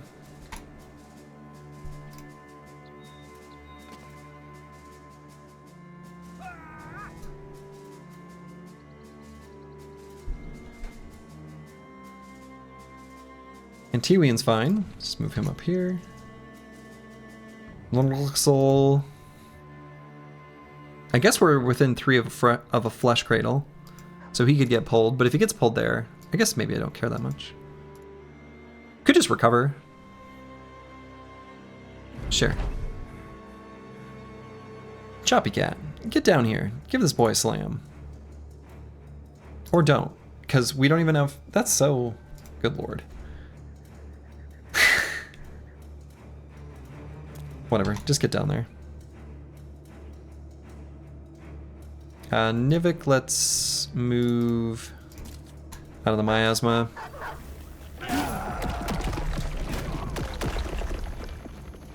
Okay. Something that makes you appreciate Anticipation more is that it also reduces armor damage. You initially thought it would reduce HP damage. Oh no, and it reduces all damage, which, as you know, means it really reduces all damage. Like, really reduces all. Right? Because then you get no armor penetrating damage as well, because the way that's placed in the armor, like, damage formula is the same as, like, Indom. It's like Indom on crack. It's like an insane Indom. So... It's pretty strong. Alright, Slice the Elder is, like, in total garbage shape, to the point where I actually might have him back up completely. Right? His HP is so low. We just don't participate in the fight at all anymore. Kristoff nearly one-tapping the Grand Diviner in one turn. Slice the Elder's in sudden death mode. Yeah. Oh, come on. Missed R95? That's unfortunate. I guess we still have some attacks on him.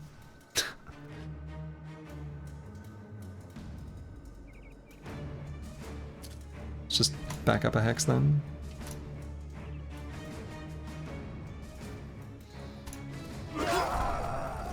Got him. So, of course, that did make a corpse there. So we'll move the Chaucer away from it. Continuing with the back-to-back 95% misses, yeah. Classic. A classic. Or maybe I just Indom. Scream it out! Right? Why not? 2CH Monk is kind of in a similar boat. I think he's sufficiently damaged. Let me just pull him out entirely. What a death cloud. Alright, put Russell here on this high ground to be ready for approaching enemies. Fulio still can fight. Apples and Fruits can as well.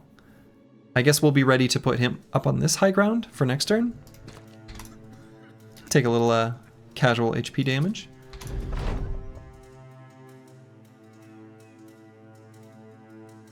I guess I just lose my unstoppable stack. That's fine. No. Grey Fang. That's not what you want, buddy. Oh no, Grey Fang. That like, that's actually sad. Hmm.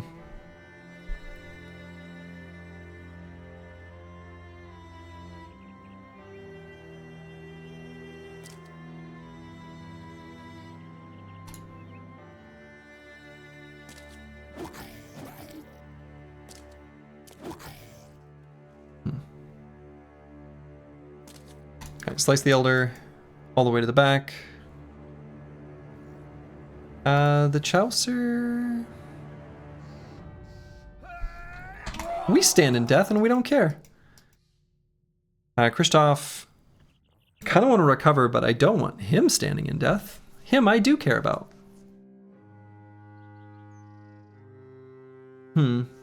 Well...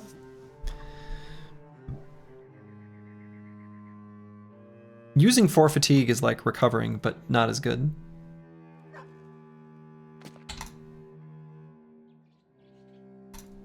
Any injuries? Any injuries to fix?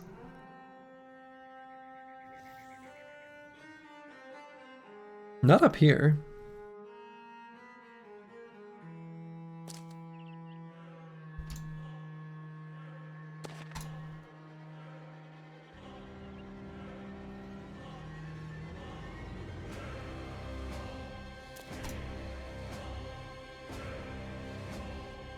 Recover on Fulio. Let's Let's get up on this high ground on apples and fruits. Actually, maybe we should have just recovered this turn. Well. Choppy Cat will recover decisively.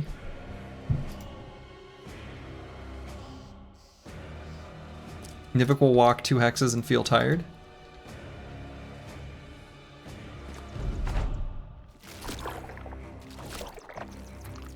They're monsters. You love the approach to this fight. Kill them in order. Might work in vanilla. Let them come to you and just kill the diviner spawn. Yeah, actually, I think I was saying I think this is the better way to do it. This was suggested to me, and that person was right. This is a better way of doing it.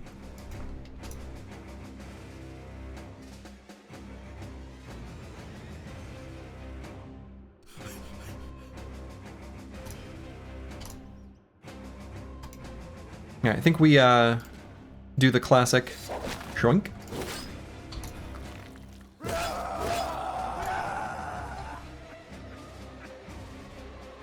Incredible. Oh. Incredibly disappointing.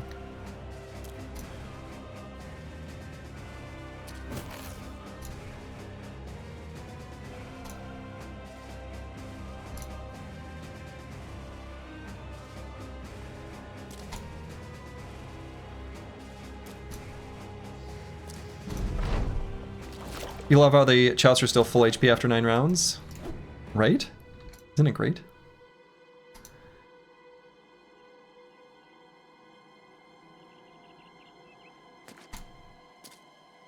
Okay.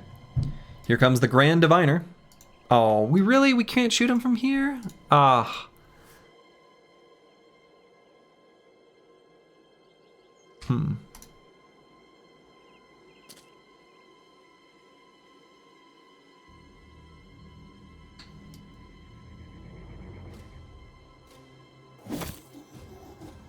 All right, so we just invited a grand explosion.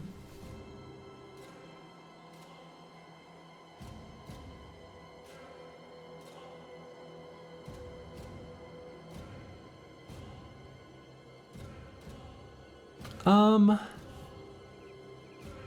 gonna wait on Kristoff.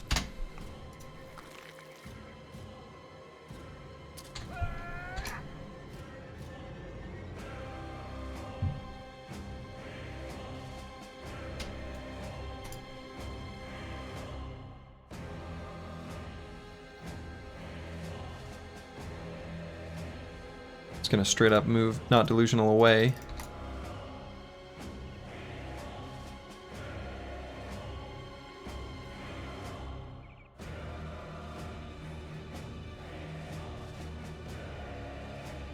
Same thing with Fulio.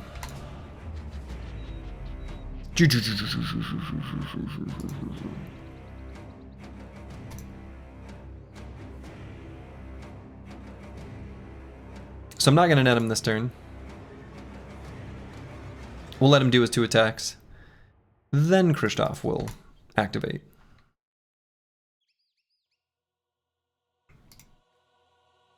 So maybe I'll move apples and fruits up to the... Nah, we'll just recover now. Recover on Serious Sam, I guess.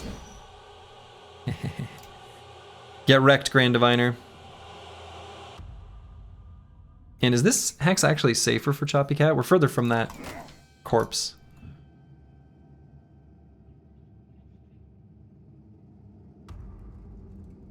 Alright, Nivik is just gonna get corpse exploded. No. Antiwian. Wow.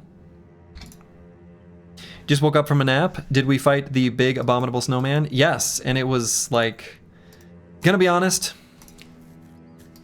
Barely a fight. It was ended in like a round.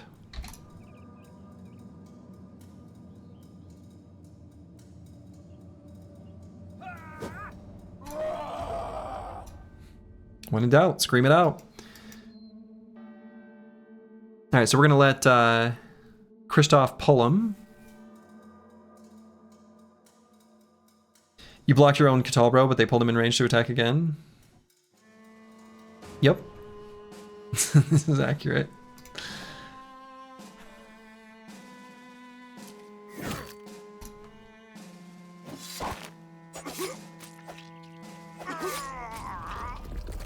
Okay.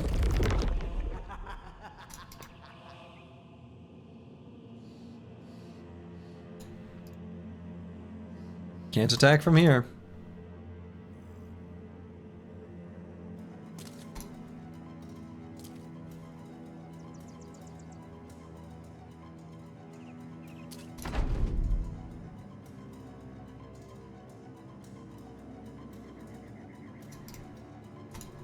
How much do I care about keeping these decisive and unstoppable stacks? Like a little bit, right?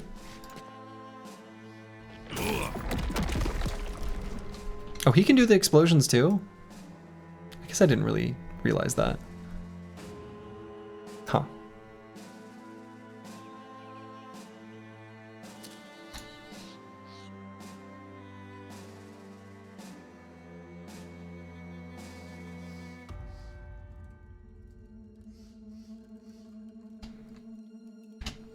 Okay, just doing a bunch of waiting. The Chaucer is just gonna hang out inside all the junk, the crap. He doesn't care. Kristoff, I'm gonna move out of it though. He does care. It's like that line from Star Wars. I care.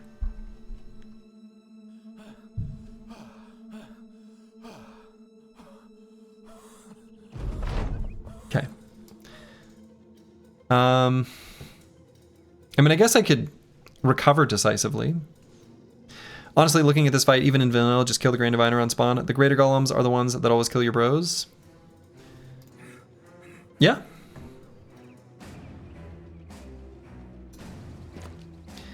Did any of the units have different stats, or is it all like vanilla? I think it's all like vanilla. That's a smart place for that guy to go, actually.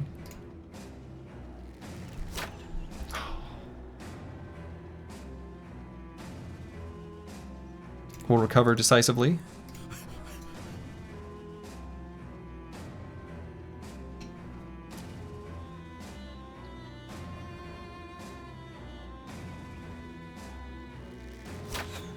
Oh, shot went wide.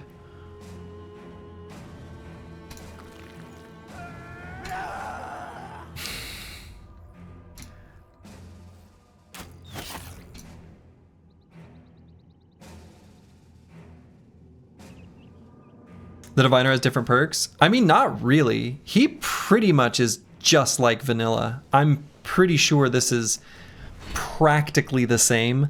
I mean, I guess sweeping strikes, does he have reach advantage in vanilla? I don't remember. But if he does, that's basically the same thing, right? It's different, but it's not that different.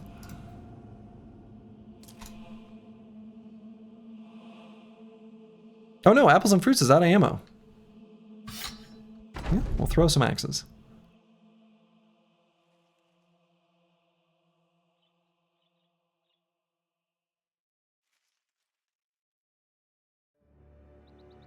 Yeah, I mean, I think they're similar enough to say they are basically the same. I mean, close enough.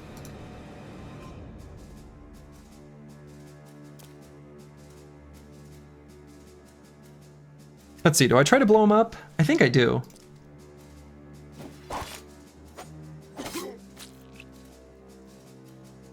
Probably should, now given that I know he has adrenaline, actually on Kristoff, I should have waited for better surround, especially since I have between the ribs now. Like, that's just sloppy. There's no reason to do it the way I did it. He has Savage Strength. He has Savage Strength. Yeah.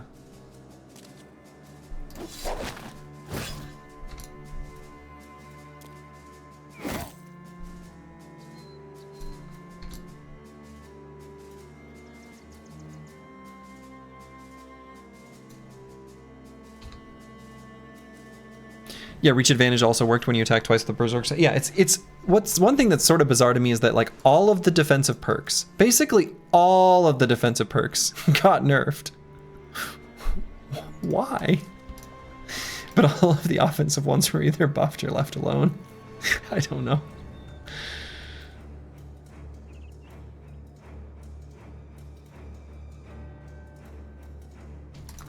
But then we got parry. Right. Oh. We really gonna miss all these?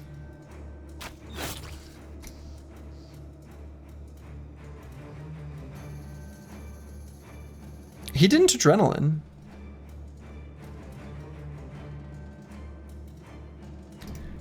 Was he not able to?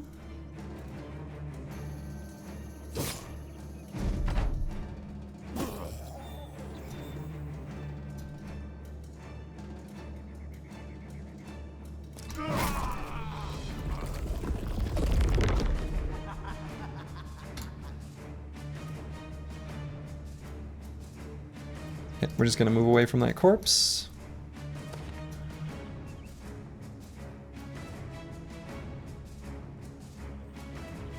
We got parry, anticipation, and flexible. Oh, that's true. Well, okay, the new ones are all good. Right, the new ones are better than the old ones. Flexible is just straight up better than Dawnforged. I mean, not straight up. It's not like strictly better, but it is stronger. I don't know why I'm being pedantic with you. I mean, you're right. It's better.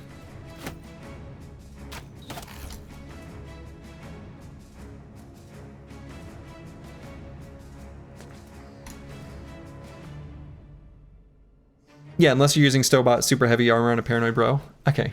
Yeah. Exactly.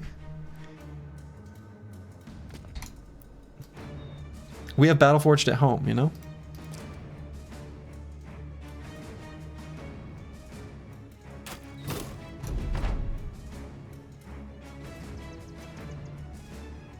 Okay, he's probably gonna explode this corpse. Yep.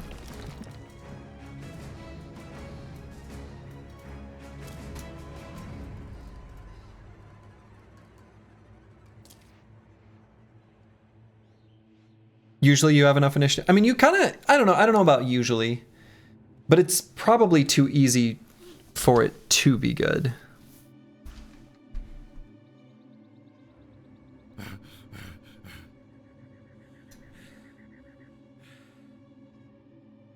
All right, Fulio's pretty hurt now.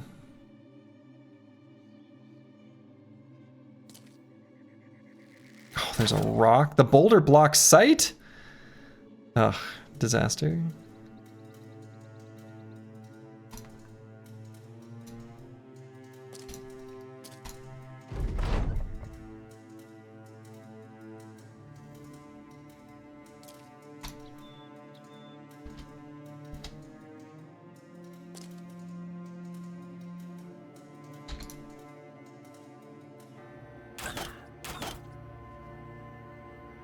We're gonna go ahead and shoink that guy, and on Kristoff, I will wait for better surrounds. Like a responsible surround enjoyer.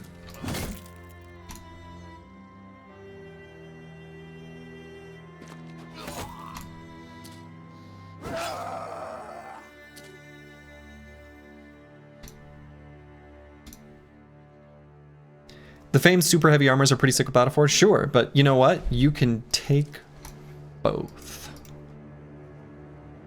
I think Fulio can get in here.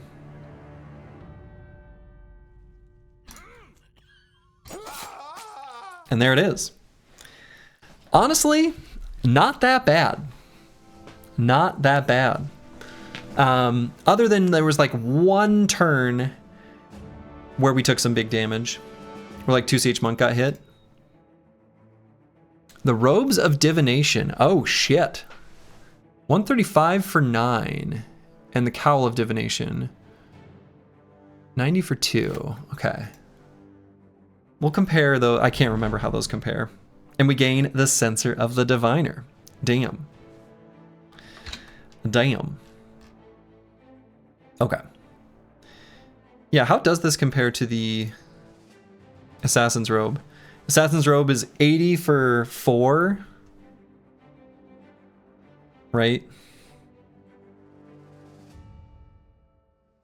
Because I think this weight is including the attachment on Rollick Soul. The actual Assassin Robe, not this new ultralight, right? Yeah. And the Cowl. Vision -3, right? That makes sense. Weight of 2. Who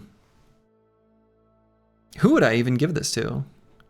Maybe Slice the Elder?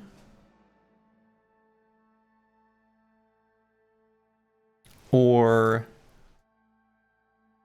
someone. I'm not even sure. Who would I want to have used this? Slice the Elder probably could. He may as well. It feels thematically correct, if nothing else. You direct armor guy? No, I don't think so. I mean, I would honestly rather have Assassin's Head Wrap, because it also gives one more resolve. And in fact, on the Chaucer, damn near tempted to just take the thing off, but we'll leave it. But yeah, this is some drip. Slice the Elder has finally been given the weapon that he's needed the whole time. Okay, so Sensor Strike, 12 fatigue. Okay, that's what we expected, but pff, who knows, right?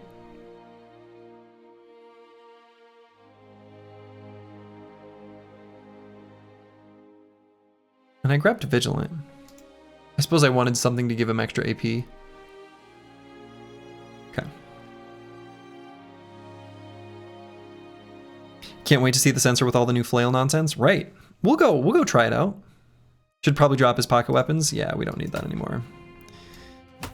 Absolutely. We don't need that flail anymore. Why would we? We don't have quick hands. We're never gonna have quick hands. We're never gonna use that. We've got this. It makes Fart Cloud. And then Castigate. As far as I can tell, that's basically the exact same. Cool. All right, Antiwian has gained his final level up. I think nailed it. Just seems like too good. So few enemies have Steel Brow. Feels like the play. 6 Fart Clouds per turn. What could go wrong? What could go wrong? This is where the fun begins. This is where the fun begins. Let's grab Fatigue, and actually I'm going to grab Initiative. We're just going to make it so his armor is more and more durable with Flexible. You really wonder how Castigate works with the last tier flail perk? Do you Castigate again on a random target that could also backfire pretty hard? I think probably yes, and I think probably yes. It's at least a half damage one. All right, I'm going to use the restroom real quick, and then we're going to go try this thing out. I'll be back in just a second. I am back. What are the modifiers on Antiwian? For Flexible? So for Flexible, we get 21% armor, less armor penetration from attacks. We've got 2 famed items, so that's certainly playing a big part of it. And then take 24% less armor damage from attacks. Dawnforged is making us take 28% less armor damage from attacks. So this bro actually does not have that much initiative, really, and does not have Skirmisher. Contrasting that with Choppy Cat, who has overcapped Flexible, actually, because of this armor. Right, so if we swapped, for example, to this, which is just like a little bit too heavy, we don't like quite get there, but yeah, pretty good. In combat, it'll go down fast, but not, I mean, here's the deal. We only have 1 Hyena Pelt attachment. I'd like to get more. They're obviously insanely good. And I think Flexible plus Dawnforged. The other thing you have to keep in mind. So Flexible makes Dawnforged better for longer, because Dawnforged protects more the more armor you have, because it dynamically updates as you're hit. So like, yeah, is good. Okay, Robes of Divination. You know, these are like pretty good, but they're not actually insane. They're pretty good, but they're not insane.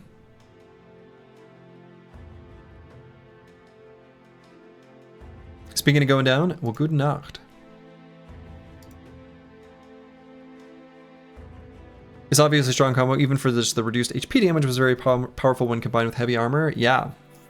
Yes. Exactly. Keeps you much safer against big chunky weapons. Granted, I think I found some pretty good armor pieces. So, that's sort of changing the calculus a bit.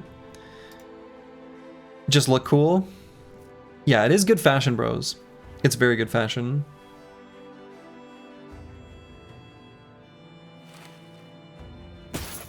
We just need to get an attachment crafted for it.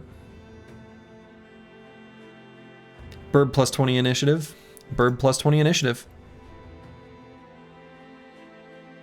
So, Fulio, congratulations.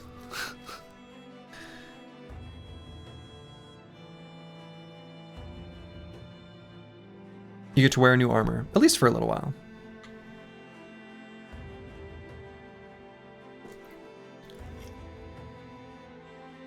Yeah, with the bone attachment, it's good on a banner guy with 0 stamina. Yeah, well, exactly. It'll be good for that.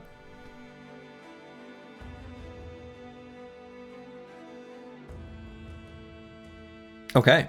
Well, we've collected many shinies, many grand treasures. Tools situation is okay, right? We've got enough tools to keep fighting for a bit, so maybe let's just explore some new terrain, areas we haven't been. Treasures? Treasures, that's right.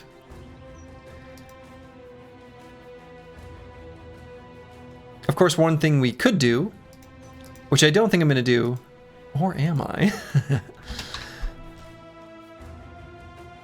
We have this sword blade. Could we take this down to the watermill and do that fight now? And who would I give this to? Oh no, who would use it? The Chaucer?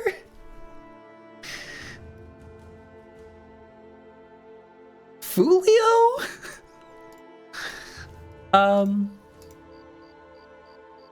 Huh. Huh.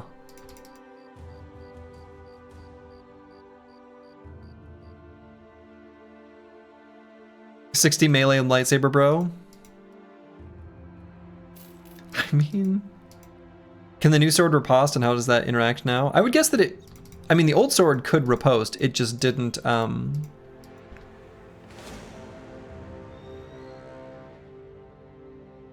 cause the chain lightning. And apparently that was patched out, like at one time it did. Olgrul. Alright, let's fight some big smelly orcs. Let's get Furious Sheep back in the lineup. I want him gaining experience. Put him in place of a Fulio.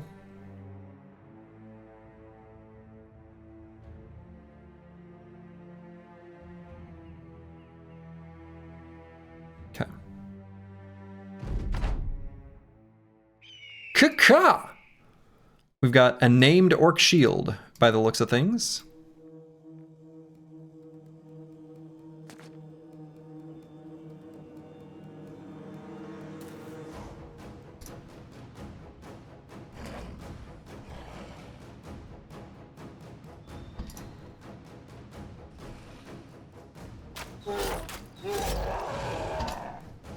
Should be able to take that Berserker out before he's able to do anything. Pretty sure. Very much looking forward to whatever the hell Slice the Elder is going to do. We're going to make some madness happen. And actually, yeah, I should reposition him to like top flank kind of situation. That way... Is that going to be true? Yeah, most likely. Like, depending on what gets killed, it's safer. Is that true? Yeah, that's true.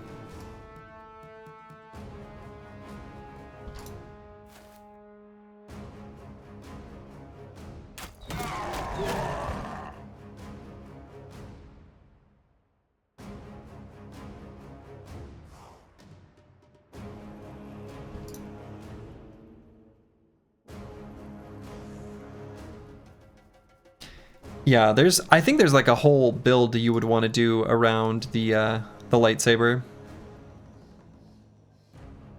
I don't know exactly what it looks like.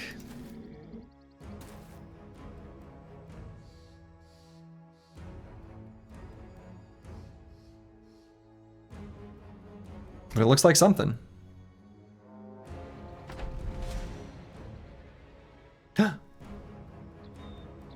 Oh no, we can't hold steady. We've got fractured ribs. Shit, we're gonna get stunned.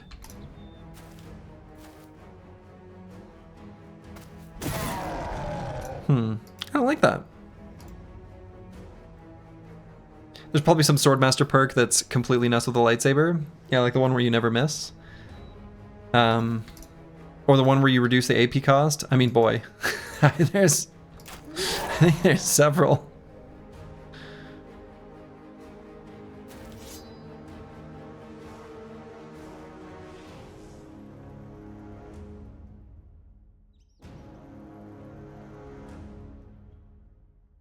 Alright, don't want to get stunned.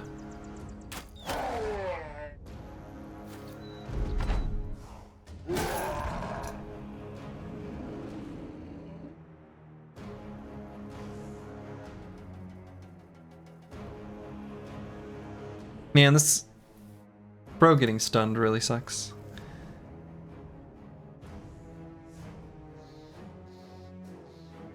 It's gonna happen. Okay.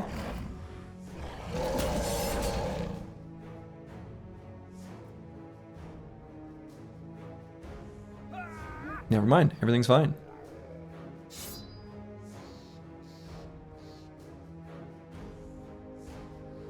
Let's wait here for a moment.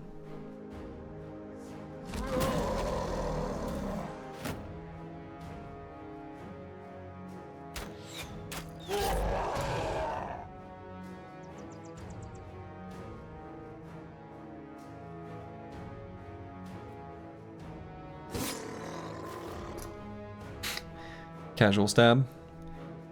Can't even hold steady now. What is this nonsense?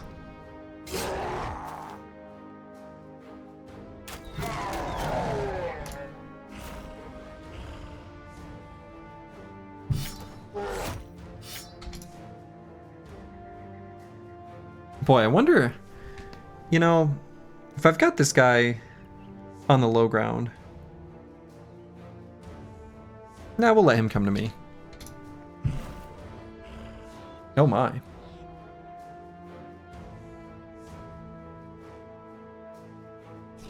Alright, so we're gonna see something. I'm gonna go...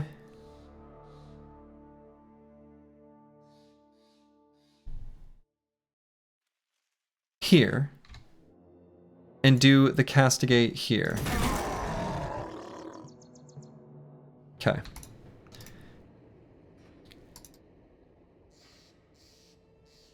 Fart cloud.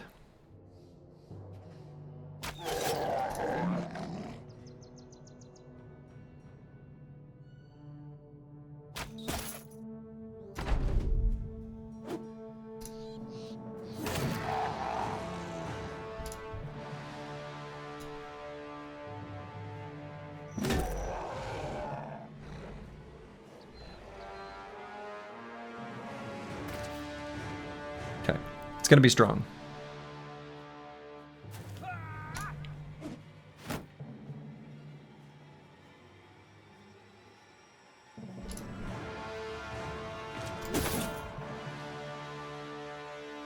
Who used the fart spray? Slice the Elder. The first of many fart sprays.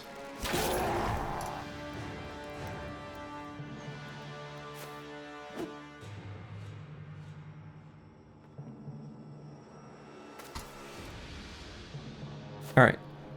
Let's throw net. Pretty good. Good start.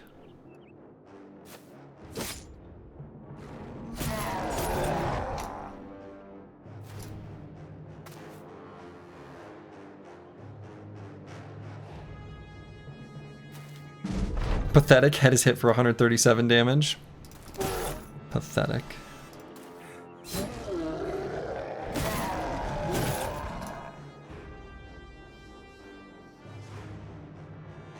Rotate. Bonk. Okay. Get more surround for the meme damage. Oh, I should have. I should have.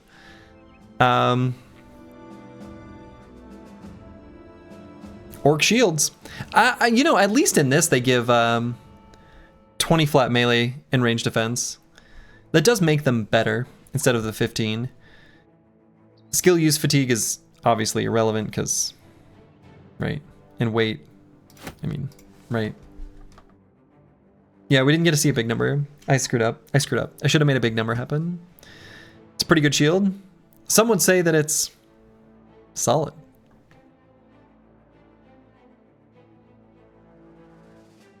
All right, so let's go ahead and bust a goblin camp.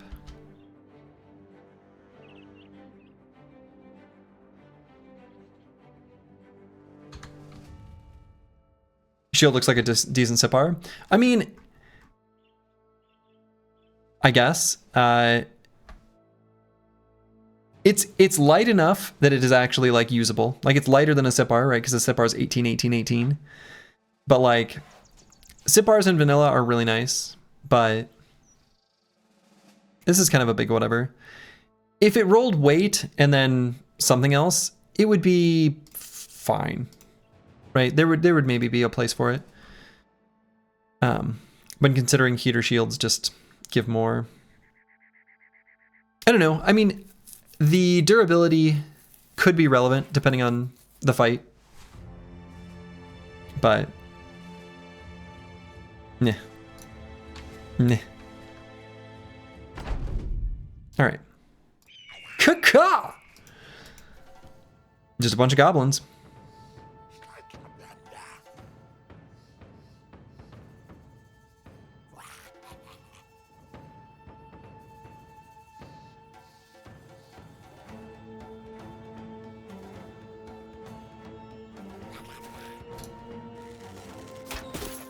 No shield wall on heaters makes them not great for tanks. I mean, we just don't use shield wall. Problem solved. No shield wall, no problem.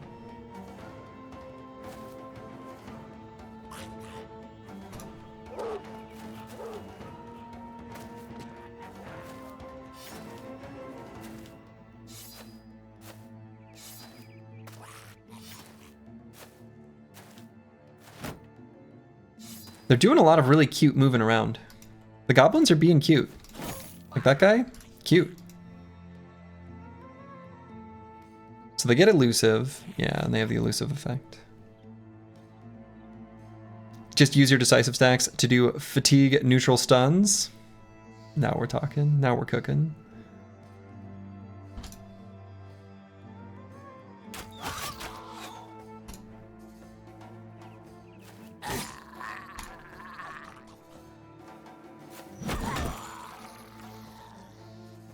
Fart clouded.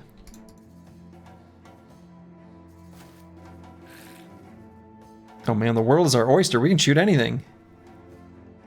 Now they do have a lot of anticipation, so this is going to do very, very, very little damage. Or will it? Let's see. None.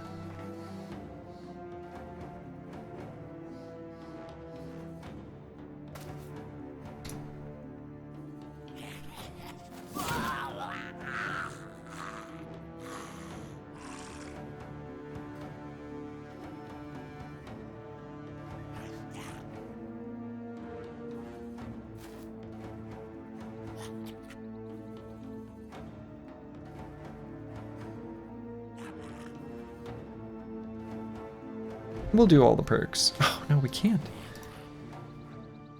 We'll walk backwards in shame.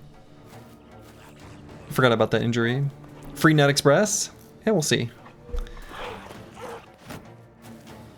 It's a lot of goblins. It's just like regular goblins, though.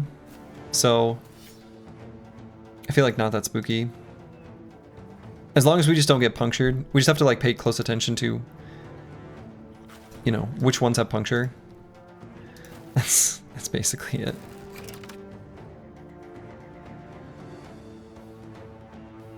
Alright, so anything with this stupid thing, not scared.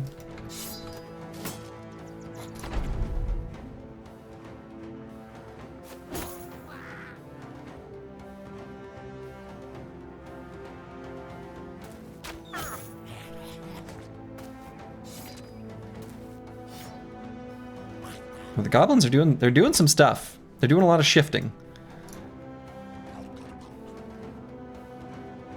I don't know what it all means, but they're doing a lot of shifting.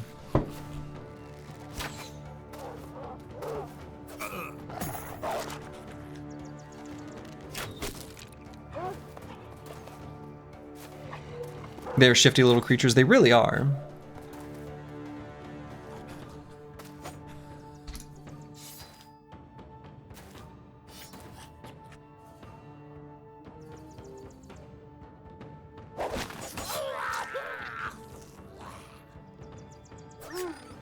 I see. I see.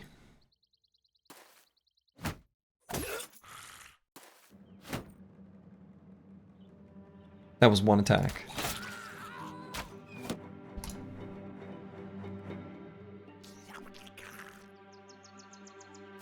No puncture, no problem. Dawa, dawa. Not delusional. You don't hit your allies? That's not cool. That's not the play.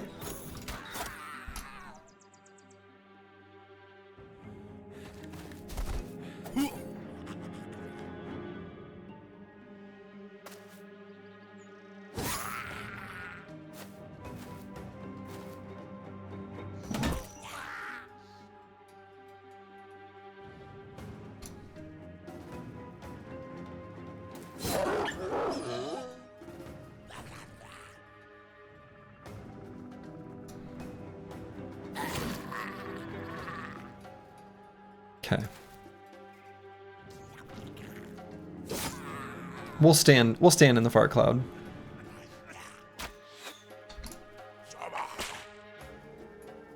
And I'm not scared for Choppy Cat because none of them can puncture him. And as long as they can't puncture him, they honestly can't really hurt him.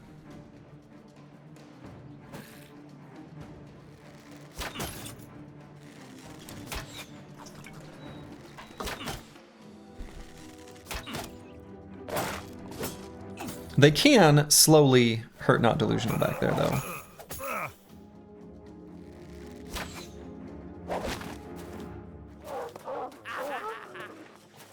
Absent the scatter bonus, they seem to just very highly prioritize our nimble banner, which makes sense. That's kind of what I would expect.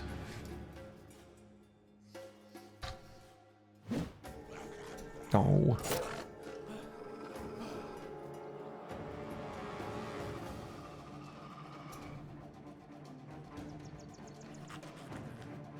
You haven't figured out how the range targeting works? Well, yeah, that's... It's weird. I also haven't really been able to quite figure it out.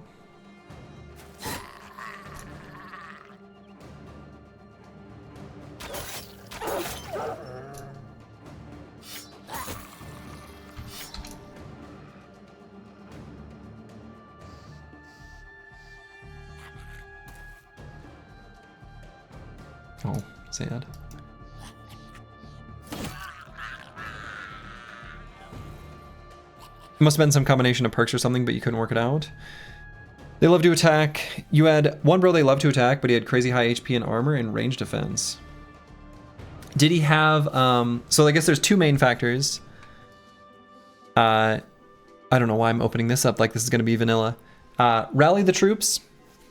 You don't have to be your banner, just have to have the Rally the Troops perk. Gives them like a 25% multiplier. That's for ranged and melee attacks.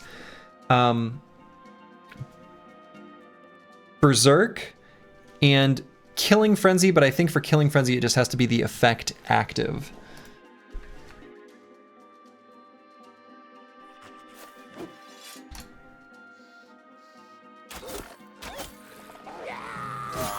He had Killing Frenzy, no Rally, he didn't have Berserk. That might have been all he needed then, was just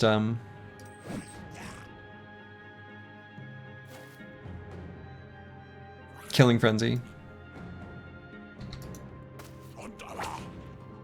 I want to say that it affects it whether it's active or not, but it will extra affect it if it's active, or something like that.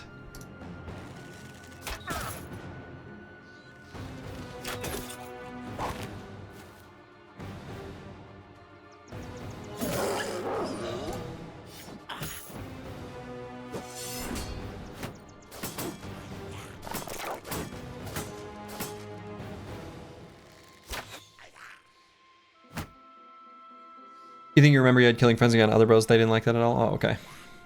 So it was inconsistent in any case.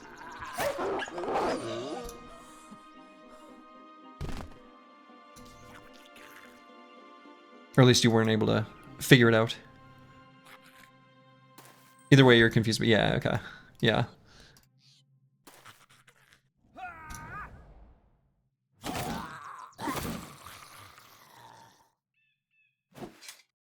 No bow for you.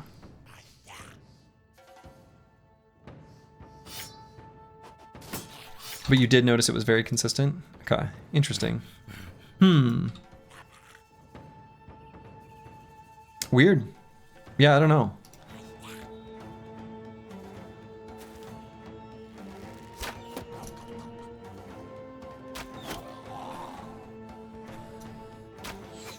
So probably it's possible to build a magnet bro as well once we understand the triggers. I suspect you're probably right, especially if you were, you know, if you witnessed behavior that was like vanilla, but, you know, obviously not with clumps, but some other thing playing a primary role. Which is way more powerful than in vanilla because it doesn't need bros standing around him, right? Yeah, that makes sense to me. Oh, oh no, I was gonna play with my new flail. They're running away from me.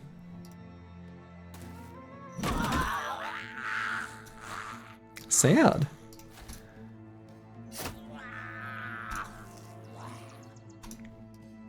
I at least want to kill the Overseer. I mean, right?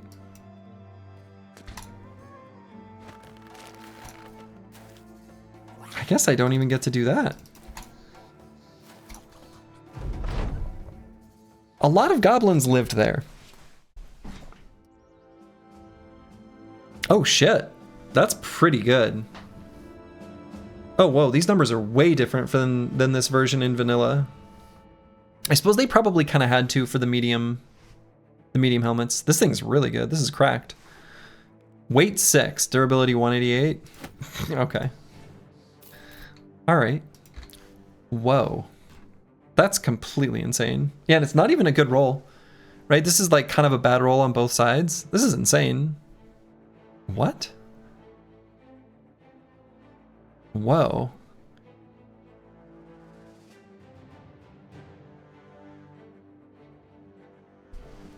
Whoa. Okay.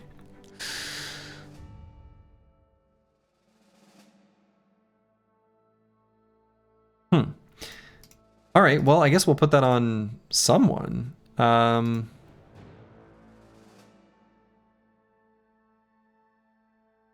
It's a famed version of the OP high vision cost low weight helmet. Yeah, yep, I think that is accurate. I guess we could just plop that on Furious Sheep to use for a while.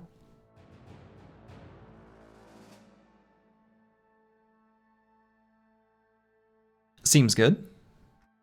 I think that'll work. Okay, that's pretty good. Weight of 6, 188 durability. Wow. All right. All right, the Chaucer. Let's grab melee skill. Apples and fruits. Okay.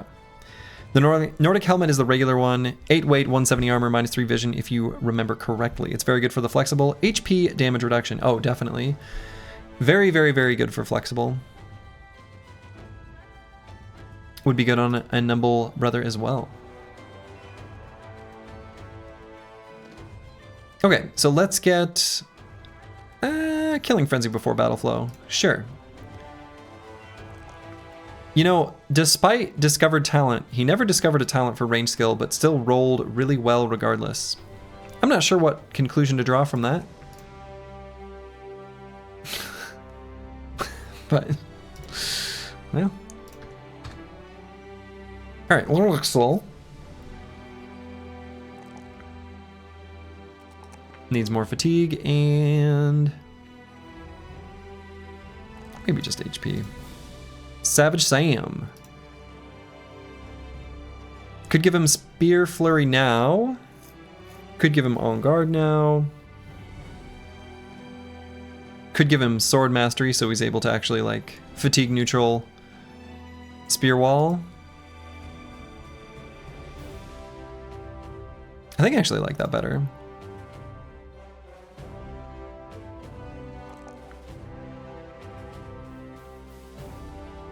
I'll take a +4 in HP and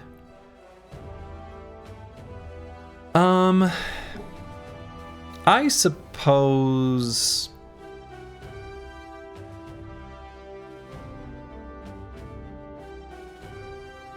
Resolve. Oh, we get another perk. Well, would you look at that? I'm gonna grab Unstoppable in preparation for Spear Flurry. Because then we can, by just gaining 1 AP, do an attack and a Spear Wall. Level 8, the gift that keeps on giving, I know. Level 8 is like such a delight every time it happens. All right, Kristoff. I'm thinking about whether Killing Frenzy is exactly what we want on this bro. And even Unstoppable.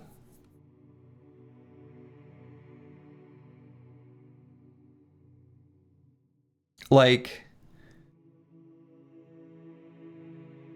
I'm almost thinking, would the Rush of Battle be better? You notice that too, it seems like he kills, then he sits around for a bit, and I think that's likely to continue.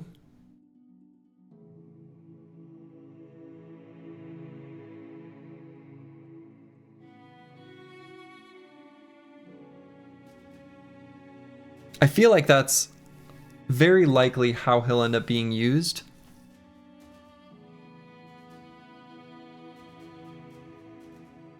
Student best perk because of the dopamine it provides at level 8, right. You mentioned earlier that fatigue is the limiting factor on Catal's. Yeah, I mean, and really it's the net abilities. They're where the fatigue really builds up. Because you get to use it for 0 AP, and you want to use it, right?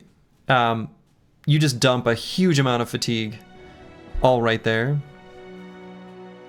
So I feel like the Rush of Battle does make it so that... No, I don't know. This isn't going to reduce the cost of the net, but it will reduce the cost of the attacks. Which is still like part of the package, right? Yeah, the net pull builds up as much as 3 death blows.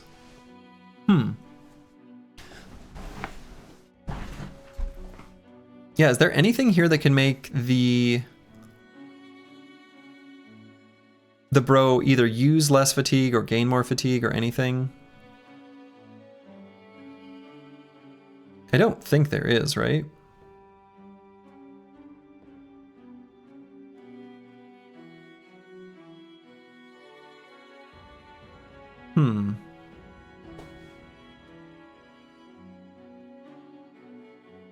It really doesn't look like it.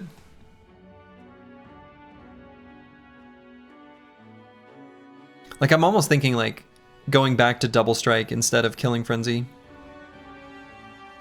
as being a more likely relevant thing. And even possibly grabbing like a defensive perk like Dodge.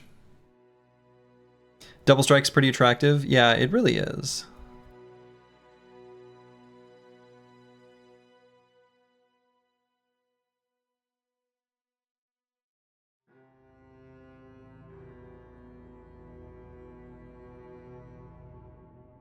Taunt could be cute. Not good, but cute.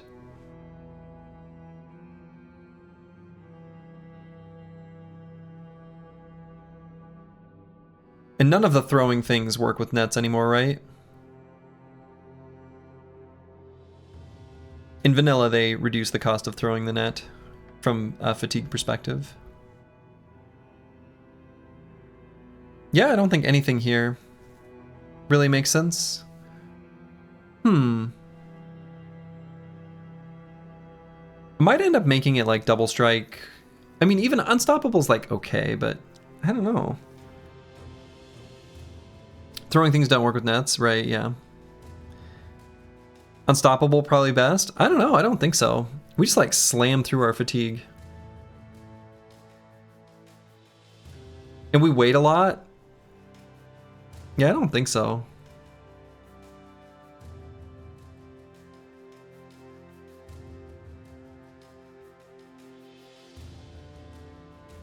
Yeah, it doesn't do anything, I don't think.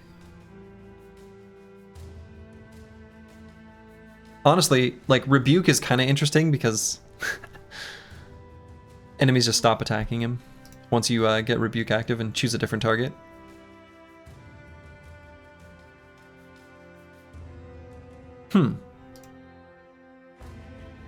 Probably Relentless.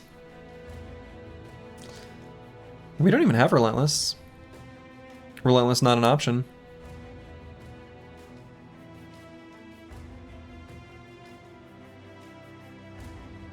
I kind of feel like Skirmisher's okay. I almost feel like it's like Dodge and Double Strike will be the last two. In theory, if you could get Killing Frenzy and Double Strike, you could do enough damage with non-Death Blow in many cases and save fatigue that way. I mean, that's true. That's true. That is true. But I kind of feel like I like the defensive benefit of Dodge. Skirmisher and Dawnforged? We don't have Skirmisher.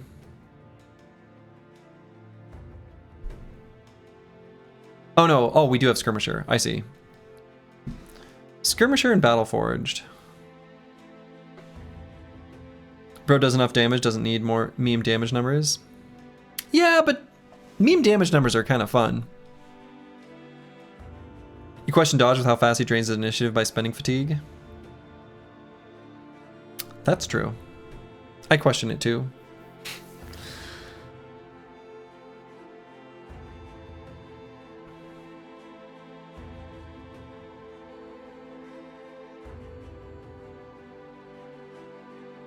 Yeah, I mean, I don't know. I think for what it's worth, Skirmisher plus Dawnforged is not ridiculous.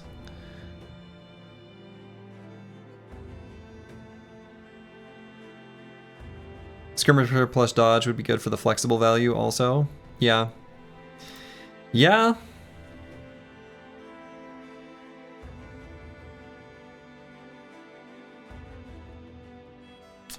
Yeah. Those two perks turn all that gray HP into much more HP. I don't disagree. I don't disagree. They make HP bar go brrrr.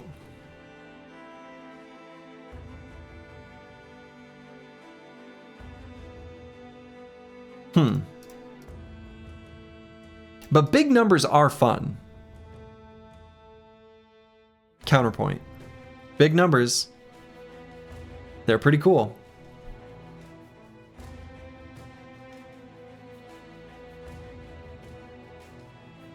Almost as brrr as RAM prices after money was spent on all wafers. I'll take your word for it. Haven't shopped around for a new PC in a while.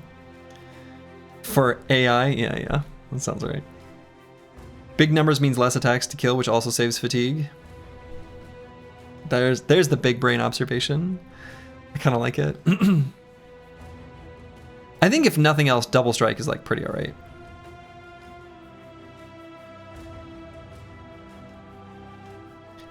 I'll do Double Strike and we'll see what happens next turn. We'll see what happens next turn. We'll see what happens.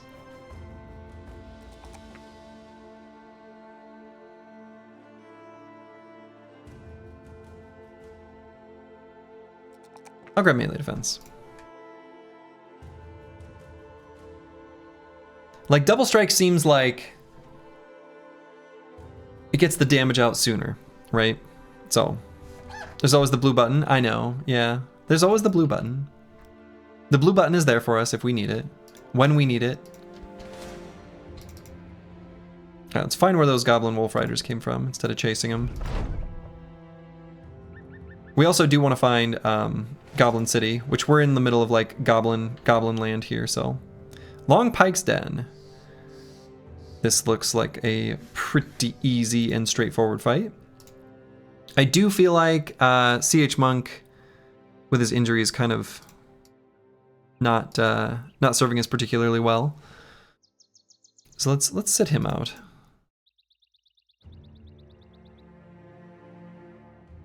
Honestly, Savage Sam can stand up here. That'd be fine. Zugtar, now that's a real go-getter name. I agree. He's gonna be management one day? Probably.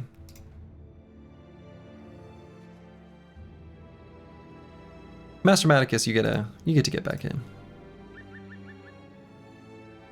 You miss guns, guns, guns. Goblins were his prey.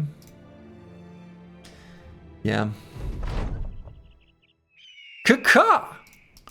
So they do have a bunch of overseers here, which is something. I don't know what it is, but it's something. Alright, they're all going to attack a tree.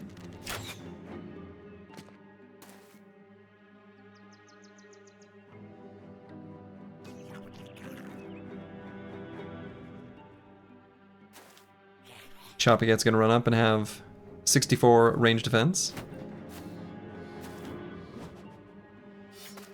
Overseers are a good source of the objectively best crossbow. You'll get no disagreement here.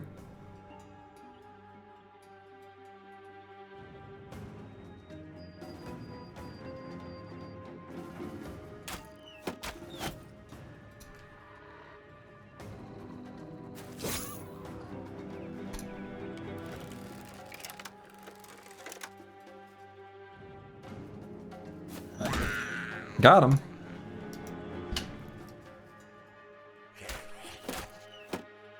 What? I missed. Hit him in the shield.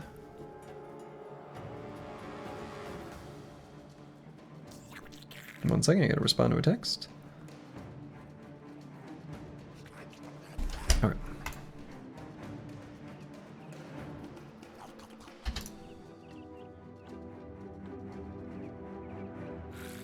Is that the new flail weapon? It is. It is. Are you aware of the Grand Diviner potion on Anatomist? Yes, I am. It gives... Oh, what does it do again? I don't remember off the top of my head.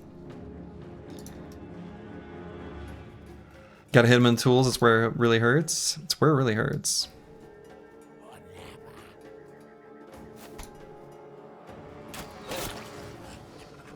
Instant level 11? Okay, yeah. And actually, isn't it that amount of experience? So it will actually give you more? I think that's true. Yeah, it gives some amount of experience, right, yeah. So you can go above level 11, right?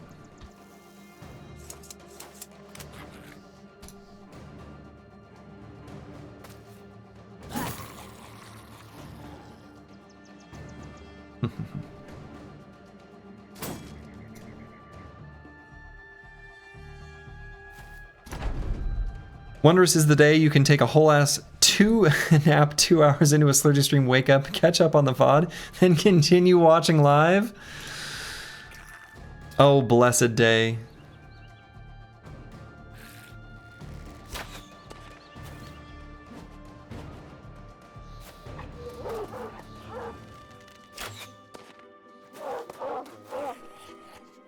You really love the potions from golems. There's some really fun positive traits. Yes. There really are.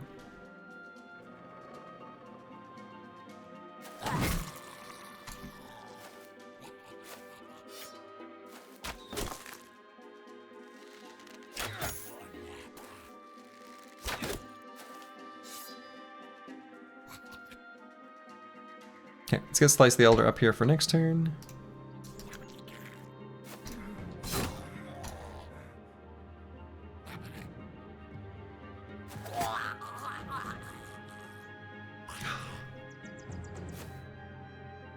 These slimy little guys. Can't even put them in a net because they're too elusive. You hate to see it.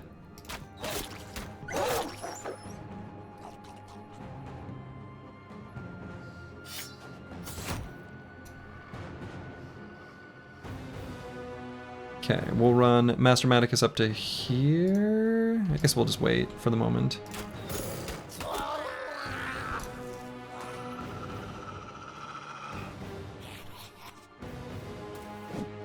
No, missed.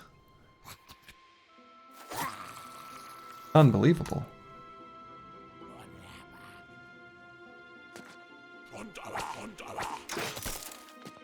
What determines who dies when you kill a wolf rider? Whether it is the... I think, and I don't know if this is true. Actually, I'd really like to know the answer to this. If my thought is, if you kill the body, then it's the goblin, and if you kill the head, then it's the wolf, but I don't know if that's true. Depends on if you hit the head or body? Okay. It's cool that it works that way.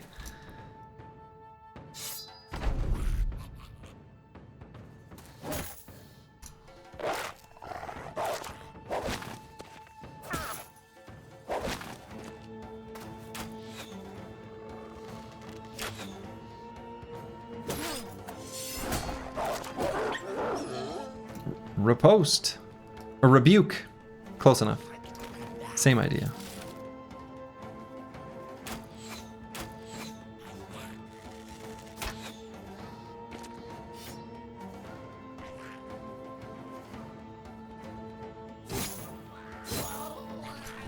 Take away his anticipation stacks.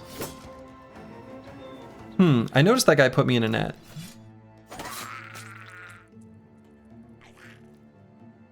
I don't 100% understand why he didn't get netted there.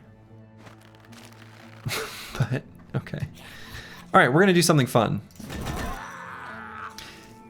Confirmed, can hit allies. 100% confirmed. We needed to know, and now we know.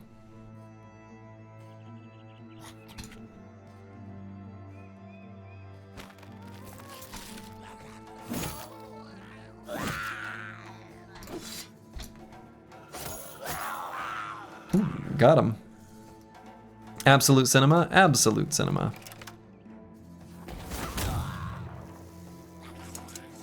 Oh, I should have used the bird there too.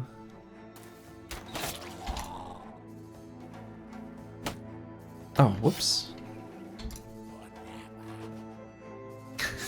That stupid wolf rider. You were AFK for 1.5 hours. Someone wrote a 6-sentence summary. Thanks. You know, 6 sentence. It's gonna be very dense, but surprisingly, you can do it in fewer. Brigfoot dead, Diviner humiliated. Yeah, that's pretty good. 4 words. Those were an excellent, specific 4 words to pick. Watermill next. Watermill next. Whenever that time comes.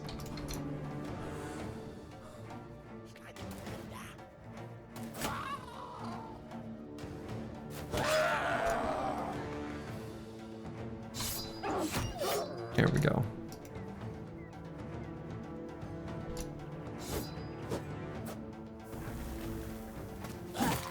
Missed me. Brigfoot loot got buffed. It now gives a nice sellable. Yeah. The Black Book?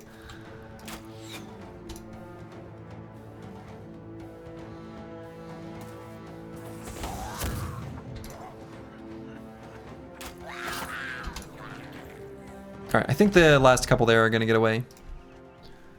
Oh my goodness, more shinies. More shinies, more shinies. Okay, what do we have here? Sir Volker's Lindworm Ward. Okay, that's a pretty dang nice helmet. Ain't no problem. Ain't no problem with that. A little bit heavier than it could be, but sure. And then one of these dagger spears. A literal max damage roll. Not going to use it, though. We've got too many other fun things going on. Okay. Let's see. The loot game, huh? We'll get rid of the skirmisher shields.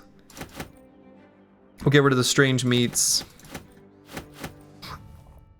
We'll get rid of quivers. Where does that get us? Let's just find some of the dumb stuff that's sort of scattered in here.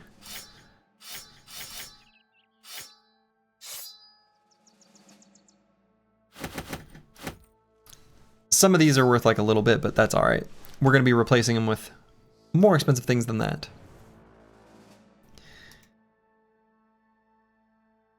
Thanks to the random stranger, stupid Twitch doesn't say he was, but you're grateful. Yeah, I saw that. Okay, so let's do these level ups here real quickly like. Choppy Cat.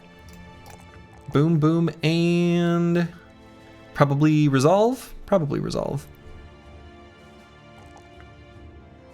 And then Nivik, our full force halberdier. Probably resolve again here. And then Furious Sheep, who is getting there. He's almost there. He's almost ready for... Man, we keep rolling these +1s in melee defense. Kind of breaking my heart a little bit. Kind of breaking my heart. But that's alright. We're still going to have really good melee defense when we run forward and we use On Guard.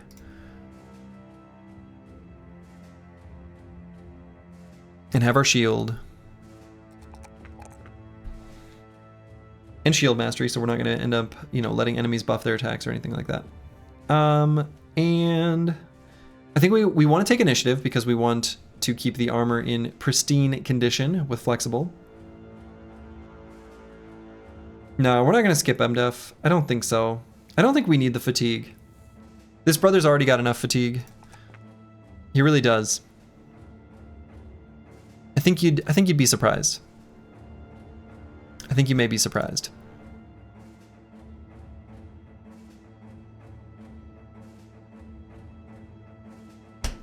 Okay. And that is going to be where I'm going to call it for the evening. I will not be here the rest of the weekend. I will be back on Monday. So, a few days of no Slurgy, but boy, what a productive day.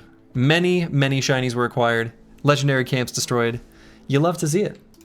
So, to all of you, wherever you are in the world, make it a good one. Ta-ta.